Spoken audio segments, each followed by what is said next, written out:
just knocked down his 12th three-pointer, a Kings franchise record. He's got 45 points. Never miss a moment of Sacramento Kings basketball with Sacktown Sports and the Sacktown Sports app.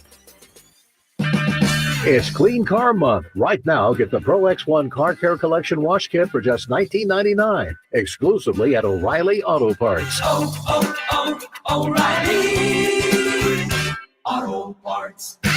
Power Business Technology is proud to be a 100% independent, locally owned and managed Toshiba copier dealer. Local ownership cuts out the red tape, allowing ourselves to never be too busy to personally answer the call when our clients need us. Recognized for excellence in service execution, training, and customer service, we're proud to be named a Toshiba ProMasters Elite Dealer since 2021. Contact us today for all your business printing needs at 844-POWER-BZ. That's 844-769-3729 or visit us at powercopiers.com. The IMSA WeatherTech Sports Car Championship is back for another thrilling season at Monterey's iconic WeatherTech Raceway, Laguna Seca, May 9th through the 11th. Only in Monterey can you experience a high-octane mix of international drivers, cutting-edge prototypes, and GT sports cars racing wheel to wheel. There'll be gourmet food, wine, craft beers, family entertainment, and exclusive fan engagement with the drivers in the open race paddock. Buy your tickets now and experience world-class motorsports. Visit WeatherTechRaceway.com.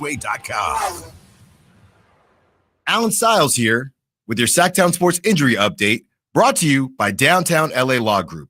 Jose Leclerc, right-handed pitcher out with that right lat strain, is currently shut down from throwing. Will receive a second opinion with the doctor this week. Zach Geloff, out with that fractured right hand, is set to begin a rehab assignment with AAA Las Vegas this week as well.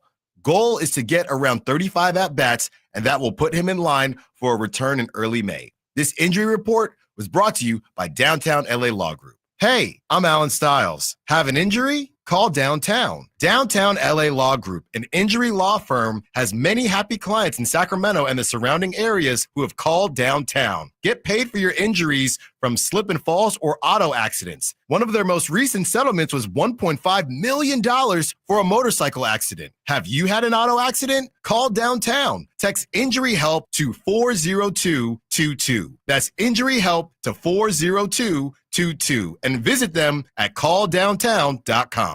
You never know what you might hear when listening to a Sacramento Kings game. Out of Keegan, going for another triple. Man, is he feeling it. Keegan, can he do it? Yes, there's number 11, Keegan Murray. Keegan steps back. He just knocked down his 12th three-pointer, a Kings franchise record. He's got 45 points. Never miss a moment of Sacramento Kings basketball with Sacktown Sports and the Sacktown Sports app. KHTK HD1 Sacramento, KYMX HD3 Sacramento, from the Power Business Technology Toshiba Studios. Sacktown Sports, 1140. Feeding your passion for local sports in the afternoon. It's the Drive Guys with Kevin Gleason and Kyle Draper on your radio at 1140 a.m. Streaming audio at SacktownSports.com and the Sacktown Sports app. You can also watch the show on YouTube at Sacktown Sports 1140. Here are the Drive Guys with Kevin Gleason and Kyle Draper. The NBA playoffs are great. I know the Kings aren't in the playoffs. Yeah, but ESPN had drawn its largest NBA playoff TV audience ever during the first 11 games of the first round. So everybody feeling good about the numbers and the excitement then we had yesterday. And sure, there are a couple of clunkers in there with Celtics finishing off Orlando 120-89. Last night, Nuggets over the Clips 131-115. But those other two games, Drapes, my goodness. We were on the air yesterday when the Pacers finished off the Bucks 119-118 in overtime. And all anybody wants to talk about is John Halliburton. Halliburton's devs on the court. Yeah. He apologized. He shouldn't have done it. It was a great game. Can we just talk about basketball for once? You're in the wrong business if you just want to talk. For what? We're in the entertainment business here, Whitey. Yeah. We give the people what they want here. I will say, that was a fantastic game. What a finish it was. Shout out to Tyrese Halliburton. You know, my guy. Yeah. He's a Drapes guy, no doubt about it. Shout out to his dad, too, because his dad is pretty wild. Like, I'm not surprised his dad did that. But hell of a game, man. Just back and forth, some big shots, and then the Bucks crumbling in the last 40 seconds or so. It's crazy. 7-point lead with 40 seconds left. That's crazy, and they right? lose. And the thing about it, too, Whitey, if the Bucks win that game, we're talking about Gary Trent Jr. today and the performance he put up in that overtime. But then he made the 2 biggest turnovers down the stretch. It's like, how can a guy be that great 1 second and then that bad the next? Unbelievable. Losing that way to me is the basketball gods. Small G, as Coach Harbaugh used to say. It's the basketball gods telling the Bucks, look, you tried, you did win a championship. You've been trying with Dame, you bring in Doc, but it's over. You guys are done. You're finished. You're not going anywhere. It's time to move on. That's run is over. Yes, it is. Clearly, plain as day. They have no draft picks. They can't go anywhere. Let me ask you this, Whitey, because I disagree 1,000%. Really? I'm not trading Giannis if I'm Milwaukee. Mm-hmm.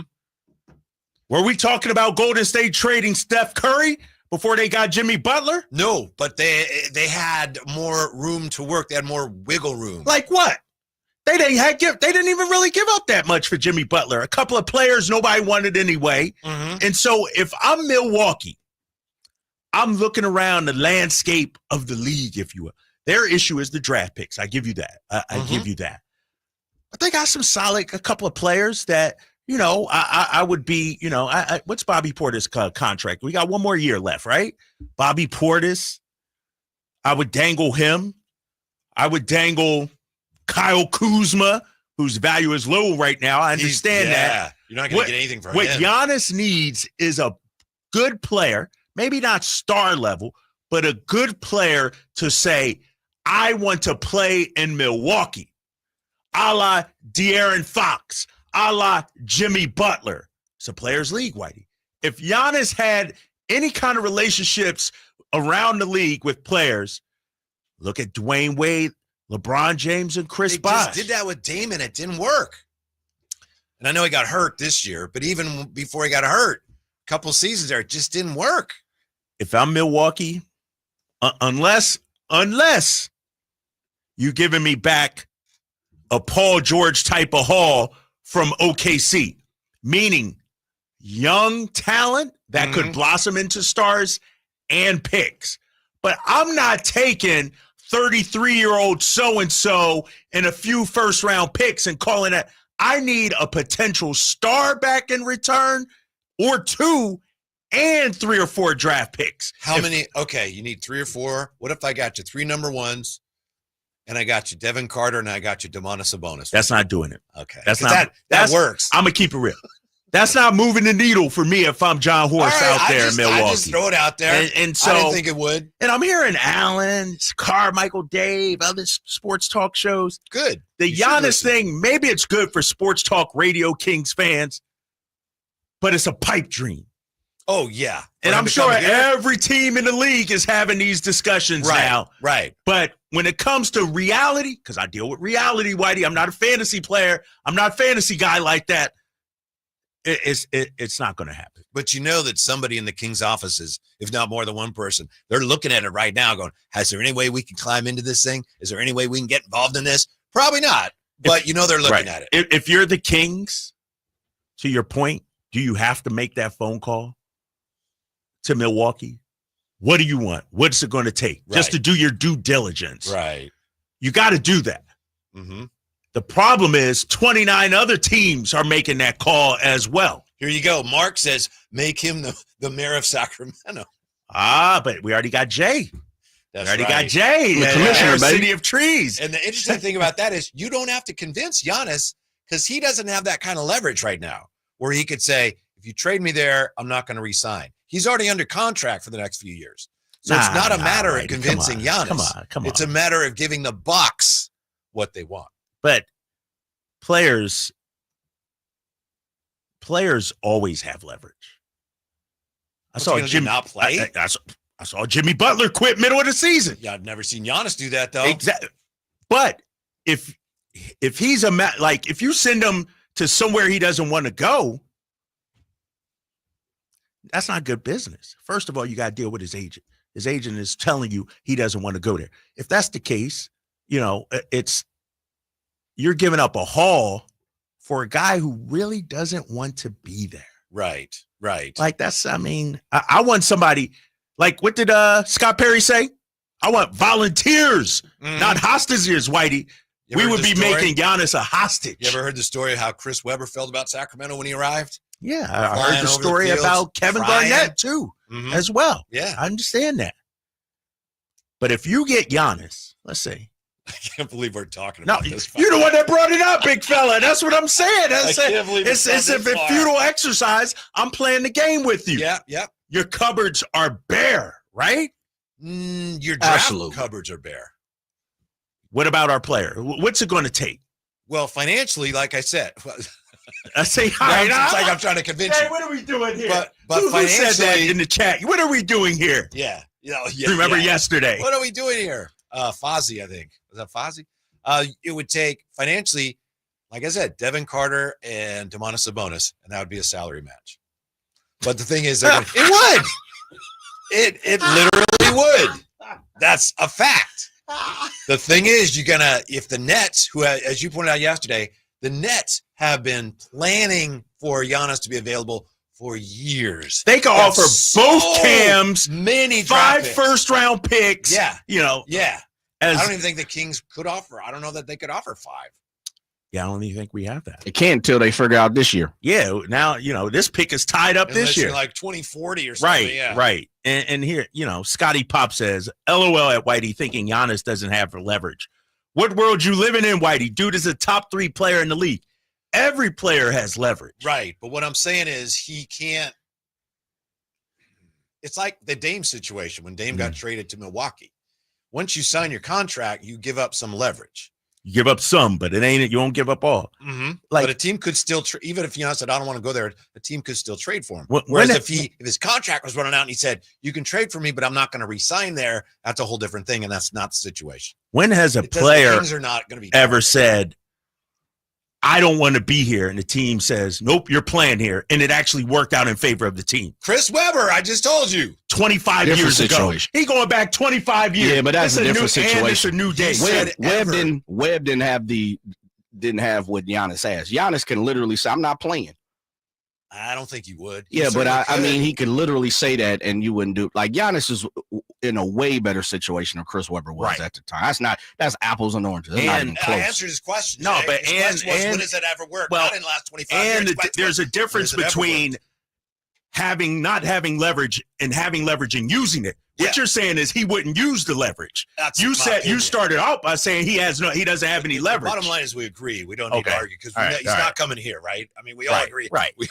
We all agree on that. Exactly. But am I hearing you guys in the form of saying, and I said this yesterday, I'm giving up anything. Are you guys not giving up anything?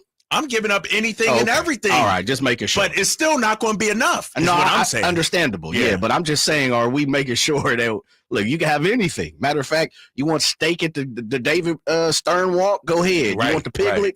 Have that. You can have any of it. Yeah, but the thing is not that simple because whoever he ends up talking with in terms of a trade, you got to match salaries. So it's not, we'll give you everything for Giannis. You literally can't do that. But I'm kidding about the Kings. I know the Kings are not going to be part of the picture here. But it was also a great game last night with the Pistons and the Knicks. They had 2 great games last night. Yeah. That series is on now. Yeah, and the thing about it, too, is I'm not a Knicks fan. I dislike the Knicks, dislike their fan base, Rick Brunson is my guy, but his son, Jalen Brunson, I don't like the way he plays sometimes. Really? Flopping out there and everything. Yeah. Hell of a game. Give Detroit some credit, man. They made the plays. Tibbs botched the late game substitution pattern out there. I know Brunson wasn't 100%. He was dealing with some injuries there late in the game, but give Detroit credit, man. They brought it yesterday. That was a tougher one, wasn't it? Because he had 2 guys that had to come out because they were hurt. Yeah. And then he didn't want to call timeout. Because he only had 1 left, and right? He didn't want to foul because you give up points to put him back in. So it wasn't as simple as he just sat there like, oh, I didn't know he was sitting there. Right. It was tricky to get him back. He had him at the check, set to check in, and then the game just played. And, do you take that timeout? Probably not, though, right? Yeah. The final timeout with 2 minutes and Just to something get left. someone in the game, just to they're get hoping them the in. ball's going to roll out of bounds here. Right. Yeah, that's tough. Some sort of stoppage of play would have saved them. But I'm going to give Detroit all the credit in that one, man. They're a fun team to watch. They are. I like watching Cade Cunningham play, the way he moves. You know, they got shooters around him. They've done a good job building a playoff roster out there in Detroit. So is Giannis going to be the big NBA story of this offseason? We're back with that. And your call is 339-1140, 1-800-920-1140. It's a drive, guys. Stick around. Patrick was way behind on his IRS taxes. I was in way over my head. The total amount ended up being somewhere just over $30,000. $30,000. Then the IRS came to collect. Started getting letter after letter. A lien had been filed against me. They were going to basically hang me completely out to dry. He had to do something. That's when I reached out to Optima Tax Relief. Patrick's life quickly got a lot easier. It was very easy, pretty much hands off. They picked up the ball and ran with it. And how'd it go? I couldn't believe it. I had to ask 2 or 3 times. I saved an incredible amount of money. How does Patrick feel about Optima? Couldn't be happier. They definitely helped me. Optima Tax Relief. The best place to call. They're the best in the business. Do what Patrick did and call Optima Tax Relief for a free consultation. Call 800-343-6460. 800-343-6460. 800-343-6460. Optima Tax Relief. Testimonial from an actual client. Some restrictions apply. For complete details, please visit OptimaTaxRelief.com. Sacramento's premier country music festival, Country in the Park, is coming back May 16th and 17th at Cal Expo with Bailey Zimmerman, Billy Currington, Cole Wetzel, Nate Smith, and more. You'll enjoy food trucks, rock walls, and a mechanical bull, line dancing, and more. Single-day GA tickets start at $52 at CITPFest.com. Country in the Park, May 16th and 17th with Sky River Casino, Hop Valley Brewing, and Naturewood Home Furnishings. Find out more at CITPFest.com. It's about time they fixed that pothole. Invented better windshield wipers. Made an internet that just works. Fidium Fiber Internet, starting at only $30 a month. It feels like Fidium. Offer available to residential customers only. Terms and conditions apply. See Fidium.com for details.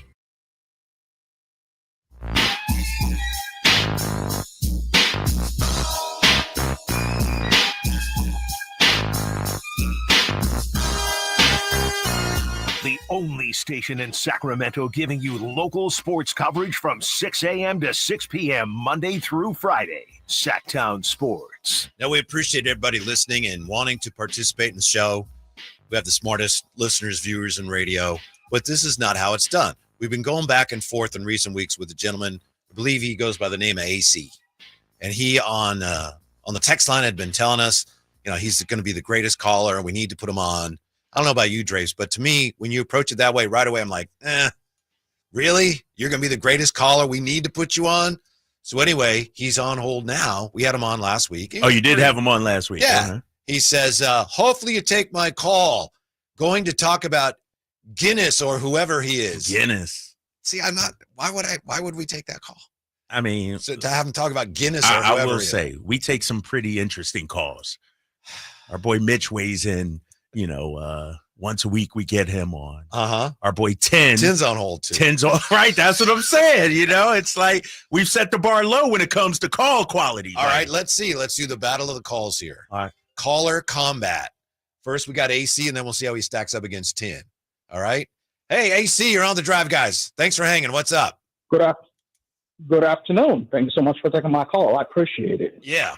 I'm going to talk. I didn't misspell Giannis Antetokounmpo. Finally, I got that last name. Right. I'm going to talk about that. So I don't think he's living the Milwaukee Bucks, and I'll give you the reason. A guy like that is very loyal to his team, so he's going to prefer loyalty over anything else. I mean, Jimmy Butler, not to take a shot, but he doesn't care. As long as money is coming, he gets to produce championships. That's what he cares about. So loyalty would keep Giannis to the Milwaukee Bucks. However, if he was to leave the Bucks, I would say New York Knicks is missing a piece. I mean, I understand you want to see everybody with the Sacramento Kings.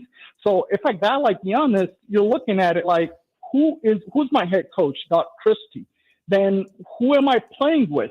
I want to win championships. Where this team is going to take me, this is the way how I'm taking this as. Gotcha, AC. So, Thank you. I Shot clock has understand- expired. Yeah, thank you for the call. So that's AC. Oh, weighing that's in not on- the greatest call ever? You cut off the greatest call ever? He's going a little bit there. I think he made his point. Thank you for Okay. calling. All right. So that's AC, and now it's AC in the caller combat against Tin. Hey, Tin, what's going on? Yo, what's good? It's Tin here. Yeah, what's on your mind, Tin? Yeah. I think that Jimmy Butler has really helped Golden State. I think that. See, I can't even. Yeah. Sorry, I Tin. think AC won Thank you, this Tin. I'm battle. sorry, Tin. We I couldn't think really AC make you got out. that. There was some machinery or something going on, so the caller combat today is won by AC. AC, see? Yeah. He's undefeated so far. Yes. He's 1-0. He you know? is. What did you think of what he had to say? Giannis is going to be loyal. He's going to want to stay with Milwaukee. He has to this point. He has to He's this had an point. opportunity or two in the past to say, yeah, it's time for you to move on. And he hasn't. And I heard Brian Windhorst say this earlier. Take it, however you want.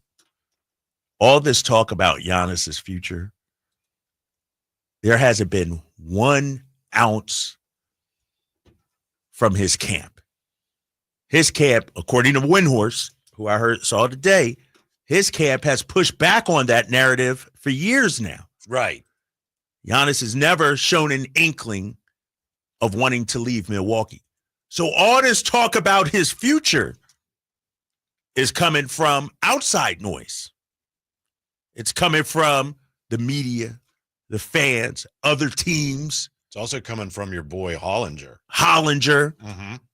Who's media. Yeah. And I will say this, if I was talking to Giannis. Professional happiness and personal happiness can be two different things.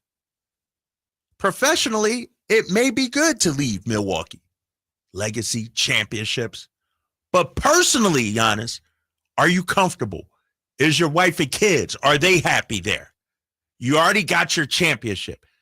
This whole narrative about Giannis getting out of Milwaukee has to do with the professional side of things. We don't know how Giannis feels personally. What if he's happy? What if his wife's happy? What if his kids are happy?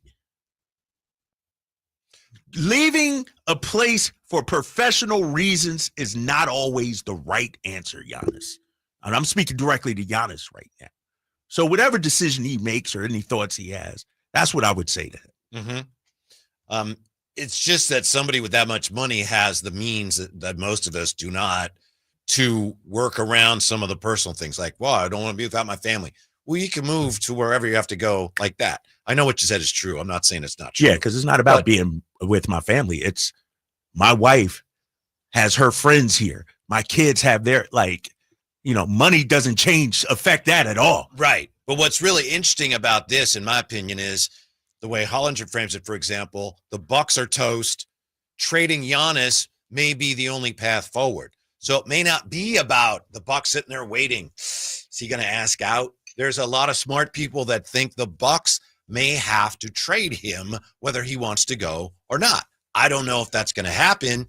I don't know if that's true, but a lot of smart people are looking at it that way. And I know yesterday I was saying, there's no way they would trade him unless he asks out.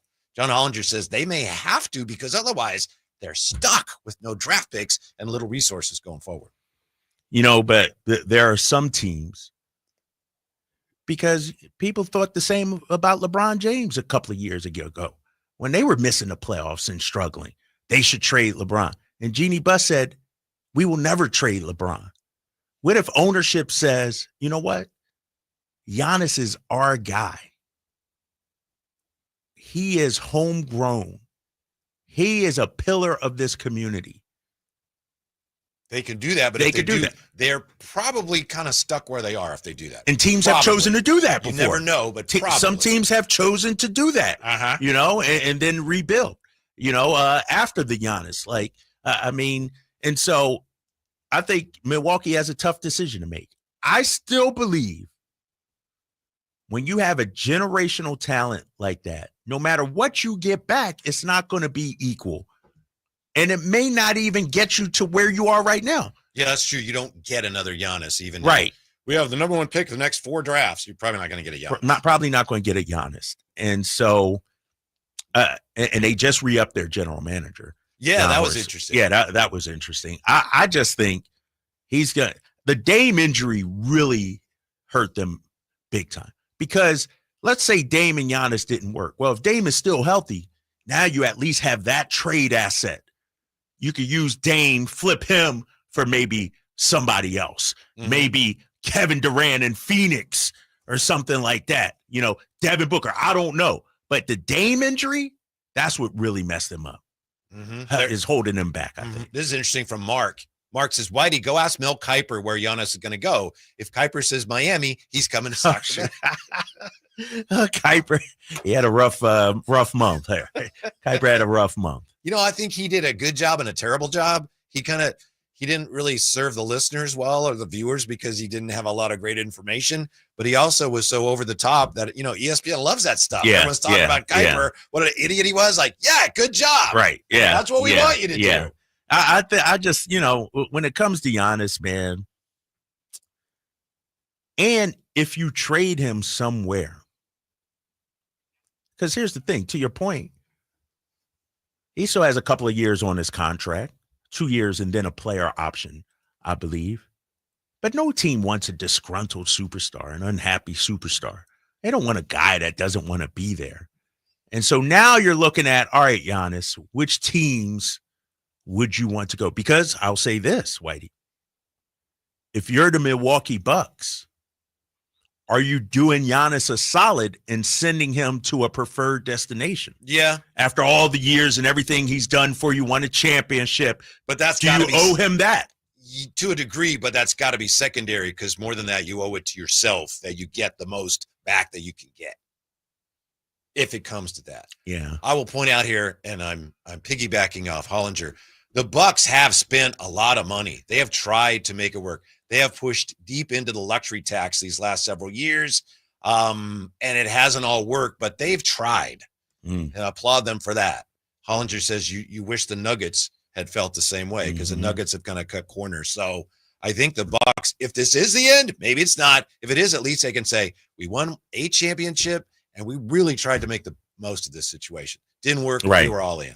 If Milwaukee does decide to put Giannis out there, a team to keep an eye on. Ooh, here we go. The Miami Heat. Bam Adebayo, Jaime Jaquez, and 4 first-round picks. Like Miami has the picks to get in. I'm looking at their picks. They got all their own picks going forward. Like, does that? And if you're Giannis, now you're paired with Tyler Hero. Maybe you can still compete in the Eastern Conference. That's a team to keep an eye on. I would guess that if they had their druthers, they'd want to move them west. Maybe they couldn't. But if they did, one team that would scare the heck out of me would be San Antonio. They do got some nice young players. They do have some nice young players. And picks still. They do still have got some some picks. Well, yeah, they would have to give up everybody, though, minus Wemby and Fox. I don't know. And you might have to give up Fox. Castle, Vassell, Sohan. But none of those monies aren't adding up. Keldon Johnson and 4 first-round picks or 3? Nah, you're not taking that. If you're who? If I'm Milwaukee, I'm not taking that. I think they could put together a good package. Yeah, I think they could. Why wouldn't you take that, Jay? Keldon Johnson, Sohan, Castle, and some picks. A lot of people think Castle's a future all-star for many years to come. Like they're People looking are at still him. mad the Kings in. Right. I'm not saying he's SGA, but he's a young point guard that people are predicting great things for. Give me what's Keldon Johnson making? I don't know. About 20-odd. Yeah, he just because he resigned. Not too long ago, but it was in the 80s or something, though, right? He's Keldon Johnson. I got it right here, Jay. What are you making? His was declining though, 17.5, 17.5. All right, so 17. What's Sohan making? Hold on, big fella. Let me. I'm working on it. Let me go Devin Vassell first, okay? Because that's who I. Devin. Ooh, Jay. Here you go, right here. Vassell, 27 million, 27 million, 24. So you're talking he overpaid. Shouts out didn't get his money though, but yeah. Right. So you're already talking 40+ million right there with two guys. And then you throw in Sohan, because I'm telling you, if I'm San Antonio, I'm doing everybody except Fox, Wemby. I'll keep it real with you. I might want to keep Castle over Fox. That's what I said. I don't know where y'all going. Fox. Yeah. Wow, no, shit. This is scary. This is blowing my mind here. Yeah, this is blowing my mind. Mm-hmm. Hopefully that won't happen. Hopefully the Bucks will keep him, and nobody in the West will have to worry about Giannis right now, West. When we come back, tell you about the dumb new TV rule, the NBA TV rule that goes into effect next season. It's awful. Stick around. Drive Guys with that and more on Sacktown Sports. Sacramento weather is brought to you by Fidium Fiber. I'm Tamara Berg in the KCRA 3 Weather Center. It's the final day of April. Wednesday forecast, pretty toasty. Looking at mostly sunny skies for the valley. Highs today will peak in the upper 80s as overnight lows will drop back to the mid 50s. You can get the latest forecast on the KCRA 3 News and the KCRA 3 app. At Valley Strong Credit Union, we know that local businesses are the backbone of the Central Valley, investing in our neighborhoods, boosting the economy, making the Valley stronger. But when it comes to their finances, where can they turn? A big bank that just sees another number? That's not good enough. Valley businesses deserve Valley support for payroll, credit, cash flow, and everything in between. Valley Business is Valley Strong. Learn how our cash management services can support your business at valleystrong.com. Sacramento Chrysler Dodge Jeep Ram has the best truck on the market, the 2025 Ram 1500. And that's not an exaggeration. It's proven. It's the 7th time Ram has won the Motor Trend Truck of the Year. Connor Driver named it one of its 10 best vehicles of 2025, giving it a 10 out of 10. And at J.D. Power, it's number 1 when it comes to brand vehicle quality. And hey, yeah, all that's great. But where Sacramento Chrysler Dodge Jeep Ram really separates themselves from the pack is their car buying experience. Come on in and see for yourself why they say it's where a handshake still means something. It's Carmichael Dave talking to you about my good friends at American Energy. You're in the Sacramento area. You know how the seasons work. They are a changing right now. So American Energy wants to help you stay warm for the rest of the cold season, but help you stay cool during the warm season. Best way to do that, make sure your system is operating safely. So right now is the time to take advantage of half off a tune-up, $24.50. They cut that right in half. And if you want a diagnostic, guess what? You can't beat free. If it's free, it's me, and now it can be you. And also, it's the end of the season blowout. $4,000 off a new system plus any rebates. That $4,000, that's a direct drop from the sticker price. It's a great deal. Check them out at theaeway.com or an instant quote, or give them a call at 916-520-9990. That's 916-520-9990. Tell them your good buddy Carmichael Dave sent you. Call 916-520-9990 now. Only one radio program captures the excitement of hunting and fishing as it happens. The award-winning California Sportsman with Sep Hendrickson. Only California Sportsman takes you where the action is, live on the water, live in the blind, and live with the top pros and experts in outdoor sports. California Sportsman with Fishing Hall of Famer Sep Hendrickson is your premier destination for all things outdoors. Sep's Saturday Morning Outdoors. Ultimate Bass and California Sportsman, 5 a.m. to 8 a.m. Saturdays on Sacktown Sports 1140. Save $12,750 off MSRP. Every new 2025 Silverado 1500 LT and RST 5.3 in stock at the Maida Chevy Silverado Supercenter. After all rebates. And Maida Chevy still has one of the largest selections in the Sacramento area. $12,750 off new Silverado exclusively at the Maida Chevy Silverado Supercenter. Now that's big, huge. See them all at MaidaChevy.com. Together, let's drive. Frustrating 2011 renewal. Not available with special financing, lease, and some other offers.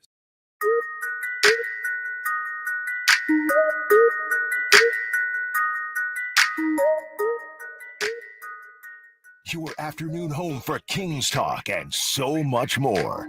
The Drive Guys on Sacktown Sports. Shut up, bro. Jay, hold up now. How you know about this? I thought I was one of the only ones. Snooty Wild? Yeah, that's on. I never heard anybody else play it. It's on my pregame playlist. Oh, come on, man. I've been rocking Snooty, rest in peace. He's no longer with us. Wow. From Memphis. Okay, but yeah, he was signed to Yo Gotti for a while. I'm a huge Yo Gotti fan, but I've actually done shows with Snooty Wild. Get out of here. Yeah, man. I did one in Houston. What do you mean? How what sense have you done a show with him? Like hosted it. Oh. Hosted it. Like so you like on stage on I'm the on mic? stage hosting it. Yeah, and he's one of the performers. Yeah, I've done 3, twice in Texas and one in I want to say Louisiana. I think he did one in Louisiana too. Jay, are you going to go out to a River Cats game that Allen's doing and kind of give him some? I mean, he's been doing it for a while. He's done ballers and stuff. It's not brand new. But are you going to give him some pointers? Sounds like you've been doing this for a while. Yeah, man. I used to do it for the Clippers. Yeah. Yeah, man. Are you the Clips guy too? Yeah, brother. I've been doing this a long time. That's what I said. The commissioner, man, put it this way. Shouts out to everybody getting their money. I'll leave it like that. But we definitely got some opportunity in SAC. There's some people that might need to be relieved of their duties. But it is what it is. Not Allen. No, shouts out to Allen. Who you talking to? I mean, Allen fresh to the game. He Yeah. brand new to the game. Yes. Yeah. I haven't had an opportunity. I've heard good things about Allen being out there too. Oh, really? And he's a ball player, man. Come on. Right. He know the game. The smell of the grass, the cut of the blade. Yes. Absolutely. Yeah. He's out there tonight for the River Cats. I'm not sure who they're playing. I'll have to look that up. Here's the dumb new NBA TV rule that goes into effect next season, beginning in the 25-26 season, as part of the NBA's new television deals with Amazon, NBC, and ESPN, ABC. The first round of the playoffs, starting with the Why are you first doing round, this? will Why are you only bringing this up? be Why televised are you nationally. bringing this up? Why are Because you bringing it's this wrong. up? Why this is a sore spot for me, I'm big sure fella. it is, and I don't blame you. Last night, we had that great finish in the Pacers game, and because it was the first round, there was a local broadcast of that, which is great. The audio is tremendous. Starting next year, local broadcasters shut out. That's unfortunate, Drapes. I know it affects you. I'm not taking a shot at you. I'm not saying, I'm saying that stinks. It's. I was thinking about this the other day. Same thing. I'm watching the local broadcasters courtside, and I'm like, this is the last year that local broadcasts will be able to broadcast playoff games. And not only that, Whitey, am I disappointed that I won't be a part of that next year when the Kings make the playoffs? You messing with my money too, right? That's extra coin in my pocket, Sure. playoff money, Right. And so it's I don't like that at all. I think the fan suffers, the local market suffers. Yeah, because you like to watch the most You're important games right. with the people you've shared the whole season with. No offense, Kings fans, but come correct. Reggie Miller on the call or me and Katie? I'm just saying. Be careful. Be careful. I know I might not get the answer I want. I might not get that. Kyle, press pause. Might be careful. But at least we know the team. I did that on purpose. I put myself out there sometimes. You never know. But here's the thing. No, it sucks, man. It's and I go back to conversation we had months ago. We've been with the team all 82 games. Right. We should be able to sniff the playoffs and enjoy some of that. Call a playoff game. Right. It's a better production. There's better information being given to the fans. Yeah. And it's the fans who deserve more. Obviously, with the NBA, it's like, yeah, but we need to do that to get all our money. But that's what we're going to do. It's a trend in the NBA, and I don't know if it's like this in other sports, but the local broadcast is being squeezed out, if you will. Access, court location. National games, they always court side right there. Us, we up in the top rafters and everything. Don't let me talk about where we are located out there in Utah. We're up there. Miami, we're up there. It's just the local broadcast is being squeezed out, man. It hurts. It hurts. Yeah, it's too bad. We'll see if we can't find it. The Pacers call, the finish with the Bucks last night. That's the type of thing that we're going to be missing. Yeah. And here's the thing, too. You're right, Whitey. The local broadcast, we're homers to an extent. And so when our guys make a game winner or a big play, we probably are going to be more excited than the national announcers just because we're homers. Right. And so now you strip that away. I don't know, man. It's just like you're our buddies. Right. Like that we spend the whole season with. Yep. Yeah. And now you got some out-of-towner coming in, calling games and everything like that don't really know the team. Yeah, it's brutal, man. Looking for TV or radio? The TV. TV. Yeah. Yeah. Because radio's still going to be, I assume. Yeah, radio. G-Man's G-Man's still going to be there. Yeah. Yeah. Because there's no national competition for that. Right. You know? Yeah. So you kind of buried the They got ESPN radio and all that stuff, right? But they don't do every game, right? I thought they did. No. Oh, they don't have the rights to NBA radio? But they don't necessarily broadcast in every city. Yeah, right. They do a game because when I listen on Sirius XM NBA radio, it's the local broadcast that they broadcast. Yes. Until maybe the finals or something like that. Then they have their own people. But for the most part, Jay, it's the local broadcast. Man, I thought it was at the same thing. There's a stopgap somewhere, maybe after the first round, that national radio takes over as well. Could be wrong. I would imagine I have to look finals that up. Probably. Like, would G-Man call a finals? I think so. I don't know. Yeah, that's a good question. Because I think in some cities you wouldn't have access to the ESPN. No, you're right, because Sean Grandy and Cedric Maxwell, they've been on the call all the time for the Celtics. Finals, first round. Radio's a little different. Yeah, at radio's a little different. At least we can hang on to that. But yeah, you go through the whole season with your buddies. It's like, these are our buddies, and they have been with us through the ups and the downs. And oh well. Money.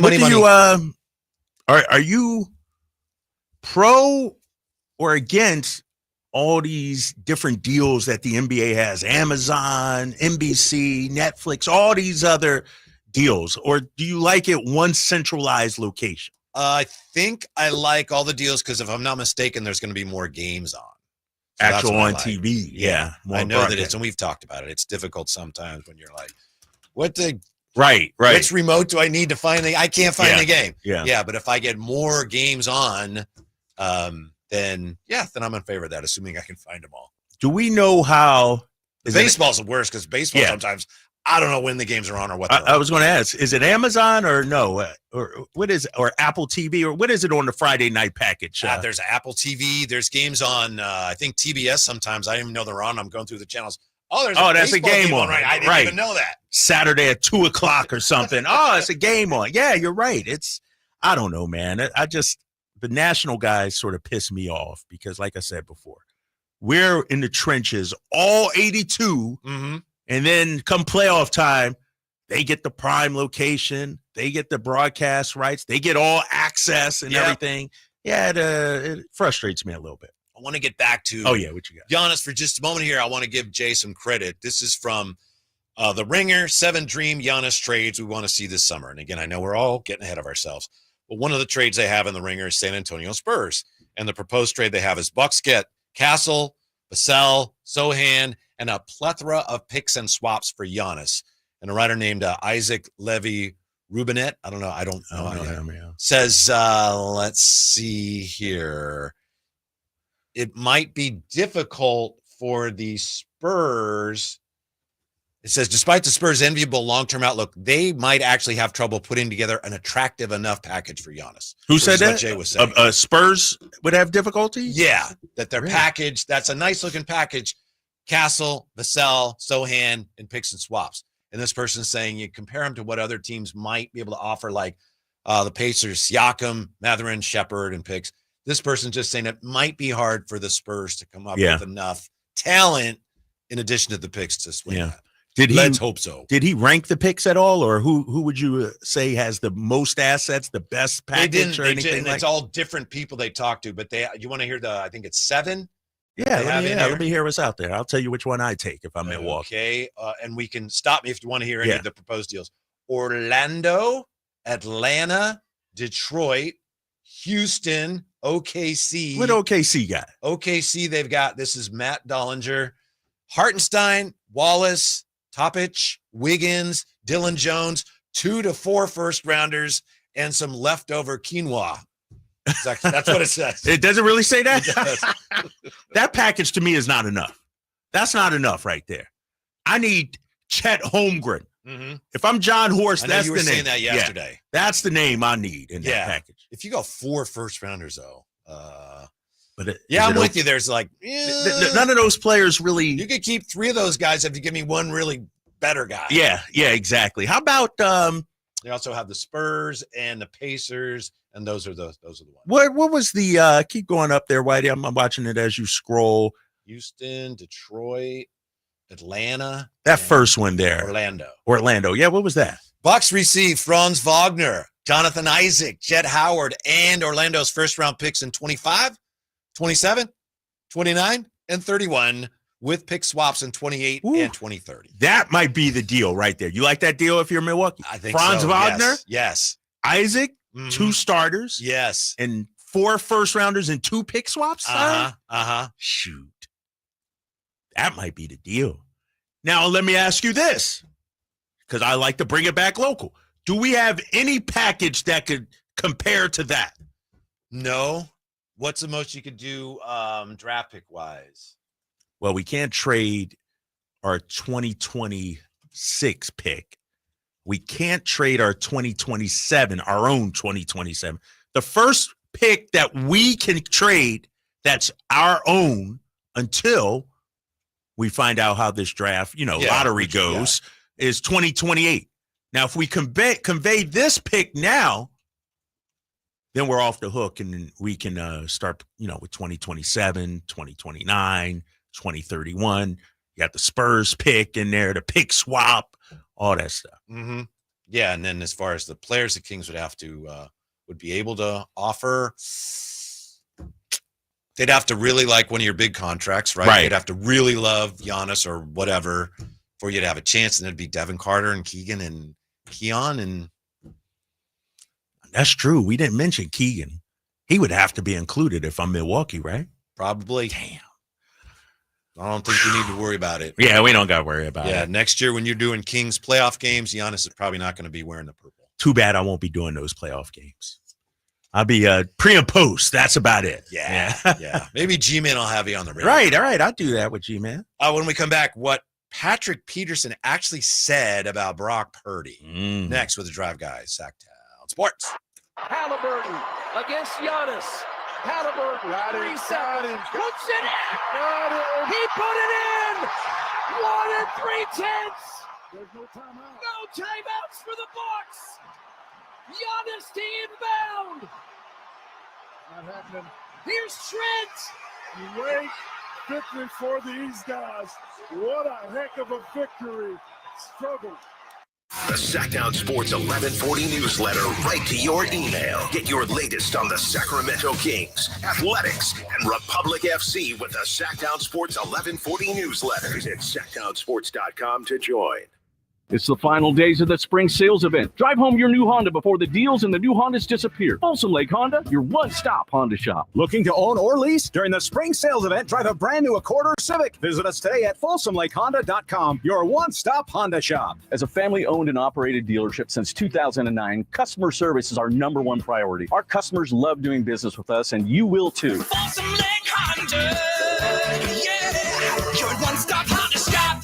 Power Business Technology is proud to be a 100% independent, locally owned and managed Toshiba copier dealer. Local ownership cuts out the red tape, allowing ourselves to never be too busy to personally answer the call when our clients need us. Recognized for excellence in service execution, training, and customer service, we're proud to be named a Toshiba ProMasters Elite Dealer since 2021. Contact us today for all your business printing needs at 844-POWER-BZ. That's 844-769-3729, or visit us at powercopiers.com.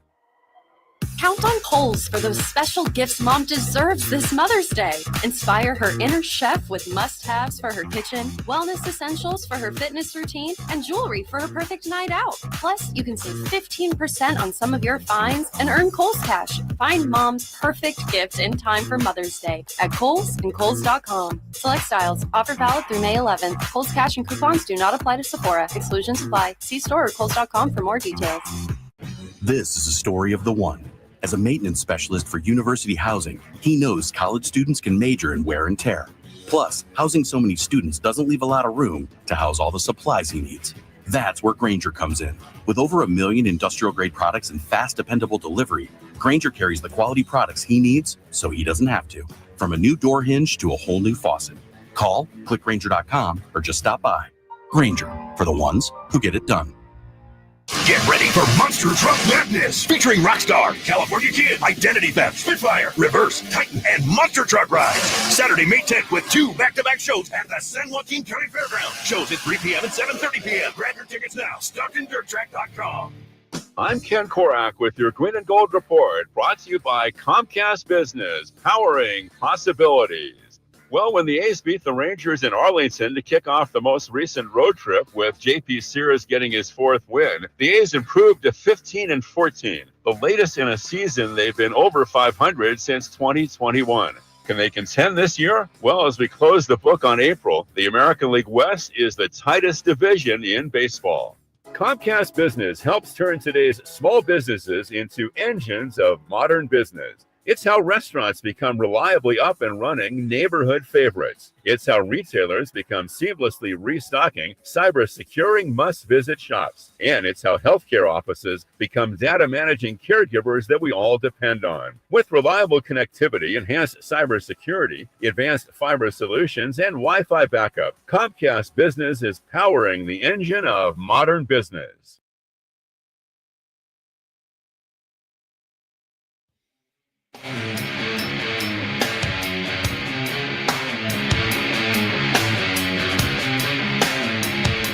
Live and local, 6 a.m. to 6 p.m., Monday through Friday. Sacktown Sports. Before we get back to our regularly scheduled show, we got an update here on a story that, I don't know about you guys, I just have kind of not really wanted to talk about it, then just kind of forgot about it. But it looks like we have an update in the Bill Belichick, Jordan Hudson story, Drapes. You don't want to talk about it. Yeah. Okay, I'm glad. You know what? I'm glad. I'm going to let them do their thing. Yeah. You know? It has no impact on anything. Trending, Ryan Clark walked off first take on ESPN today because he was angry that Chris Russo and Stephen A. were ripping Bill Belichick and his 24-year-old girlfriend. Okay, so he's got a book coming out, so he did an interview to promote it, and people said the interview was weird and it looked like she was running everything. Yeah. And then so there's a statement he came out with, and I'm with you. I just don't care. Right, I don't care. You know, Bill, do your thing. Jordan, do your thing. Go for it. But it's not a sports story. You know, it's a TMZ tabloid story at best, right? Yeah. And then now that I'll say this for Mad Dog, Chris Russo, you got to be kidding me. One thing he said that I agree with, he said Bill Belichick, his whole career, didn't want to work with the media, right? Yep. He was really surly to the media, uncooperative. Now he's got a book and he needs the media's help, and he's mad that he's not getting as much of it as he wants. Yeah. Did you read a statement? Go cry in your underinflated football. Did you read a statement? He said, you know, he told 60 Minutes, like they agreed to focus on the book, and that's it. And then, of course, you know, they asked, and then the piece that they ran on the move had more to do with, you know, his relationship and everything like that. And so I get it. But like you say, I don't care. Yeah. And also, like you said earlier, it's what people want. It's what the people want to hear. Remember, I said, why are we talking about Halliburton's dad instead of the game? And you said, well, you got to give the people what they want. Right. That's what the people wanted with Bill Belichick. They wanted to find out about him and his 24-year-old girlfriend. Right. I don't care about his new tabloid journalism right now, Whitey. That's where we are here now. I don't care. Bill, do your thing. I don't care how they met. People are like, how did you meet and all this? And then she said, we're not getting into that. It's like, okay, fine. Right. Because I didn't care anyway. Right. People are like, whoa, well, what does that mean? Right. It's like ridiculous. Tommy Lee Jones and the Fugitive. I don't care. Yep. I'm with you on that. So what else you got? You got anything else, man? I got this. I got Patrick Peterson, recently retired NFL corner. I think he said something about Brock Purdy that's being taken out of context a little bit. What did he say? He was asked. He was on Up and Adams, and he was asked about Brock Purdy and whether he deserves $50 million. And here's what he had to say. So like $50 million is what they're saying. You think he's a $15 million guy? Honestly, no. But you know what these quarterbacks are going for right now, that's kind of like the going rate. That's like the minimum. Let's take a look really quick. We just have a couple seconds. Let's take a look at the list. Where would you slot him in this list, Patrick? Last question for where would you're seeing that this is, the cost. Where would you put him? I mean, yeah, if you're looking at this, you got to put him above Trevor Lawrence. And honestly, he's gonna have to. Honestly, if you're looking at the numbers, he's probably gonna have to be above Josh Allen too because he's been in the Super Bowl. So he's getting at least 50. He's getting at least 50. You say, yeah. So that's just the mark. You don't think I mean, I wouldn't pay him that. You asked me if I would pay him that. I wouldn't, but he's probably going to get 50. Yeah. So that's Patrick Peterson. Okay, so the headlines: Patrick Peterson says Brock Purdy's not worth $50 million. He did say that, but he also said he's probably worth more than Trevor Lawrence. He said he should get more than Josh Allen. Right. So he's just saying he didn't think any quarterback's worth that. Right. But relatively speaking, he's saying Brock Purdy is worth more than some guys who are getting yeah, exactly. Plus. Yeah, the headline, like you said, will scream one thing. And, everybody's different. Patrick Peterson said, if I was running things, if it was me, I wouldn't pay him that. But that's what the market is dictating right now. I have no problem with Brock getting 50. Like he said, if Trevor Lawrence is getting that, even though you shouldn't make double down on the mistake. Just because they made the mistake, you don't have to. But Brock's a decent quarterback. He deserves decent only, not a good quarterback. I mean, it's all he's middle. He's 10 in between 10 and 15. To me, that's decent. Is he better than Jalen Hurts? I think he is. One guy got a Super Bowl ring, another guy doesn't. As Giannis said last night, I got a championship. They don't. There you go. Mm-hmm. He's not better than Jalen Hurts. Jalen Hurts. Here's the thing about Brock, though. And I think he is. And this is serious. This is serious. The thing I like about Jalen Hurts, he's viewed as a leader. Can we say the same about Brock? And I'm legitimately asking the question. Is he the leader of that franchise? Is he the face of that franchise? Jalen Hurts is the face of the Eagles. He's the guy. Well, face of the franchise and the leader are two different things. All right. Answer both of them. I don't know that it matters if you're the face of the franchise. Is he the leader? There's other leaders on that team. Is he a leader? Yes, based on what his teammates say and the way they talk about him. He hasn't been there as long as some of those guys. There's guys that have been there longer than him that are really decorated and accomplished players. He is a leader on the team as the quarterback. I don't think that's ever been an issue. Even Jimmy, I think Jimmy Garoppolo, that wasn't his problem. He was a leader because he played hurt. So I don't think that's really the issue. If there's an issue with Brock Purdy, in my opinion, that's not it. But I will say this also. There was a report from, I think, Tom Pelissero said the 49ers and Brock Purdy said they're not close. They're making progress on the deal, but nothing's going to happen anytime soon. Compio, loyal listener, we value his opinion, right? It depends what he has to say. No, of course we do. Is Lawrence better than Purdy? ? No. Is Lawrence being held back by Jacksonville? If Purdy was on Jacksonville, would they be better? Yeah. I don't know about that. I don't know, because I honestly think situation and fit matters. You give Trevor Lawrence the weapons that Brock Purdy had, and let's not forget, Brock Purdy and the Niners went 6-11 last year. That's Trevor Lawrence-esque. Well, okay, but he's also had a lot more better seasons than Trevor Lawrence. When guys get hurt, declining. When guys get hurt, Brock's numbers, when guys are healthy and everything's nice and calm and smooth. Tell me one quarterback that's not true of. That his numbers go Pat down. Mahomes, though. Pat Mahomes, you take away his best receiver, Tyreek Hill, what happens? They still go to they still go to the Super Bowl. They don't go 6-11. That's what I'm saying.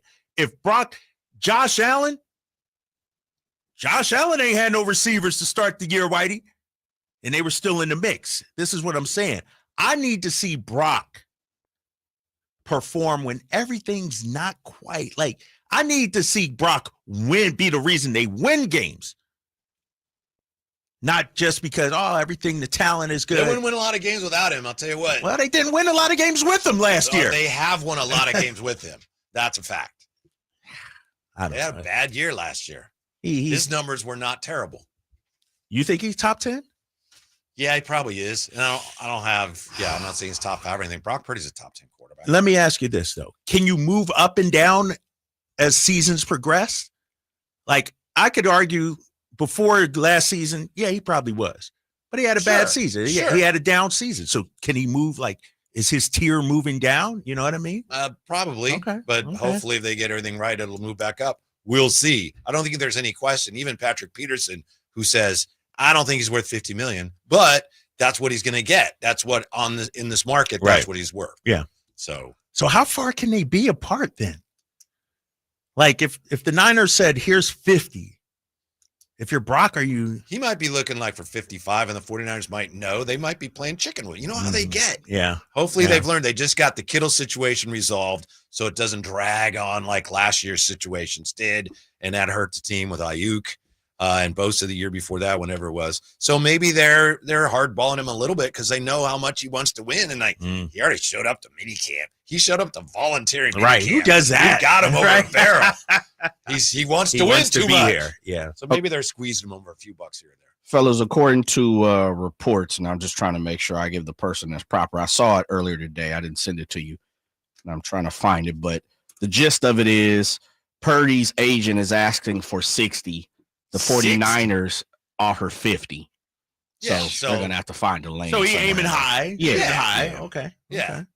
Trying to, I think it was 60. Diana Rossini who put it out there, but trying to find it in her. She's the one that verbiage. said last week, Jen, I know we talked about it when we were at Tom's. She reported last week that from what she's hearing, he's going to end up in top 10 in average annual value, which is like Dak is one at 60 and it goes down to like, I don't know, 2 or somebody around 50. So he'll be somewhere in there. Okay. And they got to work it out. Here we go. I got it. What you got? The 49ers are all in on Brock Purdy being their franchise QB and are prioritizing his contract next season per sources. I don't know why they cut that out. Purdy's agent is seeking nearly $60 million, while San Francisco is pushing for a lower $50 million AAV, which you said annual average. Purdy is training at the Niners facility and is letting the process work out. Yeah. So it's going to get worked out as long as he's there. They'll come to something, right? Yeah. They'll 55. If you want 60, I want 50, 55. There we go. That's Will. Trevor Lawrence. Twin nickels. Yeah, there you go. Get it done. All right. And everybody's happy. Mm-hmm. You don't have to spend that Toyota money. When we come back, I got to tell you, watching the playoffs, here's to me the scary thing about what the Kings are doing, or more accurately, how they're going about their business next. With the drive, guys, we'll be right back. Your mom is the best gift giver in your life. She always gives the most thoughtful, meaningful gifts. And that wrapping, that ribbon curling, top notch, right? So give the moms in your life an Aura digital picture frame preloaded with decades of family photos. Aura Frames was named the best digital photo frame by Wirecutter, and it's easy to see why. There is unlimited storage, so you can add as many photos, videos, and funny memes as you can find. And it is so simple to set up. Just plug it in and share away. She will feel so close to you, and you'll cement your place as the best gift giver in the family. Win-win. Dudes, I'm telling you, the technology on this product is incredible. Mom will love it. Aura's got a great deal for Mother's Day, too. For a limited time, listeners can save on the perfect gift by visiting auraframes.com to get $35 off plus free shipping on their best-selling Carver matte frame. That's AURAFrames.com. Promo code ROAM. Support the station by mentioning us at checkout. Terms and conditions do apply. Advanced Infusion Center, where we prioritize your comfort and well-being. Whether you're managing a chronic condition or seeking specialized IV therapy, our state-of-the-art center offers tailored solutions to meet your needs. Advanced Infusion Center's dedicated healthcare professionals are here to ensure your safety and provide personalized care. Conveniently located in Sacramento and Yuba City with flexible scheduling options. Experience a new standard in infusion therapy. Visit Advanced Infusion Center today at advancedinfusion.com. When you're hiring, have you ever felt like you're missing out on meeting truly great candidates for your roles? It seems impossible to find them, but they have to be out there somewhere, right? Well, they're not hard to find when you know where to go, and that place is ZipRecruiter. And right now, you can try ZipRecruiter for free at ZipRecruiter.com/free. ZipRecruiter helps 10 million people with their job search every day. And because these people are actively looking for jobs just like yours, it's easy to find the right person right away. In fact, 4 out of 5 employers who post on ZipRecruiter get a quality candidate within the first day. But if you're not using ZipRecruiter, you're missing out. So see what it's like when the impossible is easy. When you go to ZipRecruiter.com/free right now to try ZipRecruiter for free. Once again, that's ZipRecruiter.com/free. ZipRecruiter.com/free. Never miss out on great candidates with ZipRecruiter. At Valley Strong Credit Union, we know that local businesses are the backbone of the Central Valley, investing in our neighborhoods, boosting the economy, making the Valley stronger. But when it comes to their finances, where can they turn? A big bank that just sees another number? That's not good enough. Valley businesses deserve Valley support for payroll, credit, cash flow, and everything in between. Valley Business is Valley Strong. Learn how our cash management services can support your business at valleystrong.com. KHTK HD1 Sacramento, KYMX HD3 Sacramento. From the Power Business Technology Toshiba Studios, Sacktown Sports 1140. I'm starting to see spaceships on Bankhead. Live and local, it's the Drive Guys. Watch the show on youtube.com/Sacktown Sports 1140. Or listen on the Sacktown Sports app. This is not going to be popular, so let me get this out there and we'll move on. By the way, Kieth Smith, NBA Front Office Analyst from Spotrac, bottom of the hour. We'll get a better idea where the Kings are with the cap, what kind of flexibility they have. Also, Drapes just ran across some Giannis scenarios. They're very well thought out from Tony Jones, right? Yeah. So Tony Jones, Yeah, we'll look at those. That's a guy that, he's not just making a list for Bleacher Report or something. He's actually thinking about it. So I'll just say this. The thing that concerns me about the Kings, Doug Christie, I think, is the right hire, and I know everyone's worried about who's going to be making the decisions. Watching these games and seeing teams like Memphis realizing they might be kind of stuck in the middle and looking at maybe they need to move on. The Bucks are in a spot now where they may decide to move on. They got to make a difficult decision. The Pacers, when the Kings made that trade with the Pacers were coming off a few years where they were kind of stuck. They were like first round exits. They made the trade for Halliburton, and now look, they've been beyond the first round the last 2 years in a row. What concerns me is that with the Kings talking about being competitive every year, that there's no room for much growth to get much better. And you're just every year kind of trying to hang on, like sixth. Yeah, let's be sixth. Obviously, everyone would love to win a championship, but the way they're going about it, it appears to me like they're really in danger. And we've talked about this before. I know this is hardly a news flash of just being stuck there. Like, we're like fifth is like the best you could, but you're not really a threat to win anything. I call it Rudy Gay syndrome, where the Kings went out, they got Rudy Gay, who was a really good player, but they went out and got him thinking, okay, Memphis didn't want him, Toronto, but he's going to be a leader. He's going to be a foundational piece.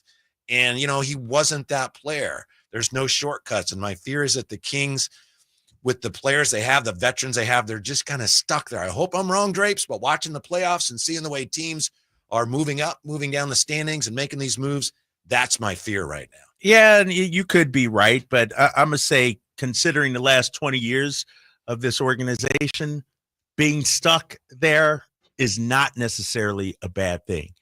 And they got 2 first-rounders in 2027, in 2 years, their own and San Antonio's, very promising. I believe. So, maybe you can be stuck for 2 years and then swing for the fences in terms of draft picks or trades or whatever in 2027 when you have 2 first-rounders that you can offer up.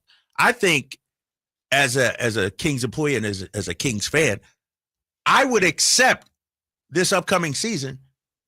If you finish 6th, that's a success. I'm okay with that. Yeah, yes. So if you're stuck Short-term, at 6 for the next 2 years, okay, I'm with it. I'd rather have that, honestly, than tearing it down for the hopes of getting a generational player, throwing our chances in the lottery. I'd rather be top six, number 6, have a playoff series, maybe win, because when you look at it, Warriors, number 7 seed, they're beating the number 2 seed.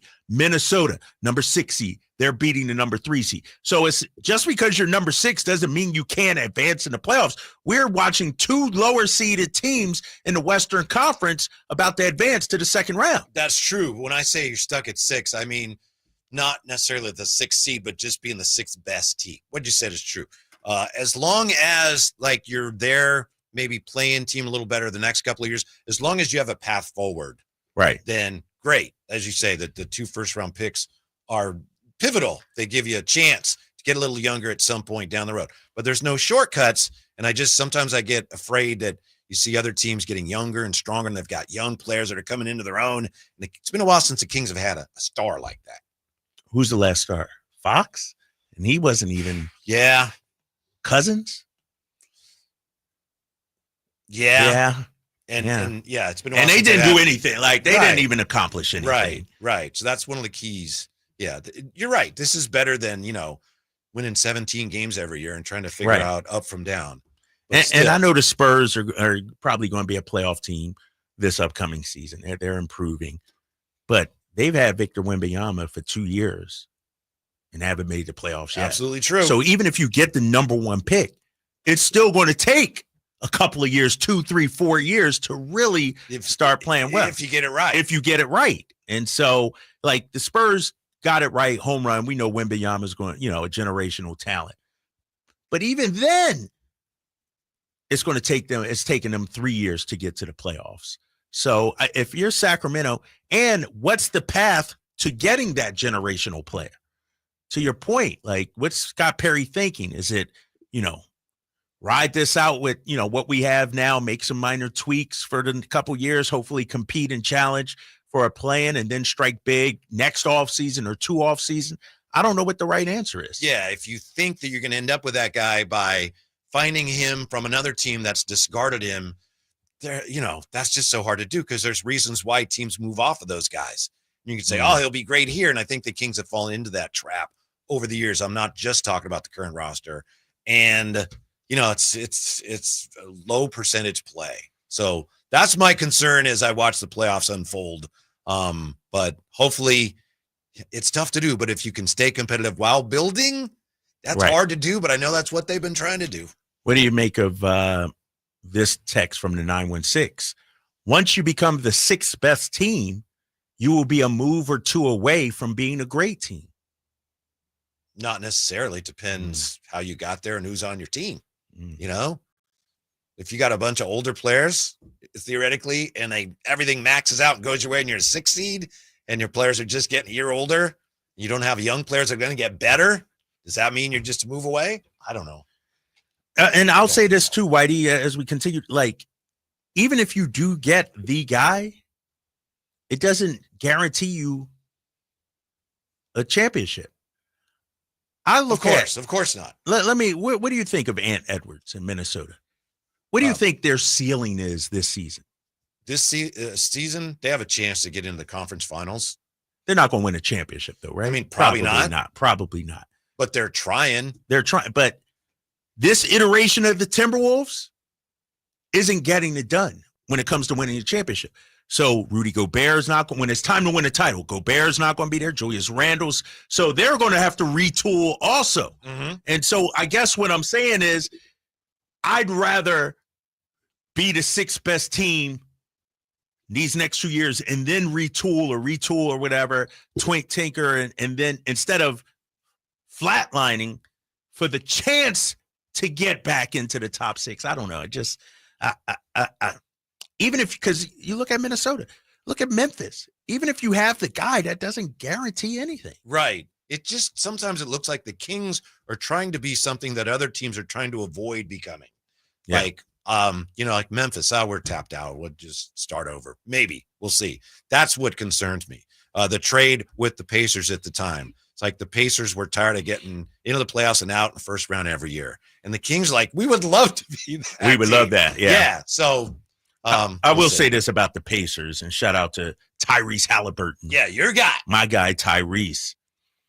What they have, and this is why they did this trade, Tyrese Halliburton is more valuable than just what the numbers indicate.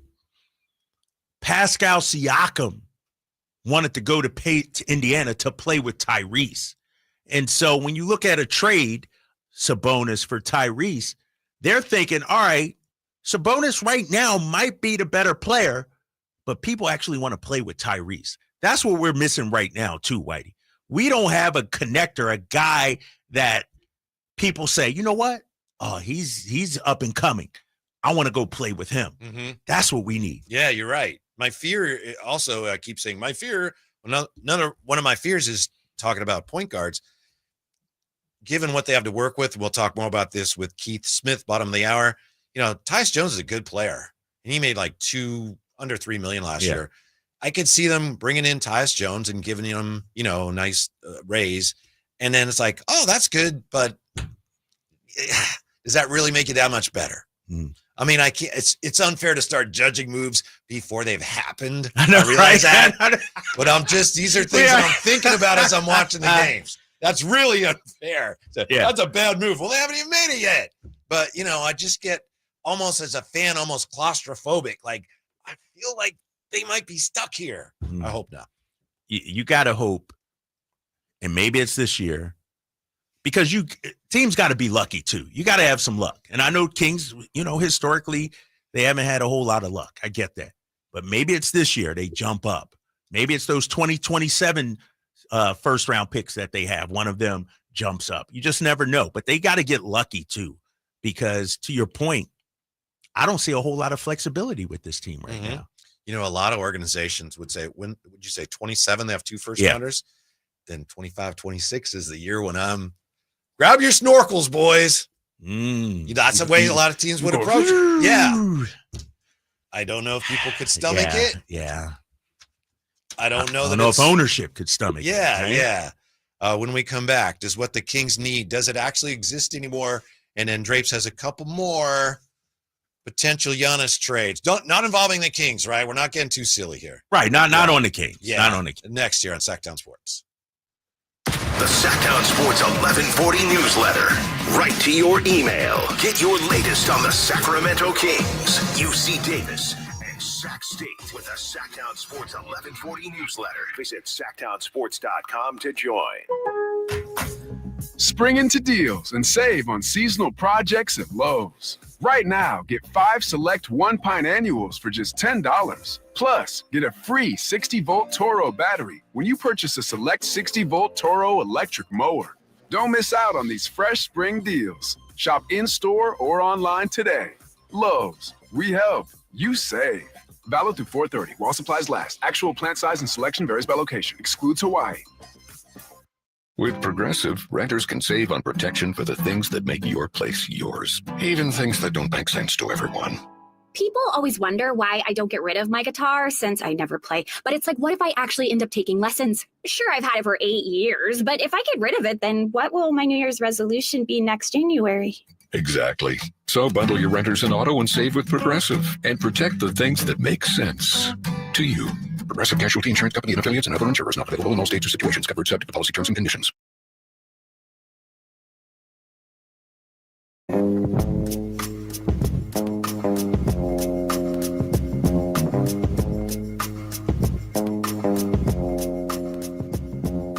The only station in Sacramento giving you local sports coverage from 6 a.m. to 6 p.m. Monday through Friday. Sacktown Sports. Whitey, don't be such a Gus. Way overthinking it. Being 6 is way better where we are. And it's a stepping stone to a better record. All right. Hope so. There you go. Yes. There you yes. go. All right. I want good things. I want wins. One of the playoffs this year. So don't misunderstand me here. Okay. Let's see. Just get anxious. Scott Perry recently said, I think it was when he was on this station with Carmichael Dave, he said, it's no secret we need a true point guard with the current mixture of players, which, by the way, is a real tell if you ask me as far as what they're going to do. Right. And in my opinion, we need more length and athleticism along the front line if we want to elevate this group, end quote. We've had this discussion before, Drape, so I'm circling back to something we've tossed around quite a bit. We need a true point guard. Does true point guard even exist anymore? I don't even know what a true point guard is, to be honest with you. And by the way, and I'm not criticizing Scott Perry. Yeah, I understand what he's saying, and he knows basketball. But true point guard, it's like, I don't even know what that means. And I think it probably means something to different people. I view today's version of a true point guard, a guy that can do both, can score and facilitate. Tyrese Halliburton is that guy. I don't need just a strictly scoring point guard, and I don't just need a strictly passing point guard. I need a nice hybrid of today's point guard, if you will. Like, for instance, a Dame Lillard. I like Dame. Shout out to him. Hopefully but he's a scoring point guard. He's not setting anybody up that really, he's looking to finish, get buckets. Alonzo Ball. He can do some scoring, but he's looking to facilitate. I think we need a little combo, to be honest with you. A guy that knows how to run pick and roll. Jalen Brunson is good at doing this. My boy Dennis Schroeder is good at doing this. That's who I think we need. Somebody that can score, but doesn't need to score. I think scoring is fine. It's essential now. You know, the days of where you can have 4 offensive players. Right. Point guard, Steve Blake or whoever, nothing against Steve Blake, but that's just not going to get it done. Yeah. But to me, the most important thing for the point guard to do now, no matter what we call him or what else he does, he's got to be able to get your offense organized. Whether it's him orchestrating or not, whether he has 11 assists a game or 4, it's got to be somebody who with the ball can get you into your sets and get you organized. And, I know we're not big Draymond fans around here. I'm not a big Draymond fan, but he gets them organized actually on both ends of the floor. Right. That's why he's more of their point guard than Curry. And that's one thing the Kings, I think to me, when we say, oh, Kings didn't have that last year, that's what they didn't have, is somebody who get him organized in the half court. Because so many times they're like, what are we doing? And then DeMar's like, give it to me and get out of my way and I'll take care of things. I mean, we had Zach playing point guard. Yeah. When Malik went out especially. That's not his natural position. And so, yeah, we've thrown out some names over this last week or two. Listen to some of the other shows, throw out names as well. We need somebody. And I honestly would not be opposed to Chris Paul right now. Honestly, because I feel like we need a culture setter, a grown-up, if you will. Not saying Chris Paul is going to make us a champion, but he's going to have an impact on whatever it is we do. And I think whoever we get, Tyus Jones, a nice player, but he's not a culture setter. Like, we need a culture setter, I think, in Sacramento from a player's perspective. Scott Perry's trying to set a culture, Doug's, but now you need a player that carries it on. Chris Paul would do that, I think. He I don't know how long he'd be here. And he's just at the very end of his career. Would he be around long enough to have that kind of impact? He's definitely a true point guard. Yeah. Definitely going to get you organized. No question about that. Seen Brighter Sun says strictly passing point guard, but is a lockdown defender. Those are hard to find. Yeah, obviously. who's that? You don't have many. I mean, Chris Paul's really interesting. I see the logic. My heart says, nah, but my brain says, I understand. it. Right. If this was 5 years ago, it'd be perfect, but he's long in the tooth. How about this guy? And not saying he's even available or anything, but I'm saying this type of player, Drew Holiday. Yeah. That we need that kind. And those guys don't grow on trees, but who's that kind of guy that we could get? Yeah. That would be a good fit because he could score, he could defend, and he can run a team. I trust Scott Perry when he says we need a true point guard. When he's looking for him, I think he knows what he's looking for and he knows who's going to help the team. Doesn't mean he's going to find him. Yeah. But I trust him and Doug Christie working together. And I'm sure Vivek has him saying it too. I trust that if that guy's there, they're going to find him. Yeah. I think Scott has to be active this offseason though, White. Yeah. I don't think, the run it back. Okay. I get it. But you should, if you're Scott and you know where we are, 40 wins, didn't make the playoffs the last 2 years, I'd be open to some wholesale changes. Like this roster, as much as I like the guys and as much as I believe the talent, this roster has not accomplished a single damn thing. I know. So I'm not loyal to any kind of, person on this roster right now. That's what I was saying when he says, quote, we need a true point guard with the current mixture of players. Now, maybe he's saying if we have a different mixture, we don't need a point guard. But the way and he said something very much like that in the press conference. And when I heard him say it, I thought he's saying that we're pretty much going to have what they already have. And they're looking for a point guard to bring it all together. And I'm with you. I would hope that they would do something a little more bold. More substantial, more than Yeah, exactly. And let's say he does run it back and he's looking for that point guard. There's not much available out there to me that's really going to make a difference. Who's going to really move the needle? We bring up Tyus Jones and Trey Jones and, Get Lonzo and go and get Vucevic and just bring a whole. Bring everybody in Chicago. From Chicago, and people have brought up Lonzo. He just re-signed in Chicago, 2 years, $20 million. I think they like him. We could have got our boy Josh Giddey, Jay. Josh Giddey would look nice. I'm just throwing that out there, trolling a little bit, but I don't know what to do, man. I'm glad I'm sitting here and not have to make those decisions if you're Scott Perry. I'll tell you what, real quick though, White. Yeah. I'm calling on anybody and everybody if I'm Scott Perry.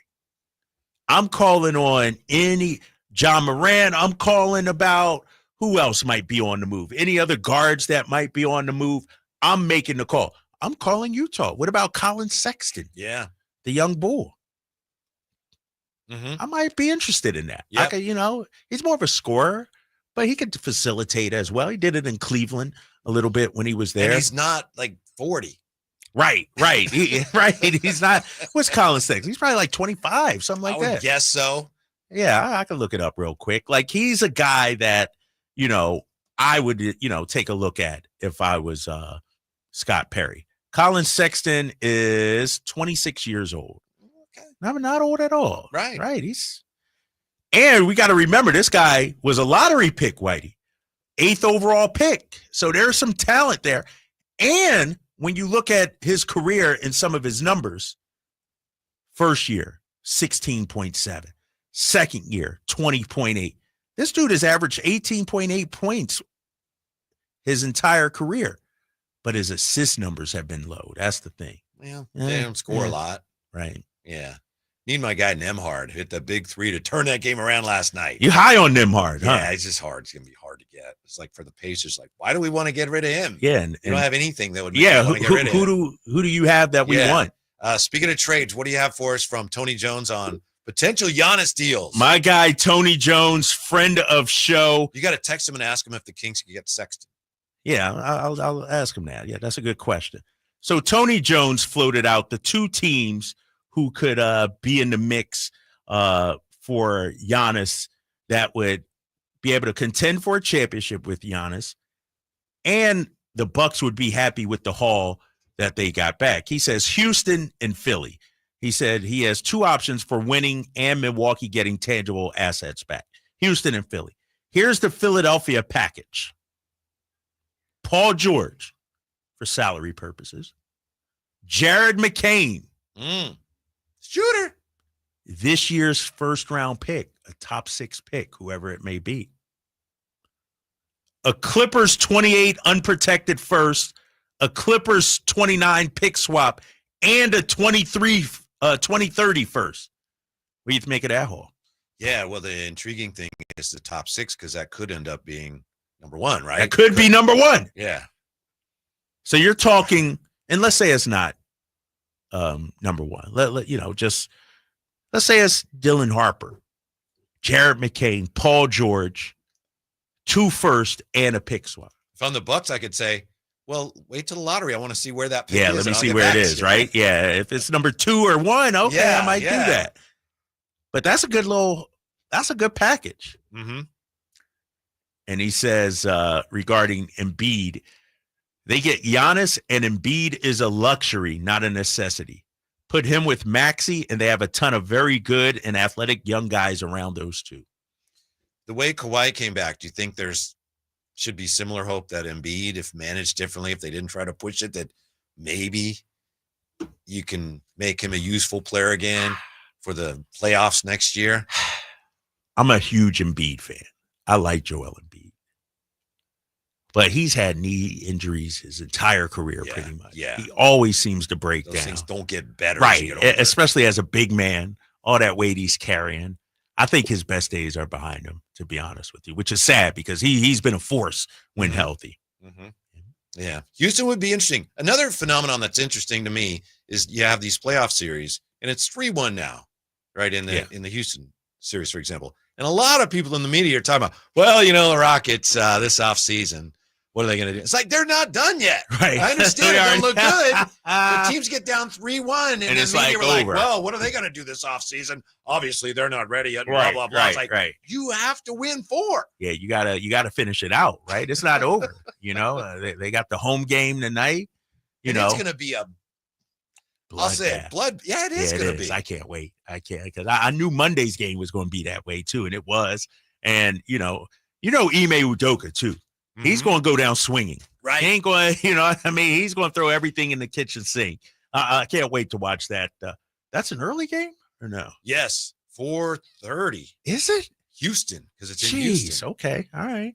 I just saw them advertising Warriors pregame live coming up next. And I'm like, damn, it's early. Okay. All of a sudden, Drapes is like, I forgot I have something I got to do. Right. I'm about to escape exit stage left. I will look at the Kings cap situation, what kind of flexibility they might have this offseason. Kieth Smith from Spotrac joins us next. Drive Guy, Sacktown Sports. It's the final days of the spring sales event. Drive home your new Honda before the deals and the new Hondas disappear. Folsom Lake Honda, your one-stop Honda shop. Looking to own or lease? During the spring sales event, drive a brand new Accord or Civic. Visit us today at folsomlakehonda.com, your one-stop Honda shop. As a family-owned and operated dealership since 2009, customer service is our #1 priority. Our customers love doing business with us, and you will too. Folsom Lake Honda, yeah, your one-stop Honda shop. Your next adventure is waiting at Sky River Casino with a $500,000 travel around the world giveaway. Get 1 free daily entry and 100 bonus entries every Monday and Tuesday. Earn more entries by playing slots and table games. Join us every Saturday, where you could pack your bags as our guaranteed $15,000 dream vacation winner. Visit skyriver.com for details. Gambling problem? Call 1-800-GAMBLER. Must be 21 or older. Hey, I'm Alan Stiles. Have an injury? Call Downtown. Downtown LA Law Group, an injury law firm, has many happy clients in Sacramento and the surrounding areas who have called Downtown. Get paid for your injuries from slip and falls or auto accidents. One of their most recent settlements was $1.5 million for a motorcycle accident. Have you had an auto accident? Call Downtown. Text injury help to 40222. That's injury help to 40222 and visit them at calldowntown.com. Hello, Sacramento. I'm Emran Pilati, owner of True Sports Cards and Collectible Store here in Rockland, California, and the host of the True Sports Cards Show that airs right here on Sacktown Sports 1140 every Saturday from 10 to 11 a.m., where we discuss the latest trends, hottest products, and deliver exclusive interviews with other industry leaders. And don't forget to visit our shop, True Sports Cards, at 6661 Stanford Ranch Road in Rockland and see what we have for all your sports card and memorabilia needs. Spring has sprung, and now is the best time to spruce up your home. Between spring cleaning and evaluating your home, it is the perfect time to reach out to the folks at the Overhead Door Company of Sacramento. Jason Ross here, and I'm so glad we did. We reached out, and we're now about a month in to our brand new garage doors. Now, first off, we improved our curb appeal. They look great, and it's one of the first things people notice when they approach your home. A new, modern, stylish garage door can improve the overall appearance of your home, just like it did for us. Also, how about this for a nice benefit? The return of investment. A new garage door is high on the return of investment home improvement project list. It's one of the more cost-effective upgrades you can make to improve your home's value. Hey, see for yourself. Check out their products. Go to the showroom at 6756 Franklin Boulevard and ask about the Sacktown Sports Special. Overhead Door Company of Sacramento, the genuine, the original overhead door. Always look for the red ribbon logo. Save $12,750 off MSRP. Every new 2025 Silverado 1500 LT and RST 5.3 in stock at the Meta Chevy Silverado Supercenter. After all rebates. And Mega Chevy still has one of the largest selections in the Sacramento area. $12,750 off new Silverado exclusively at the Meta Chevy Silverado Supercenter. Now that's big, huge. See them all at MetaChevy.com. Together, let's drive. Just trading 2011 renewal. Not available with special financing, lease, and some other offers.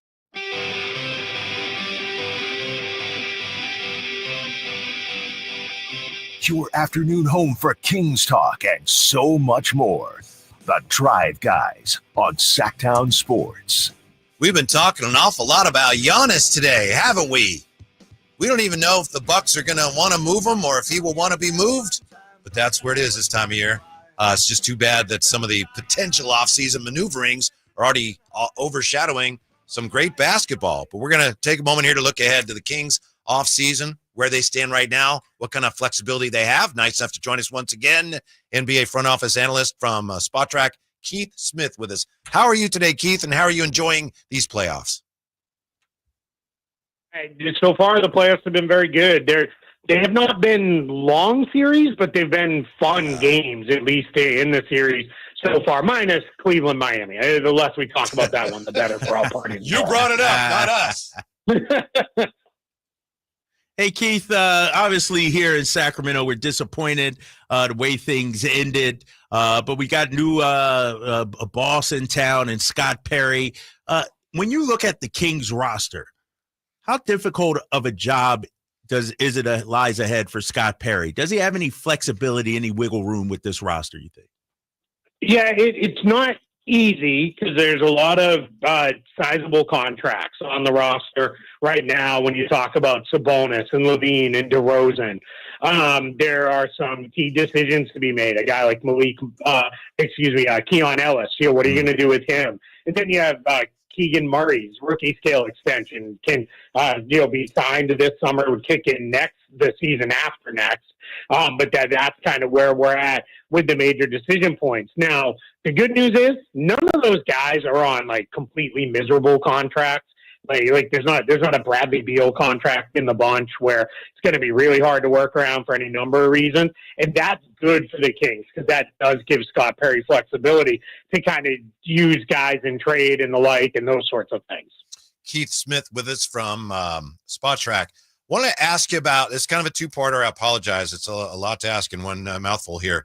If the Kings did look to move Domas and or DeRozan, and we don't know that they will or that those guys are unhappy, but if they did look to move both or more likely one, what kind of market would you guess there would be?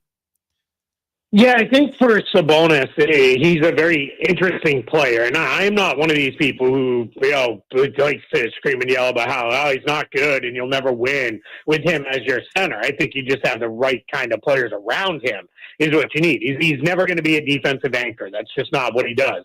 But he's a great rebounder, great passer, good scorer. Those things all have real value. There's an argument to be made. He's probably the second best passing big man in the league behind Nikola Jokic. So yeah, I would think most teams could put together something really good around him.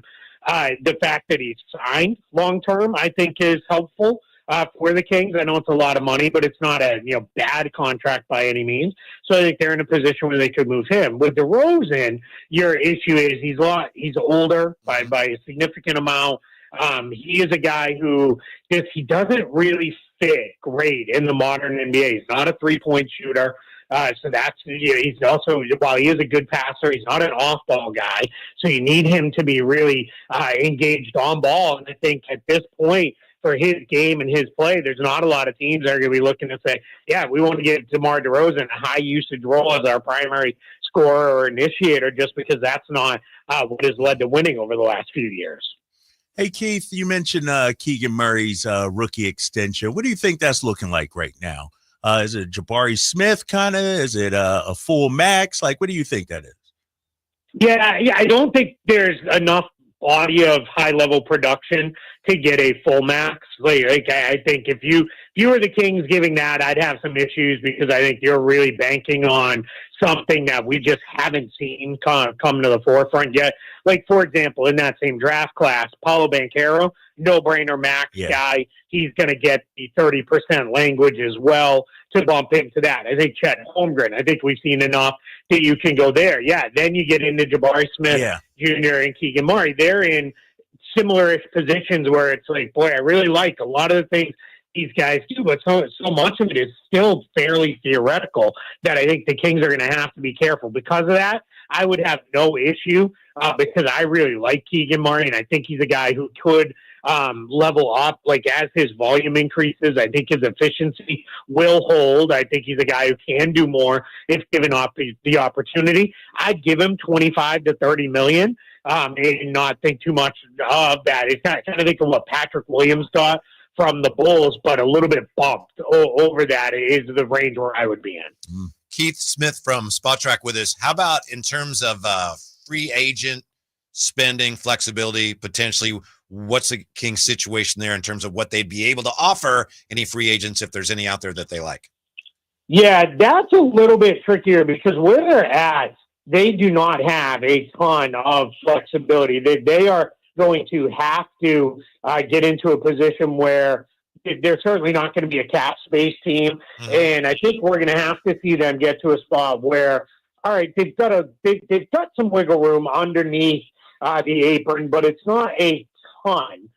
Now, the good news is they don't have a ton of their own free agents that they really need to re-sign. Well, most of their core guys are locked in, so you're probably not doing that. So I think they can get themselves in position to use the non-taxpayer mid-level. What's interesting, and this will be really kind of a test for Scott Perry in his roster-building philosophy, we saw that non-taxpayer mid-level go unused for a lot of teams this past year, because now teams can use that as a trade exception. That was a new thing in the CBA, and we saw a ton of teams sit on the MLE and not use it. But, I think this is a chance where you look around this summer, the landscape is the Brooklyn Nets have a whole bunch of cap space, and probably nobody else is going to have any, or they're certainly not going to have significant cap space. So if I'm the Kings and I'm looking around, I say, boy, I really like player X, and you can pick them off as a value signing using the MLE, I think you do that. Otherwise, I think you'll be more conservative and probably sit on it, because that seems to be where things are trending at the moment. And what is that? The non-taxpayer MLE is currently just a shade over 14 mil. Is that right? Yeah. It projects to be just over 14 million this coming season.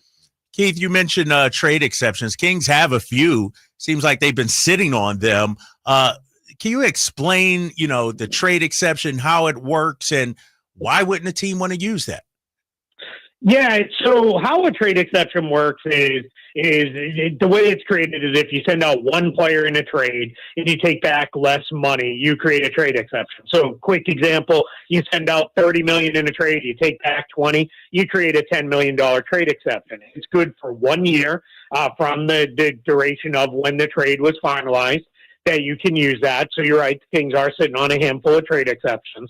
And what they would be able to do then is they would be able to use those to bring a player in. Now, the player's salary has to fit inside of that trade exception, or multiple players. If you had a $20 million trade exception, you could bring in two $10 million players. No issue with that, as long as they fit inside. Here's the key, though. This is where I think people get a little tripped up. If you bring them in via the trade exception, they still count towards the tax. They still count towards the aprons. It all counts. Anything that goes on the books counts. And that's what I think, if you're the Kings, you need to be a little cautious. If you're going to use one of your larger trade exceptions, you're probably not going to do that and use the non-taxpayer mid-level. You may not even be able to, because usage of those things can trigger a hard cap at the first or second apron, depending on how much you use, and that becomes a whole other issue that puts you in a position where then you have to work around it. Keith, we don't believe the Kings have any interest in tearing this thing down. I know a lot of fans for months have been talking about how that might be a good idea. There's no indication that ownership has any interest in that. That said, the new CBA, does it in some ways encourage teams to tear it down and start over just because young players are less expensive? To an extent. I think if you have truly hit your ceiling and it's no longer enough to just, be a playoff team, right? We're all focused on the Milwaukee Bucks right now in the wake of them kind of flaming out.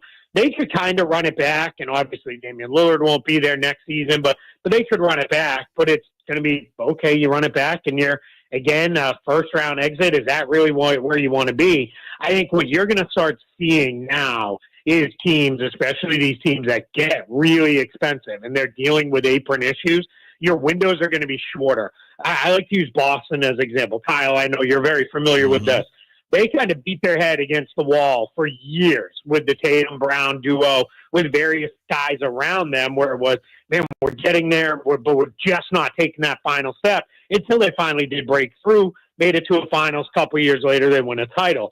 I don't know that you're going to see a lot of teams say, we're going to do 6-7 year window like that, unless you have truly cost-controlled players. And that takes guys popping year 1, year 2, year 3, while they're on their rookie scale contracts and they're still cheap. And then you get the right guys around them. You can probably extend your window a little bit.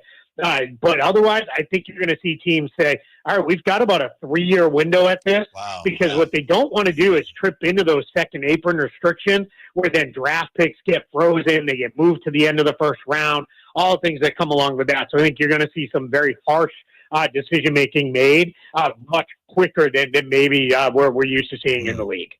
Kieth Smith joining us. Keith, you're a basketball mind, obviously a cap guru as well. If you're Scott Perry, what's the first thing you need to clear up? What's the first move you need to make when it comes to this roster?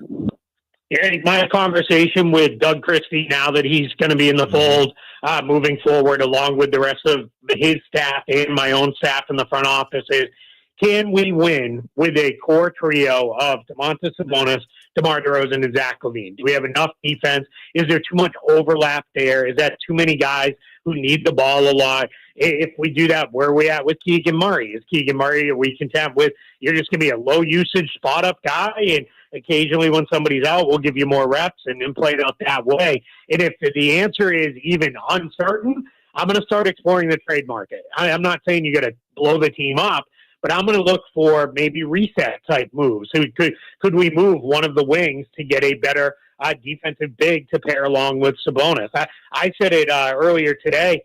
I would maybe place a call to Memphis just to see, hey, where are you guys at on Jaren Jackson Jr.? Ooh. You really want to pay him and see, is there a way, is there something that could work there where you bring him in and putting him alongside Domantas Sabonis, because they really do complement each other well. One guy's strength covers for the other guy's weakness quite well there. I don't know if that's, anything that would be on the table, but those are the kind of conversations I'm having, because I don't think anybody wants to be a play-in tournament team again. I think you want to either let's really try to be a top 6 team in the playoffs moving forward, or we start having questions around, let's reset a little bit, maybe clear out some of the long-term salary and see what it looks like. Thank you, Keith. Fascinating. We appreciate it. We hope to talk to you again soon. Enjoy the games. I appreciate it. Thank you so much for having me. All right, you're welcome. What that all means for the Kings when the Drive guys come right back. Sacktown Sports. Visit SacktownSports.com and join the Sacktown Sports 1140 newsletter. We just want to have enough money for retirement. And travel to visit our grandchildren. I understand. That's why at Fisher Investments, we start by getting to know each other, so I can learn about your family, lifestyle, goals, and needs, allowing us to tailor your portfolio. What about commission-based products? We don't sell those. We're a fiduciary, obligated to act in your best interest. So how do your management fees work?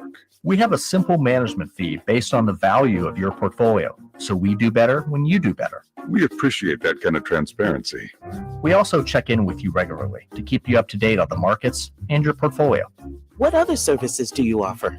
As a client, you have access to resources on investing, financial planning, estate planning, Social Security, Medicare, and more. Wow, it sounds like Fisher Investments has everything we need.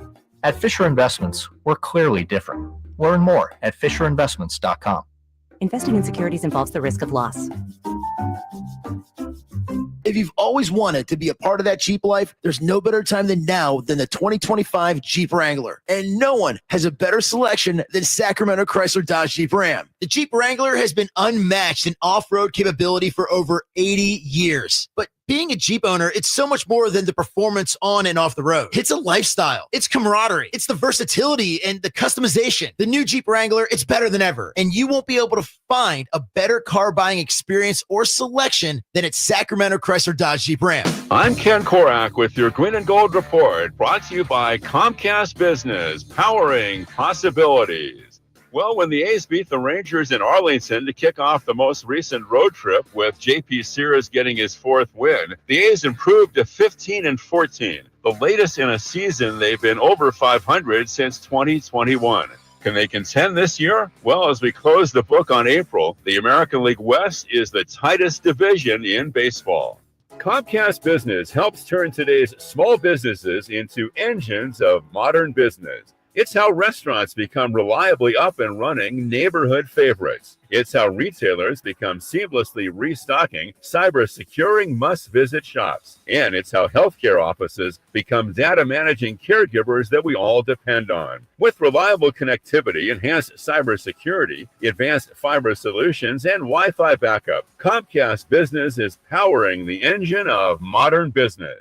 Power Business Technology is proud to be a 100% independent, locally owned and managed Toshiba copier dealer. Local ownership cuts out the red tape, allowing train ourselves to never be too busy to personally answer the call when our clients need us. Recognized for excellence in service execution, training, and customer service, we're proud to be named a Toshiba ProMasters Elite Dealer since 2021. Contact us today for all your business printing needs at 844-POWER-BZ. That's 844-769-3729. Or visit us at powercopiers.com. Sacramento's premier country music festival, Country in the Park, is coming back May 16th and 17th at Cal Expo with Bailey Zimmerman, Billy Currington, Cole Wetzel, Nate Smith, and more. You'll enjoy food trucks, rock walls, and a mechanical bull, line dancing, and more. Single-day GA tickets start at $52 at CITPFest.com. Country in the Park, May 16th and 17th with Sky River Casino, Hop Valley Brewing, and Naturewood Home Furnishings. Find out more at CITPFest.com.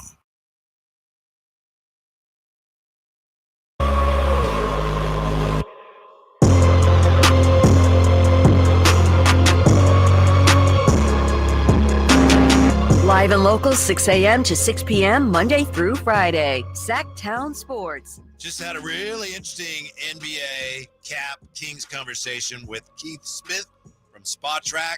One of the things he said that was most interesting to me, Drapes, is he talked about things going on in the NBA trends and also specifics with the Kings. But when he said teams are going to they're going to cycle through their cores faster, that's incredible because I've kind of seen that. 3 years. And it's like, yeah. So because it's so expensive now, teams get in, they commit to their core. 3 years later, it's like it's so expensive. If it's not working, we got to move on. I'm not sure that's good for the league ultimately, but I think we've already seen signs of that happening. Hold on, your Padres got the win. Yeah. Are they playing? Right. All right. Who are they playing? This guy got one eye on the studio, one eye on the TV over here. 5-3 over the Giants. Yeah, the game's on here.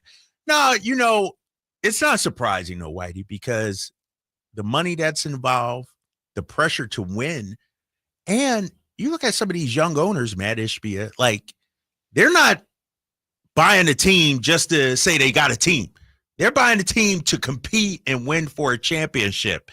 And it's a reflection of society, too. We're in this microwave society where we want the payoff now. We want it now, and losing is unacceptable. And so, Keith brought up the Celtics, and he's 100% right. They stuck with their core. Remember, some people thought you got to break up the Jays, Tatum and Jaylen Brown. Up into the January of 22, where they went to the finals that year, probably should have won, but that's when they took off. And up to that point, a lot of people saying, Brown and Tatum, they don't work. They don't work. So let me ask you this.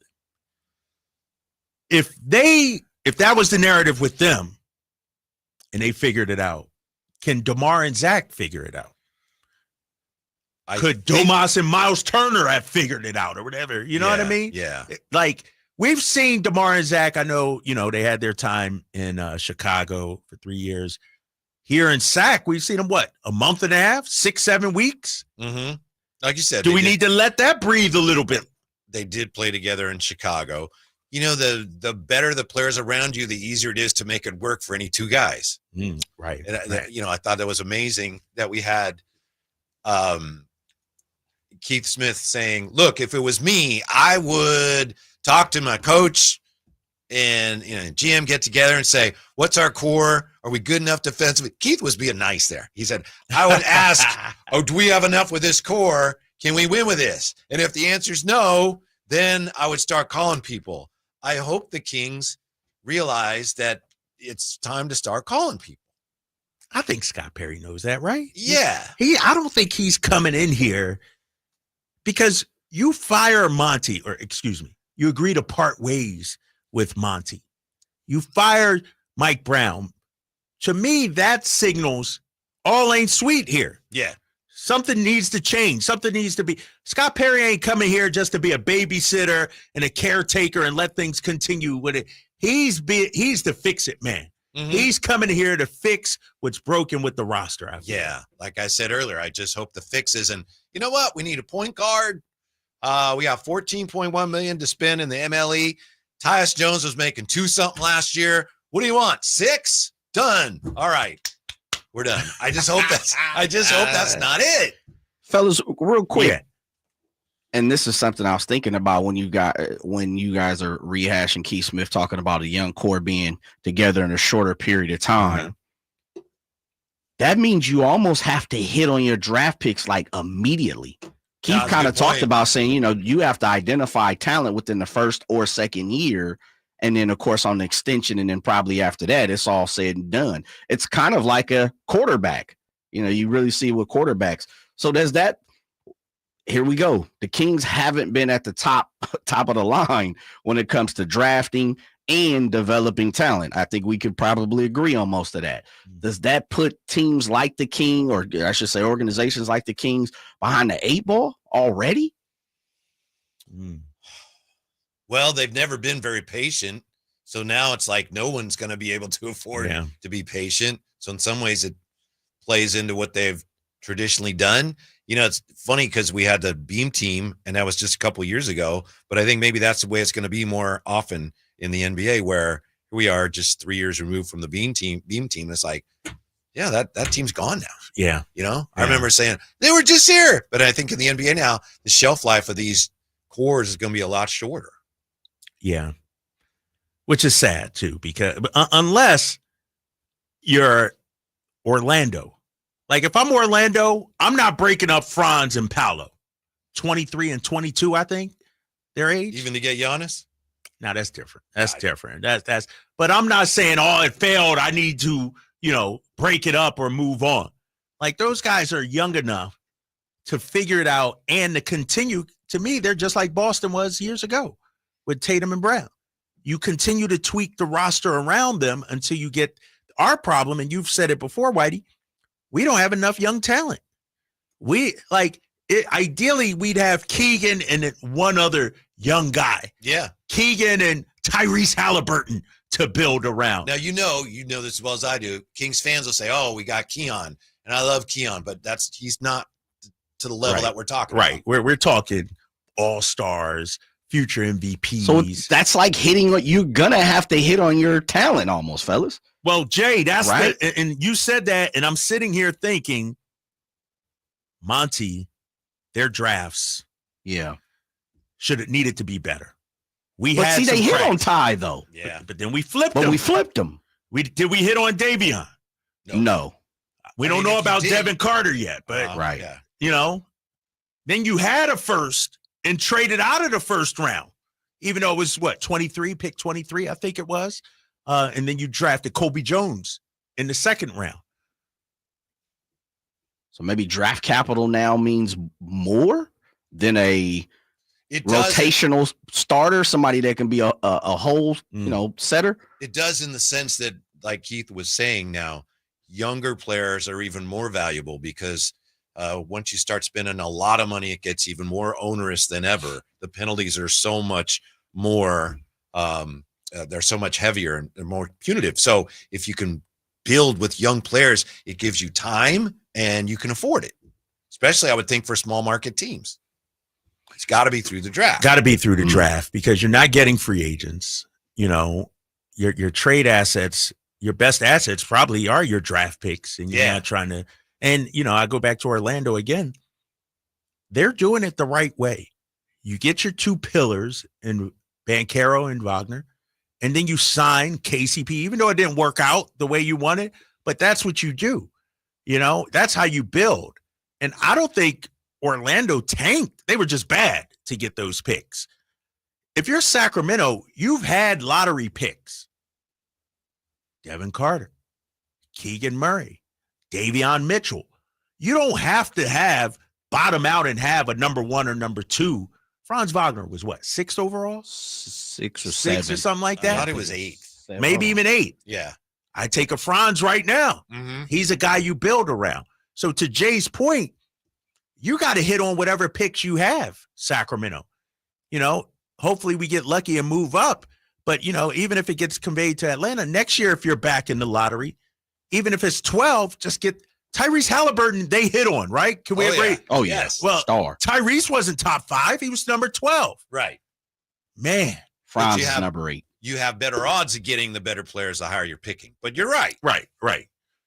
So another extension, and I asked this to Keith And I also texted him. Basically the question was, if you have to identify your core rather sooner than later, what's going to happen with these huge contracts and first apron? And we know, the cap is just crazy right now. And I found it super interesting on the back end. I said, guys are making $50 and $60 million a year, Kieth, but you're saying you're going to have to identify these guys quicker. So like he talked about Keegan Murray, and he's probably not going to be worth 50, 60 million bucks. He said, I think teams will be more strategic about who gets the full max moving forward, especially at the 35% of the cap type guys. Mm-hmm. And then he goes to say Franz Wagner, Paolo Banchero, guys that immediately show that they're a star. If you're not a star immediately, then you're out. And we know that's kind of tough because some people develop a little later. Yeah. So somebody's going to steal somebody. Yeah. Now, when Kieth Smith said that he would give Keegan, what did he say, about 25? Did I see you do a fist pump, Jay? Yeah, because that's about where it's at. Yeah, 25, huh? Because two things for me, Drapes, and I know one day you weren't here, but I think one day you were here, but I'll repeat it. You need Keegan for the cap holder, meaning 25 to 30 million bucks. That's a good ball player in the league, right? You can look around and pay attention to who makes that and then find whoever you want. And then the second part of that too is I think it also shows Keegan, like, look, we value you, but you're not what some Kings fans or some people around the league believe you, and you need to continue to work on it. And then the other part about it is, the third part is, if it doesn't work out, you can spin him, because he's still going to be a decent, a decent part of probably a playoff team. People could see, oh, we need that 3-and-D guy, somebody with long athleticism and tall, but he may never be a star. We're okay with it. And for me, I think that gives a lot of options to the Kings. So rather than giving them the Paolo deal, the 45 and all, I don't think it's deserved that yet. Yeah, we're talking about the swirling winds of change that the Kings are dealing with and the entire NBA is dealing with right now, even though the offseason, well, it's only started for a few teams, including the Bucks. All that, and where will Giannis end up? We're back with that. Drive Guy, Sacktown Sports. Check engine or ABS light on? Take the guesswork out of your warning lights with O'Reilly Veriscan. It's free. Ask for O'Reilly Veriscan. O'Reilly Auto Parts.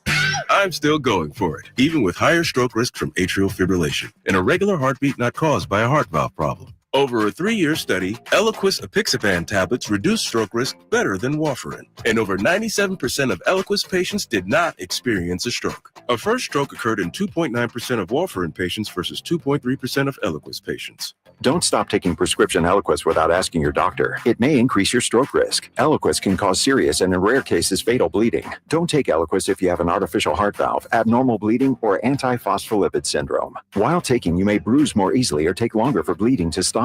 A spinal injection while on Eliquis increases risk of blood clots, which may cause paralysis, the inability to move. Get medical help right away for unexpected bleeding, unusual bruising, or tingling, numbness, or muscle weakness. Medications such as aspirin products, NSAIDs, SSRIs, SNRIs, and blood thinners may increase bleeding risk. Tell your doctor about all planned medical or dental procedures. Learn more at Eliquis.com or call 1-855-ELIQUIS. Alan Stiles here with your Sacktown Sports Injury Update, brought to you by Downtown LA Law Group. Jose Leclerc, right-handed pitcher out with that right lat strain, is currently shut down from throwing. Will receive a second opinion with the doctor this week. Zach Geloff, out with that fractured right hand, is set to begin a rehab assignment with AAA Las Vegas this week as well. Goal is to get around 35 at-bats, and that will put him in line for a return in early May. This injury report was brought to you by Downtown LA Law Group. Hey, I'm Alan Stiles. Have an injury? Call Downtown. Downtown LA Law Group, an injury law firm, has many happy clients in Sacramento and the surrounding areas who have called Downtown. Get paid for your injuries from slip and falls or auto accidents. One of their most recent settlements was $1.5 million for a motorcycle accident. Have you had an auto accident? Call Downtown. Text injury help to 40222. That's injury help to 40222 and visit them at calldowntown.com. What would it take for a plumbing company to earn your trust? Jerry and Kenny here from Bell Brothers. And let's face it, plumbing and service companies don't always have the best reputation.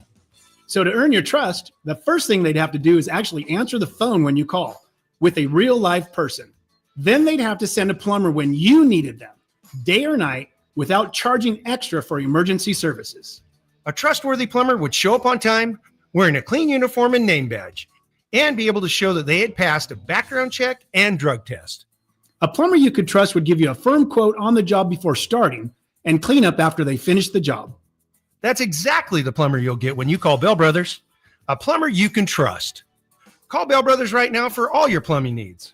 Our number is 916-444-1234, or find us online at thenosurpriseguys.com. The No Surprise Guys, Bell Brothers.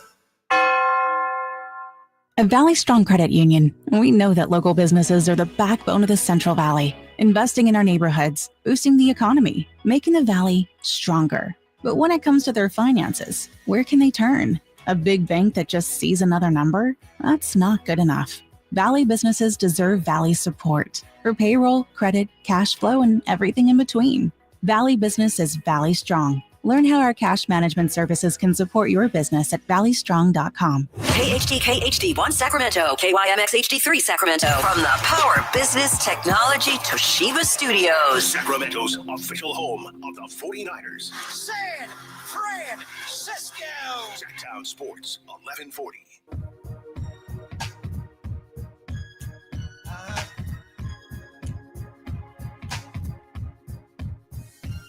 Live and local, it's the Drive Guys.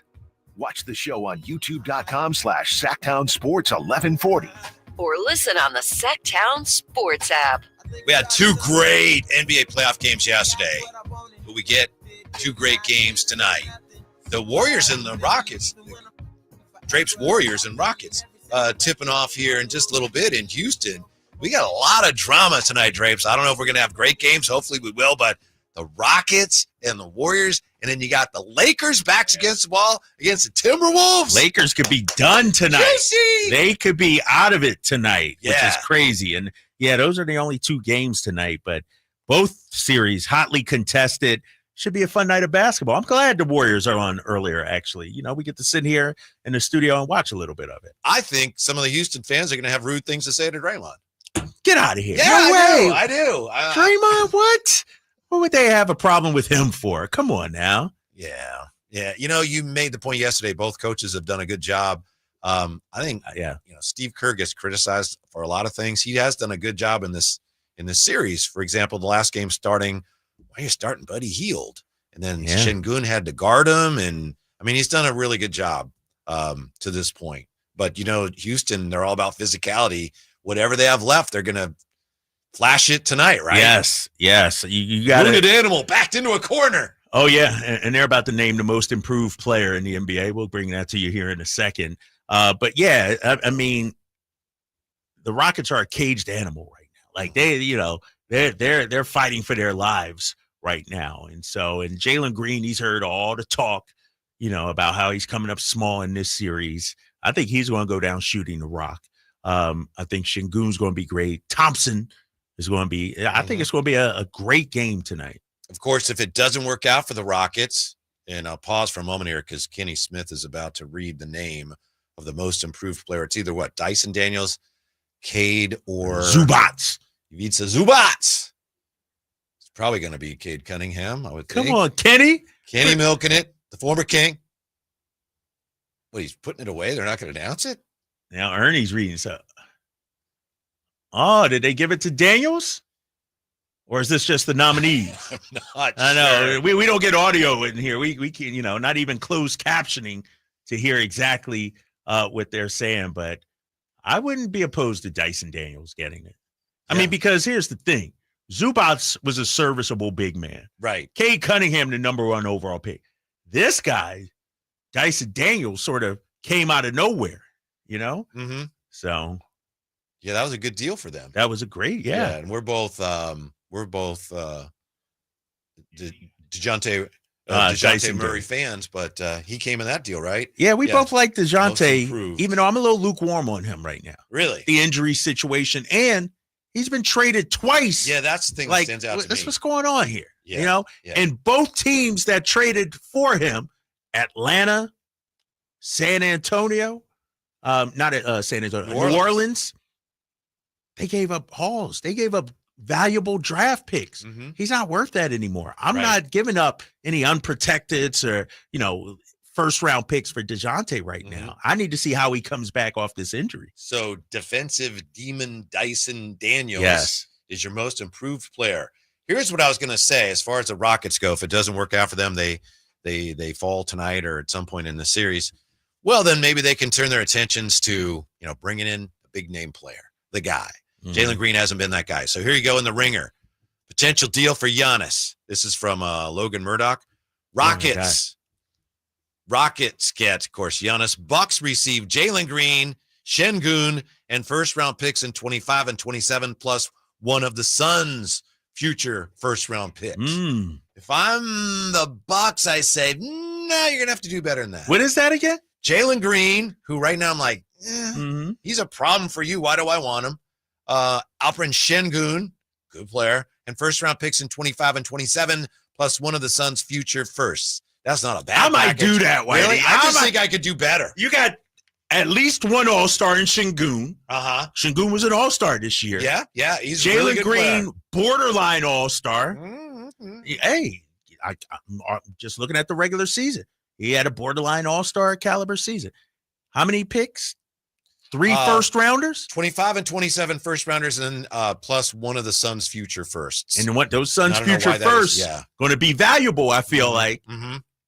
That's a good trade. Yeah, it's not bad. I just feel like I might be able to do better, but I'm with you. That's when you take a look at it. And then, Houston bringing in Giannis. Would that be the answer to all their questions?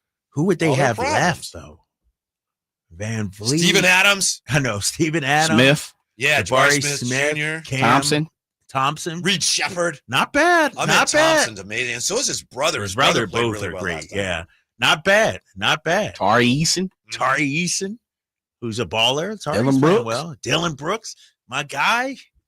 Not a bad trade if I'm Houston for Tari sure. Eason had to walk from San Francisco to Houston after that foul and everything. Coach Ime is like, you're not getting on the bus. You're not getting on the plane. We will see you in Houston. All right, guys, real quick. Not even real quick. I want to open up something here, Whitey, because we're talking about potential trade targets for the Kings. We're trying to value our assets, what we possibly could get. I just Googled Domantas Sabonis, and I came up on this article, SI.com, Charlotte Hornets fan site. One for every team out there. Jay's on there all the time. I know, right?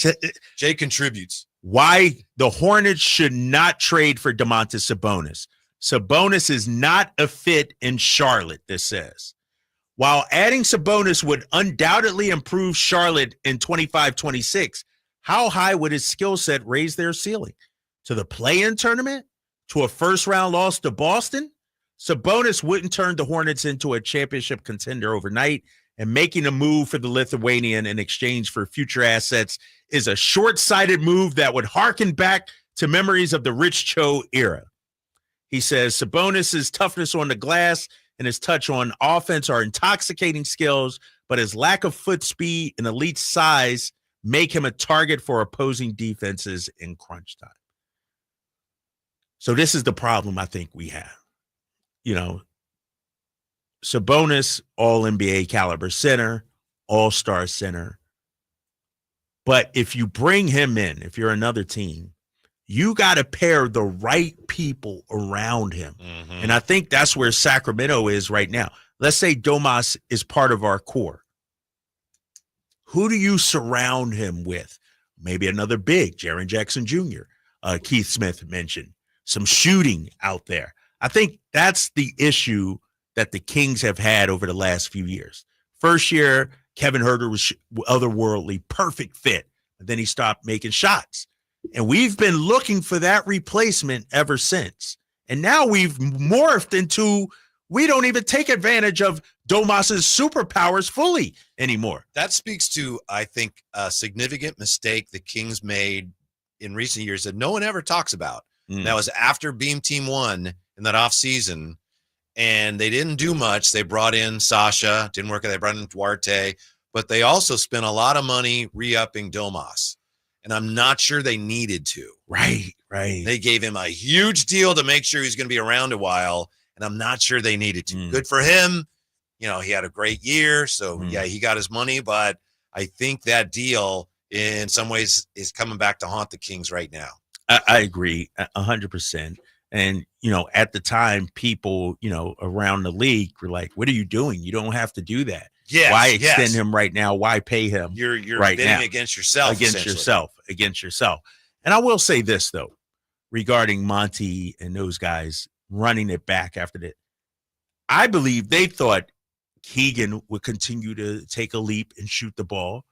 Kevin Huerter would come back and shoot the ball. Shoot, even Malik. Like, I thought they felt, all right, what we saw in that 22-23 season, the efficiency numbers would carry over. And they didn't. Right. And that's, you know, I get running it back. If Kevin Huerter has his season that he had in 22-23, if Keegan Murray has his season, then you're talking about an improved team, you know? But they didn't. Guys fell off the cliff when it comes to shooting.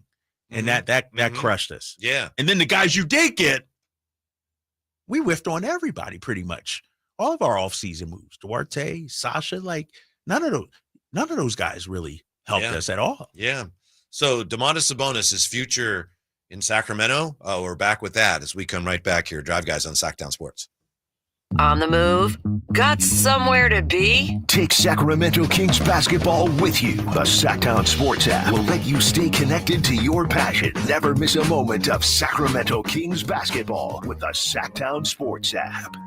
Wesley Financial Group is not a law firm. An important message about your timeshare from Chuck McDowell, founder of Wesley Financial Group. If you receive an unsolicited phone call or mail piece to discuss selling, renting, or especially canceling your timeshare, don't fall for it. Contact your timeshare resort or Wesley Financial Group for assistance, and I'll send you our timeshare exit information kit free with the straight facts about timeshare cancellation. Call 800-885-7700. 800-885-7700. This is the story of the one who, as a maintenance specialist for a historic high-rise, knows that vintage charm historically needs constant attention. Which is why, when it's time to upgrade turn-of-the-century mechanicals, they turn to Grainger. With easy access to 1 million-plus products and the scale to deliver when and where you need them. The right tools and supplies are never far away. So the one can keep that vintage building running like new. Call, click Grainger.com, or just stop by. Grainger, for the ones who get it done. You never know what you might hear when listening to a Sacramento Kings game. Out of Keegan, going for another triple. Man, is he feeling it. Keegan, can he do it? Yes, there's number 11, Keegan Murray. Keegan steps back.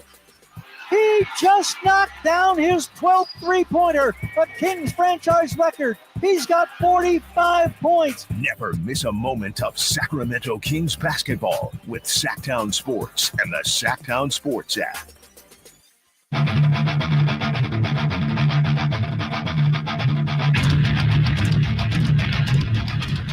The only station in Sacramento giving you local sports coverage from 6 a.m. to 6 p.m. Monday through Friday. Sacktown Sports. Look, I confess, in this Rockets-Warriors series, I know it's not popular around here. I'm pulling for the Warriors. That said, and just as we're getting ready for the next game here, which tips off bottom of the hour, on TNT, they're showing some highlights or lowlights, however you want to look at it from the last game, and I still don't know how Draymond Green wasn't thrown out of that game. Right. It's like, what are we doing? Don't get me started. That upsets me, but man. Then he got the, yes, well, it's a flagrant. That's not a T, so we're not tossing it. All right.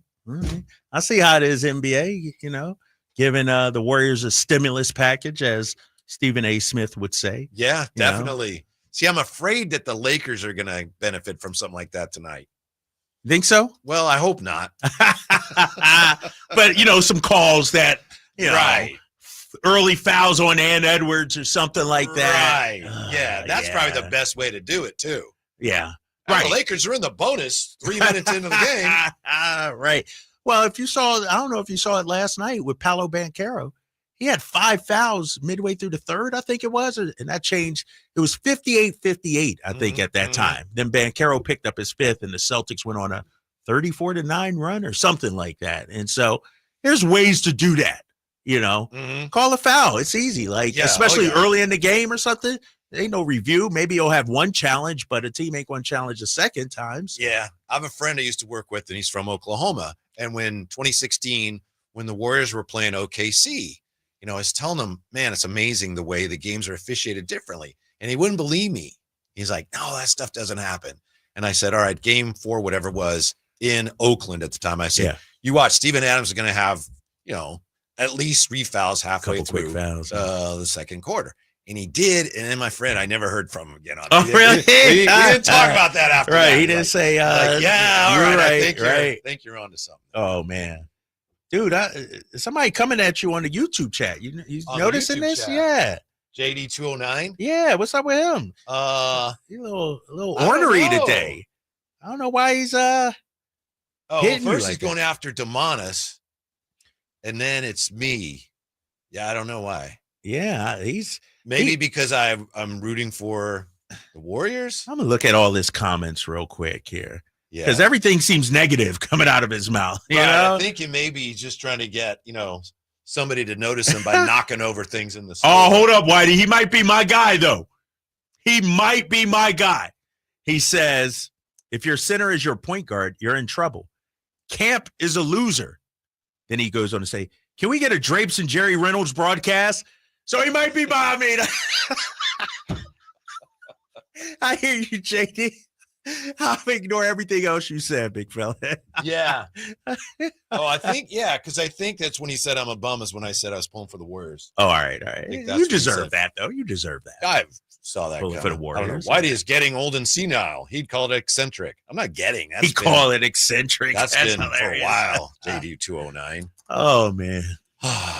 So it's going to be interesting to see what we get tonight. Maybe it's possible that tonight the Rockets are out and the Lakers are out. Yeah, I just stumbled upon something, Whitey. Bleacher Report. I don't know if Alan Stiles or Carmichael Dave. JD. LOL, I love you all. I can't. He backtracking, backpedaling like Deion Sanders out there now. I see how it is. So Bleacher Report. Let me see who wrote this. Zach Buckley. Sure. You know that guy, right? 5 landing spots for Domantas Sabonis. If, the Kings entertain a trade. I have a question for you that may relate to that. Why in the world was the guy from Charlotte that you just read to us, how come they were even talking about Charlotte and Domas? Is he in there? Or, I realize the Kings are looking at a lot of things, but was there some rumor or suggestion? Nah. Or was it just somebody just spitballing? It's just somebody spitballing. All right, I get that. Drumming up content, right? I know that. That's what I'm checking. And this article plays off of Sam and Slate's, that Sabonis expected to see clarity and everything this offseason. All right, so here we go. All right, 5 landing spots for Domas. 1, Charlotte. Okay, that's probably why that guy wrote Yeah, that's probably why that guy. By the way, I believe the show before us tried to get Mr. Buckley on today. Oh, did it? And I don't think he responded. Oh, shoot. Okay. Well, shut him out. How about this package? Because he throws out packages. I was going to say, what does Charlotte have that we want besides someone that I like and I already guarantee people are going to be upset about? Miles Bridges, Mark Williams, and draft picks. How many draft picks? He didn't say. If it's 3, there's that could help you depending on how you feel. Especially about if you can Bridges. get Charlotte's picks, right? Right. Because they're historically bad every year. Got to revisit. Is this city ready for Miles Bridges? I said it in the summer. I'll say it again. Has enough time gone past? I don't know. I'm asking you. It would be another potential PR situation for a franchise that I don't think needs any more. Now. Yeah. That deal right there, from a basketball standpoint too, I don't know if a lot of fans would be happy because they'd see just the names. Bridges and Mark Williams for Domas, Yeah. Those 2 guys wouldn't be the prize of the deal. It would be the draft picks that would entice me. But in terms of the PR campaign, that would be tricky. Yeah. How about this one? You like the way I dodged your question, You Jay? did. You did. Yeah, Right. Yeah, we moved right past that, Jay. Professionals. How about this? Detroit. Jaden Ivey. He says any one of Ivy, Jalen Duren, and Isaiah Stewart. And picks. I'm the Kings. I don't. Nah. I don't. I like float Beef my boat. Stew, but not Jalen that much. Duren. I like him too, but Yeah. nah, I'm not doing that. Fringe people. Ivy? Nah. He's a Jalen good Duren's player, pretty but good. yeah, Duren is pretty good. Again, it comes down to the picks, but their picks are not going to be very good for a while, probably. Right. Right? Is Ivy a star in the making? I don't know. We were talking about having patience. Mhm. And I think maybe if I were a Pistons fan, my patience would be growing thin with him. How about this though, fellas? An Ivy Keegan Murray 1-2 combination. The two guys that went draft class 4 right? and 5. Maybe those two guys. Well, I gotta look. What is he? Is he improving? I think he did have a, but he got hurt. He got hurt so early. He got hurt. Yeah. Mhm. Yeah. Look him up. Continue to look at that. I am intrigued by Ivy. I like his game. Why'd he go into his favorite site, Basketball Reference? What you got? 17-6 this year, 41% from three. Only played 30 games, as you guys said. But not bad numbers. Pretty About good. last year.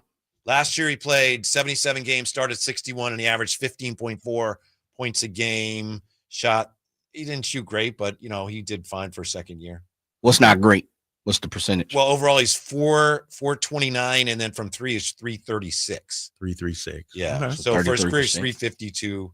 Yeah. But this season, And I just remember the De'Aaron fouling him, and I shouldn't hold that against him. Right. That's a big shot. Yeah. Big shot. All right. So good young player. All right. And how young? My goodness. How old is he? He is 6'4", and he's 23. So you got him and Keegan. That's your core. Why would Detroit do that? Because they got a lot of players right now. They're trying to win right now. Mhm. They're looking to win right now. Memphis. We were just talking about Memphis. How about this? How about as part of a John Morant package?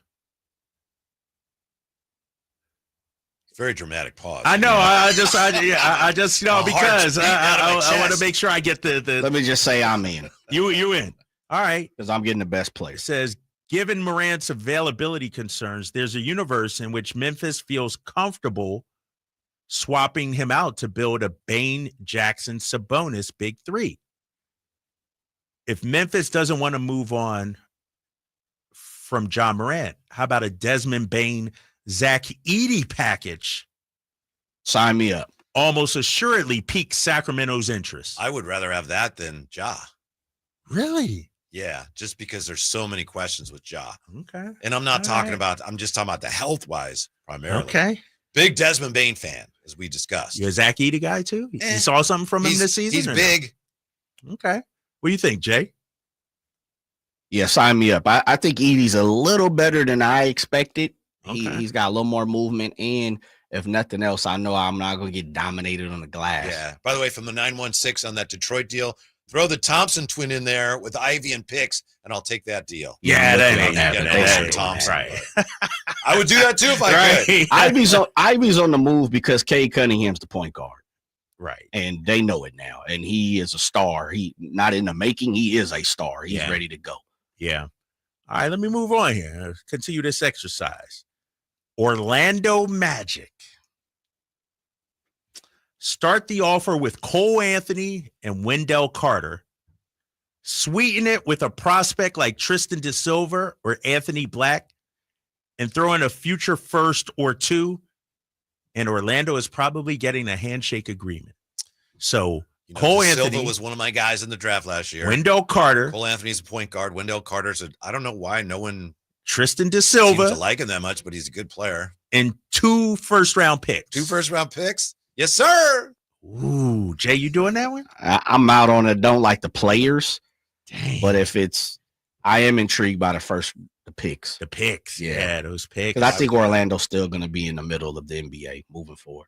All right. Last one. I'm not keeping those picks, Jay. I'm moving them. I'm with you. Yeah. I'm with you. Yeah, I would do that. But there's such a big difference, whoever's writing this. Blake Stewart or whoever wrote it. It's like is it 1 or 2 picks? Well, which is it? That's a huge Right. That's a big difference. difference. Yeah. This is Zach Buckley, not Yeah. Blake Stewart. Yeah, I need 2 picks for sure. Yeah. Yeah. All right. The 5th team, he says, could be a potential landing spot for Domantas Sabonis? The Phoenix Suns. I ain't to take got Bradley nothing. Beal or something like that. I'm getting a coral. They They ain't don't got have nothing to any- give me. Yeah. The center spot was a problem position for Phoenix all season, but getting Sabonis back as part of the return package for Kevin Durant would take care of that. Do you realize the Pandora's box you're opening on Sacramento Airwaves suggesting trading Domas for Kevin Durant? I'm not suggesting it. Zach Buckley is suggesting. I'm just reading an article, Whitey. I'm just creating a discussion. The words if did you come will. out of your mouth. What else? What else? What He else didn't is throw in that anything pick? in. He didn't throw anything else. So Domas for KD. Straight up. They said it might be have to be a 3 or 4 team deal. Like somebody yeah, else- you yeah, got to you gotta add some flip other something. things for that. Let me- I wouldn't. But the reason why we're doing this though is to gauge what Domas's, is that value is. Yeah. Another part of the value is it sounds bad, but it's a high salary, and you're trying to dump that as well and break that salary up into 2-3 That's different true. players. That's So true. that's the other, positive to it. And this is really, of course, Drapes, you talked about it, you preface it. This is if Domas wants out and or you're tearing it down. Right. You're I gonna do think it. if you're, behind closed doors right now and you're looking at all this, one of the things they have to discuss is, look, we have to decide if we're in or out on Domas. But if we're out, this is the time to trade him. Yeah. And maybe they're like, no, we love him. It's great. Maybe Doug says, no, I got to have him. That's fine. But if it's like, well, if you're going to trade him or considering it, now is the time. I think his value is as high as it's going to be, especially if you're going to continue to de-emphasize him in your offense. Yeah. His numbers are going to go down. Yeah, and we spend so much time, Whitey, talking about the moves Scott Perry need to make. What if Domas doesn't want to be? Remember, what if he gets the clarity and is like, I don't like this, I'm out. Right. Like whether it's him, DeMar, Zach, whoever, we don't know if those guys want to even be here, really. Mm-hmm. So I'm interested in the KD, and I'll tell you why. What? Yeah, I'll tell you why. Oh, here we go. Because 2 things. Either you're gonna give me player. See, this is my thing. If you're gonna let go of Domas, you're not winning next year. You're not gonna, because you're not gonna get back what you need to win next year. You have already told me that you're resetting something, which probably means a DeMar or somebody else is gonna be on the move.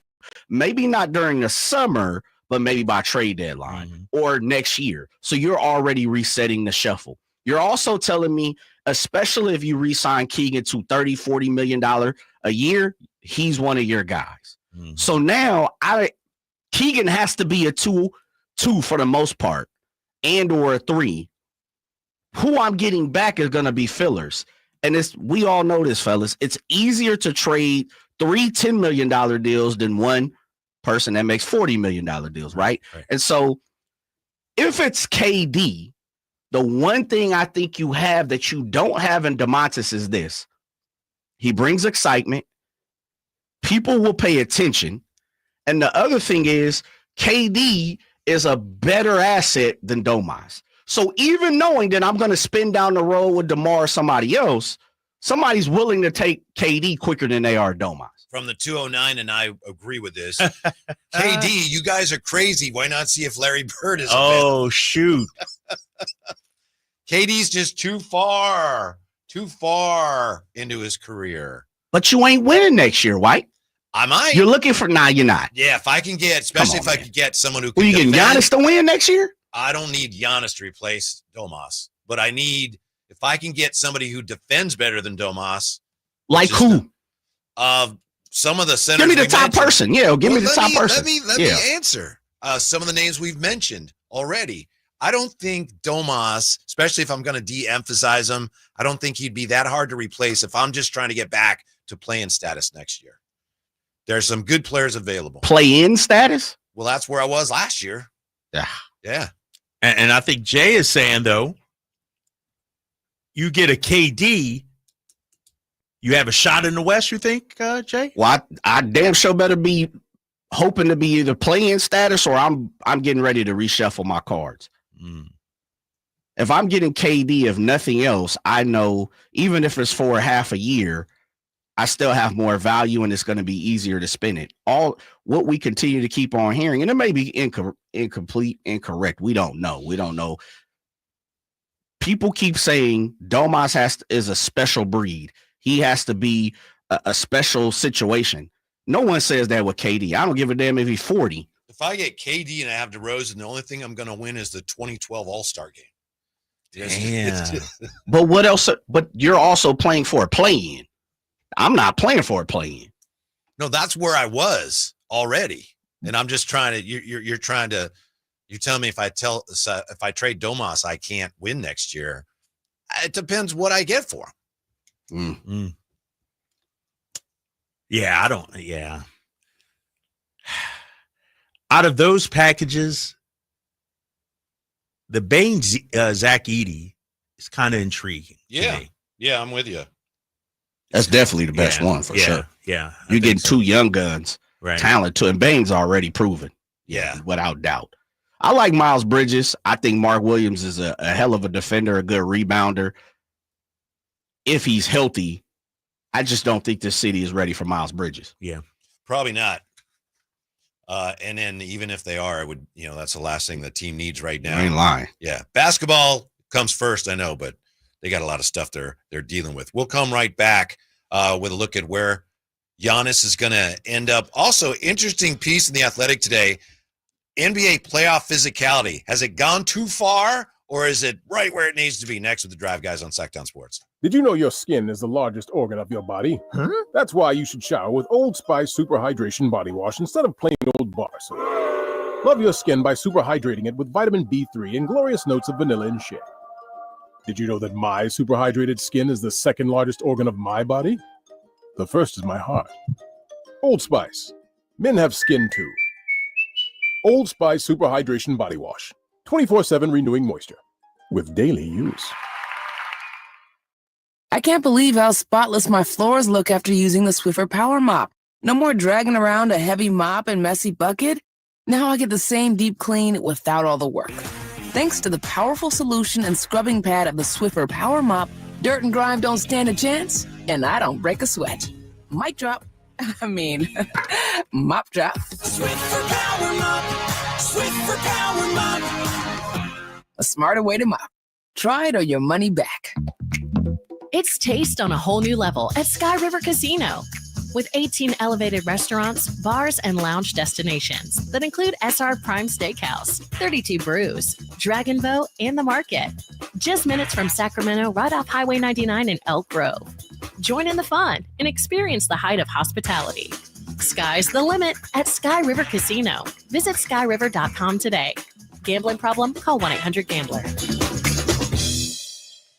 It's Carmichael Dave talking to you about my good friends at American Energy. You're in the Sacramento area. You know how the seasons work. They are a-changing right now. So American Energy wants to help you stay warm for the rest of the cold season, but help you stay cool during the warm season. Best way to do that, make sure your system is operating safely. So right now is the time to take advantage of half off a tune-up, $24.50. They cut that right in half, and if you want a diagnostic, guess what? You can't beat free. If it's free, it's me, and now it can be you. And also, it's the end of the season blowout. $4,000 off a new system plus any rebates. That $4,000, that's a direct drop from the sticker price. It's a great deal. Check them out at theaeway.com or an instant quote, or give them a call at 916-520-9990. That's 916-520-9990. Tell them your good buddy Carmichael Dave sent you. Call 916-520-9990 now.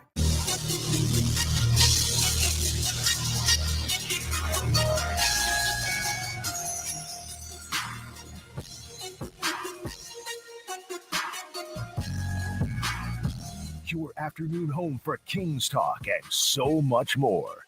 The Drive Guys on Sacktown Sports.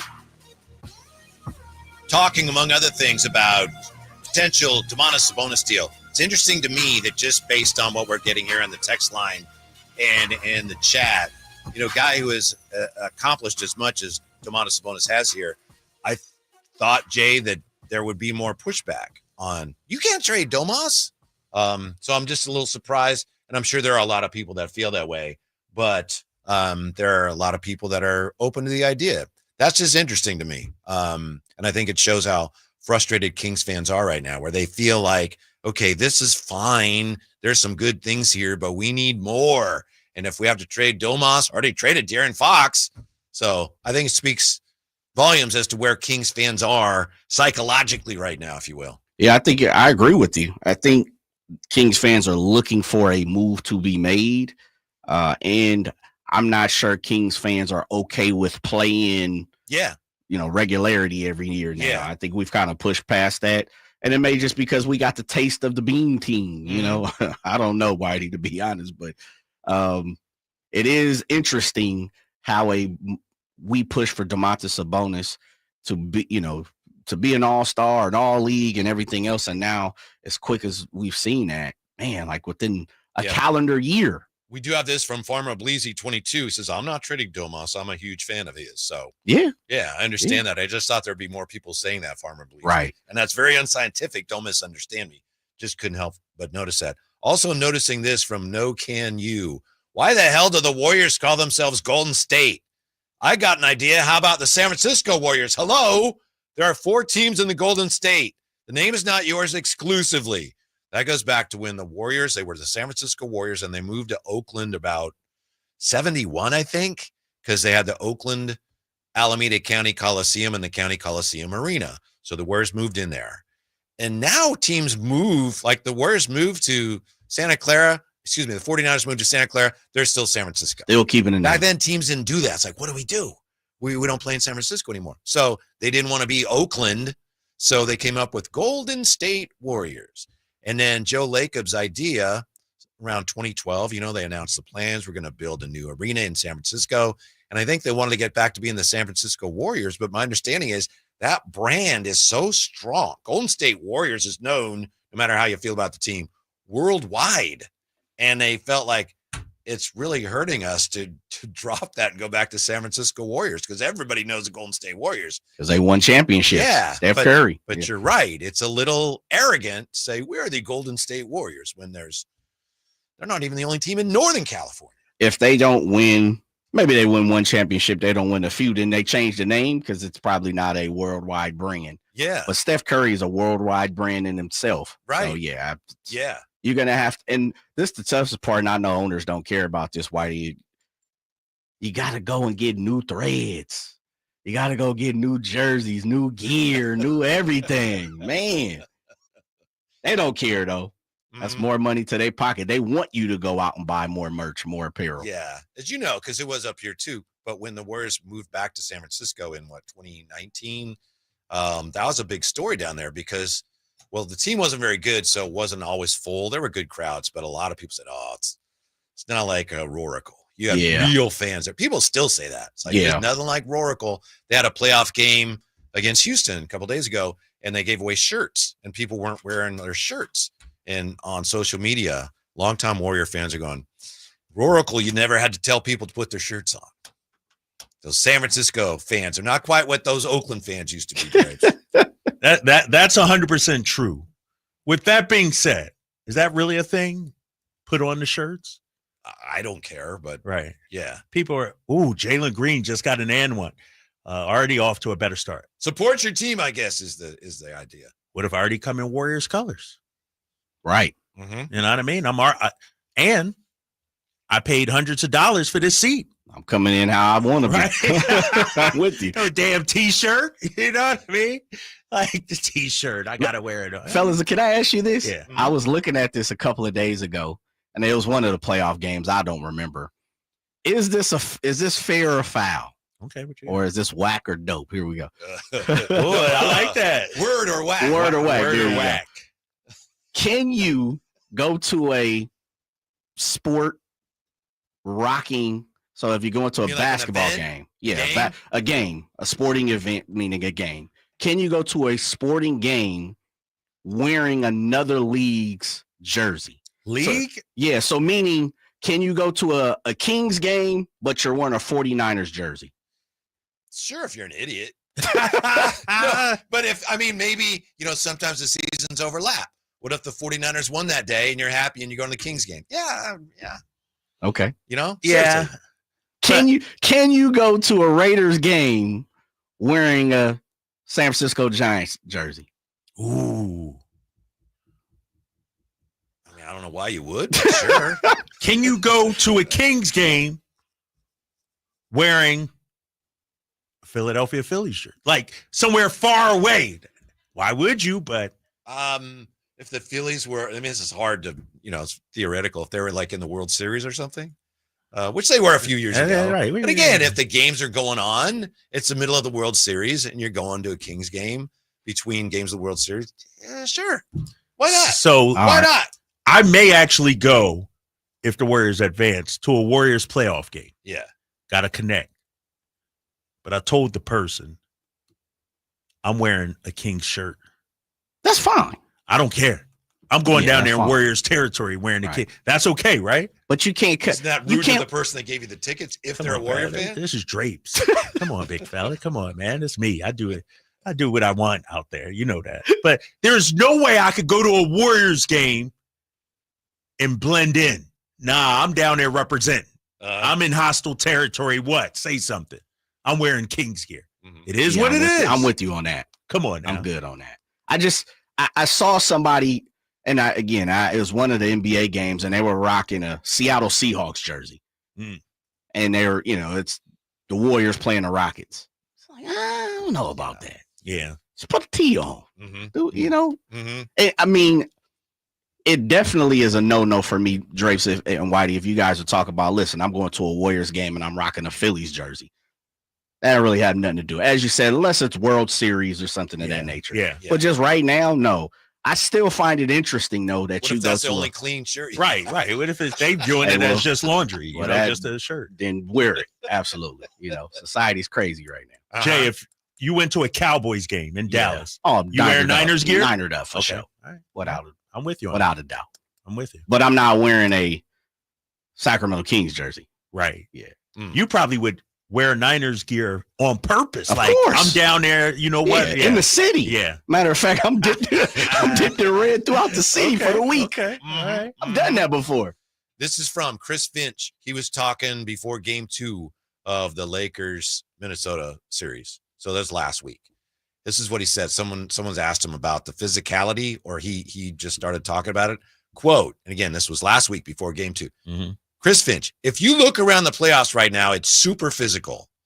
He says, to me, they've gone way too far in the physicality. I'm not complaining about the way our series in particular has been reffed. I'm just saying in general, I ... think it's gone too far. I feel like it's physicality on purpose. It's disrupted the flow. If there's not a fight in that Houston Golden State series, I'd be surprised. That thing feels like it's on the edge every single time. End quote. Chris Finch, coach of the Timberwolves, again, he was not calling out the officials for anything in particular in their series. Other people watch the playoffs and the ratings have been huge. Other people watch how physical they are and say, yes, that's the way basketball is supposed to be. What do you think, Drapes? Has it gotten too physical? I hate it. Playoffs? 100% has gotten too physical. It's, I go back to the Lakers and Timberwolves last game. Ant Edwards and LeBron getting into a shoving match, basically, several trips down the floor and no foul call. I'm watching the Knicks Pistons play last night. Cade Cunningham coming off a screen gets bumped, no call. It's almost like, and this is why, some players feel like they got to exaggerate. If Brunson did the same thing, he's snapping his head back, and he's drawing attention. And I'm watching Cade do it last night, and he's just playing through it. It has gotten too messy, too ugly. And the thing I don't like, then in the last Warriors-Rockets game, you called a foul on Dylan Brooks. All right, if you say it's a foul, great. But there's been a lot more contact in other plays that weren't called. Now you're going to call a ticky-tack at the end. It's the inconsistency and, yes, the physicality. It's too much. People don't understand what physicality means, Whitey. Physicality doesn't mean pushing and holding and grabbing. Physicality means being up in somebody defensively. couple of years ago, the NBA came out with one of their points of emphasis. Freedom of movement was a point of emphasis going into the season. That was before the All-Star break last season, wasn't it? Yep. And now you can stop that's been, and so this is my problem with the NBA. It's like you don't know what you want. 1 minute you want freedom of movement. The next minute you want physicality. It's borderline not even basketball. It's street ball, playground basketball that we're seeing now. And it shouldn't be like that. Yeah, I'm with you. And we know that last year, right around the All-Star break, is when they started letting a lot more go. We don't know why. They've never really divulged that. There's got to be a good reason. You know, the NBA just doesn't sit around and decide one day, hey, let's just let them start wailing on each other again. So they must have done some research. I know that there were a lot of players before that change last year who was scoring a lot of points. Remember, Embiid had a 70-point game and guys were going nuts. Yeah. Maybe it was a response to that. There must be some reason why they think fans prefer that, though. But to your point, when it's not basketball, and I'm rooting for Minnesota. I don't want the Lakers to win. But when LeBron's going down the floor and Ant's putting both hands to his chest, that has to be a foul. That's illegal in football. Right. More than 5 yards off the line of scrimmage. It's like, okay, it's not basketball. Why are we allowing that? I just don't get it, and I don't understand it. And it's cute on TV, and announcers are like, oh, look at this. But that's not basketball. Like, you guys have to be able to run without being impeded. And it's just I say what's happening, Whitey, is to your point about guys scoring 70 and everything like that. The offense got so good. The guys were getting to the foul line so much. The numbers were being skewed. Now it's a pushback. It's almost the reverse of what we saw in the 90s. Remember the 90s, super physical, Knicks series, Miami Heat. And the NBA's like, this isn't a good product. We got to change. So they started instituting rules, calling more fouls, things like that to benefit the offense. Yeah. Now the offense has gotten so good, they're like, oh, shoot, we got to rein it in. Let's start, making calls to benefit the defense. It's all, it's a cycle going on, but I don't enjoy watching it, to be honest with you. Really? I enjoy when teams go at each other. I enjoy when teams bark at each other. But in terms of actually pushing the guy, and not getting the call, I don't enjoy that. Well, I'll never forget when we talked to Tim Kempton last year, remember? Our guy, Tim Kempton, He wasn't a very skilled player. He played in the NBA, so he was an excellent basketball player, but he was more a physical bruising type player. And we talked to him before a game against the Suns, wasn't it? Last year at the he was arena. in town, And we were asking about this, and he said, it's terrible. I mean, that's how he made his living. Right. He's saying this is not the way you're supposed to officiate the games. Yeah. Somebody from the 916 says they let them play now because of the trash defensive effort during the All-Star game last season. I don't know about that. I think it's because what Whitey was saying. Luka is 70 and Embiid, the offense, but they overcorrected.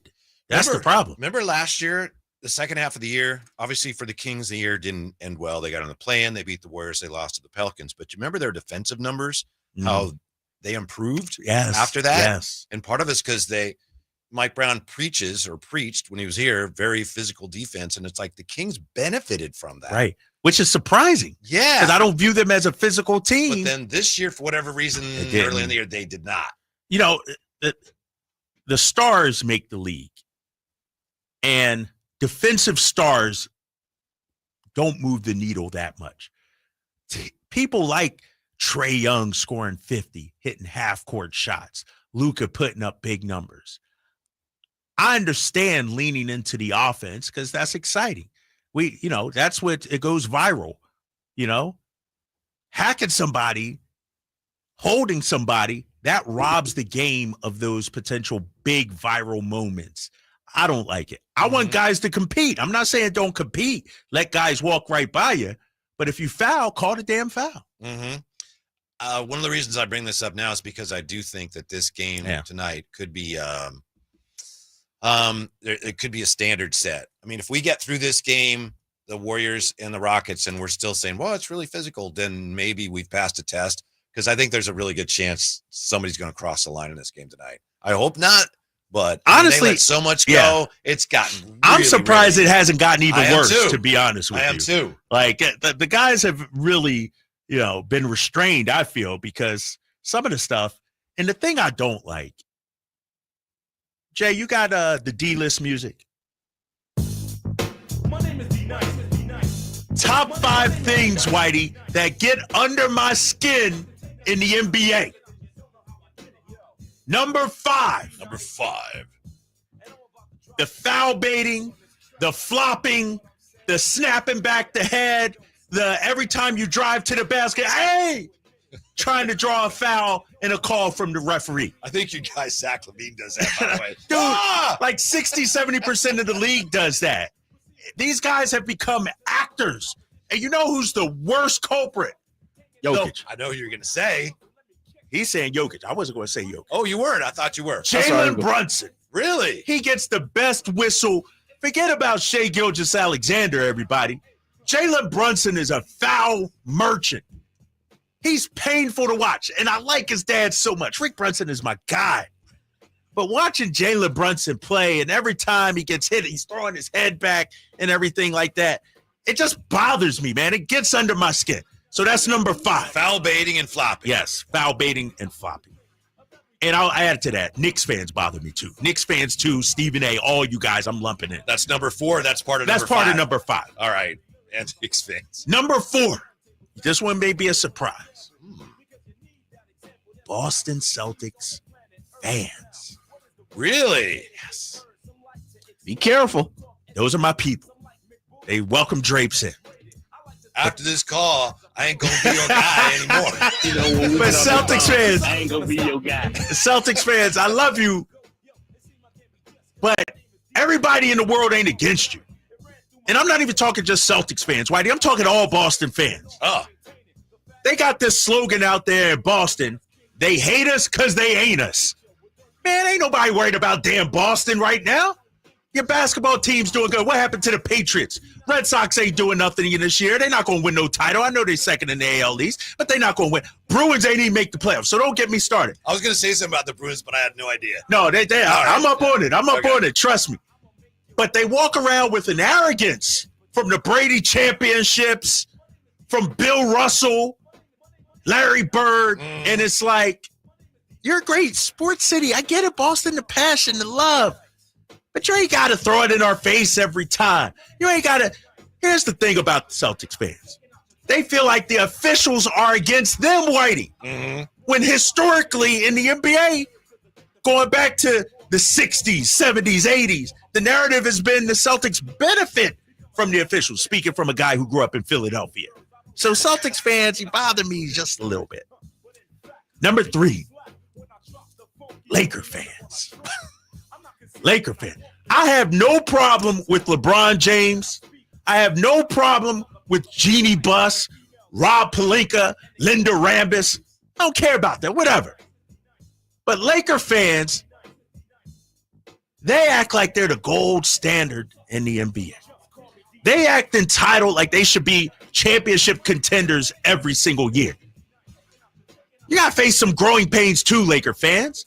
Your team got to struggle a little bit too, Laker fans.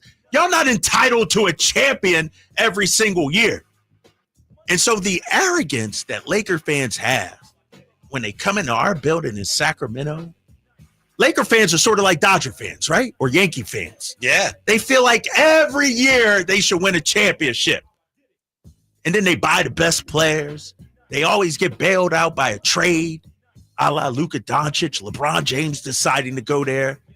It's like, Laker fans, calm down, man. You guys got what? 1 title in the last 15 years? Something like that? Calm down. Number 2, the Denver Nuggets. Jamal Murray. You know who Jamal Murray is? And I know we got like 1 minute and we got to go. I'm going to speed through it. Jamal Murray is like Groundhog Day. He come up once a year for the playoffs and all of a sudden trying to earn a reputation. I know you dropped 40-something points last night, Jamal Murray. I know you're a solid player. But seriously, Jay, it's like you got Mike Malone fired. Jokic out there flipping and flopping like a fish out of water out there. Jokic is too good of a player to turn to the referees and be begging for some foul calls. It's just something about Denver that bothers me, man. Quality team. They won a championship. Great fan base. But their style of play, their arrogance, their whining to the officials gets under my skin a little bit. That's number 2. Any guesses what number 1 is? Something with the Warriors. Warriors fans. Warrior fans. Warriors. Warriors Yeah, fans. Draymond, Number 1. Bonte. Because here's why, Jay and Whitey. You know what Warriors fans are like? Warriors fans, they're like that dude from the hood. Didn't have no money. Homeless probably for part of his life. Had to have syrup sandwiches for lunch. I know about stuff like that. Didn't they make it? And you ever see that meme on social media? Hide the money, y'all. There's poor people around. That's how the Golden State Warriors fans act. They got newfound money. They're new money. They forget where they came from, Whitey. They forget they were the Sacramento Kings 20-something years ago. They were the dregs of California 20-something years ago. Warrior fans walk around with this arrogance, and then y'all got the nerve to stick up for Draymond Green. If Draymond Green was on any other team in the league, Warrior fans would be begging for this dude to get kicked out the league. But because he's one of yours, it's like, it's Draymond being Draymond. Forget that, Warrior fans. You got your nice little arena in San Francisco on the water, great views out there. But the vibes ain't up there in Golden State. I'm watching the game last night. Houston going to 6-0 run. You can hear a pin drop in that arena. Warrior fans are front running. They're Johnny come lately. They're new money. They're not legacy. They don't come from old money. They don't have decades and decades and decades. And I know they won a title back in the 70s. I get that, Whitey. But I'm talking about the newfound Warrior fans. The fans that think the league started with Steph Curry. That's right. Some of the newfound Warrior fans don't remember where they came from 20 years ago, because 20 years ago, they didn't know what a basketball was. Right. And it upsets me because Old Oracle was the spot. That had soul. That had character. I've been there for big games, Celtics and Warriors back in the day. That was the blue-collar crowd. Now you go there, you can get sushi. You can get escargot. You can get all the fine things. Wine in a little fancy glass and everything.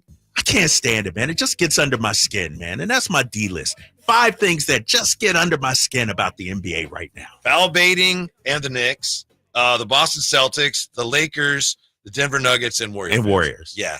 Yes. When we come back, speaking of the Lakers, are Luka, LeBron, and the Lakers, are they done tonight? Next, let's Drive Guys. Whitey and Dre, my pleasure, man. We all hear the radio ads about the IRS. They tell you to be afraid, to be scared, and they try to frighten you into calling. I'm not here to do that. Tax Relief Advocates is different. TRA is here to tell you that if you owe money to the IRS, whether it's $5,000, $50,000, or $500,000, we have a solution. It doesn't matter if you're sitting in your car, at work, or with your kids. No matter where you are, call now. 800-575-9861. Don't lose hope. TRA can eliminate or reduce what you owe to the IRS. Generous programs are now available that can give you a fresh start. Our passion is taxes and helping individuals fix their IRS problems. We have over 1,000 5-star reviews on Google and an A+ with the Better Business Bureau. You don't need to be afraid of the IRS any longer. End your tax nightmare today by visiting us online at TRA.com or call 800-575-9861. That's 800-575-9861.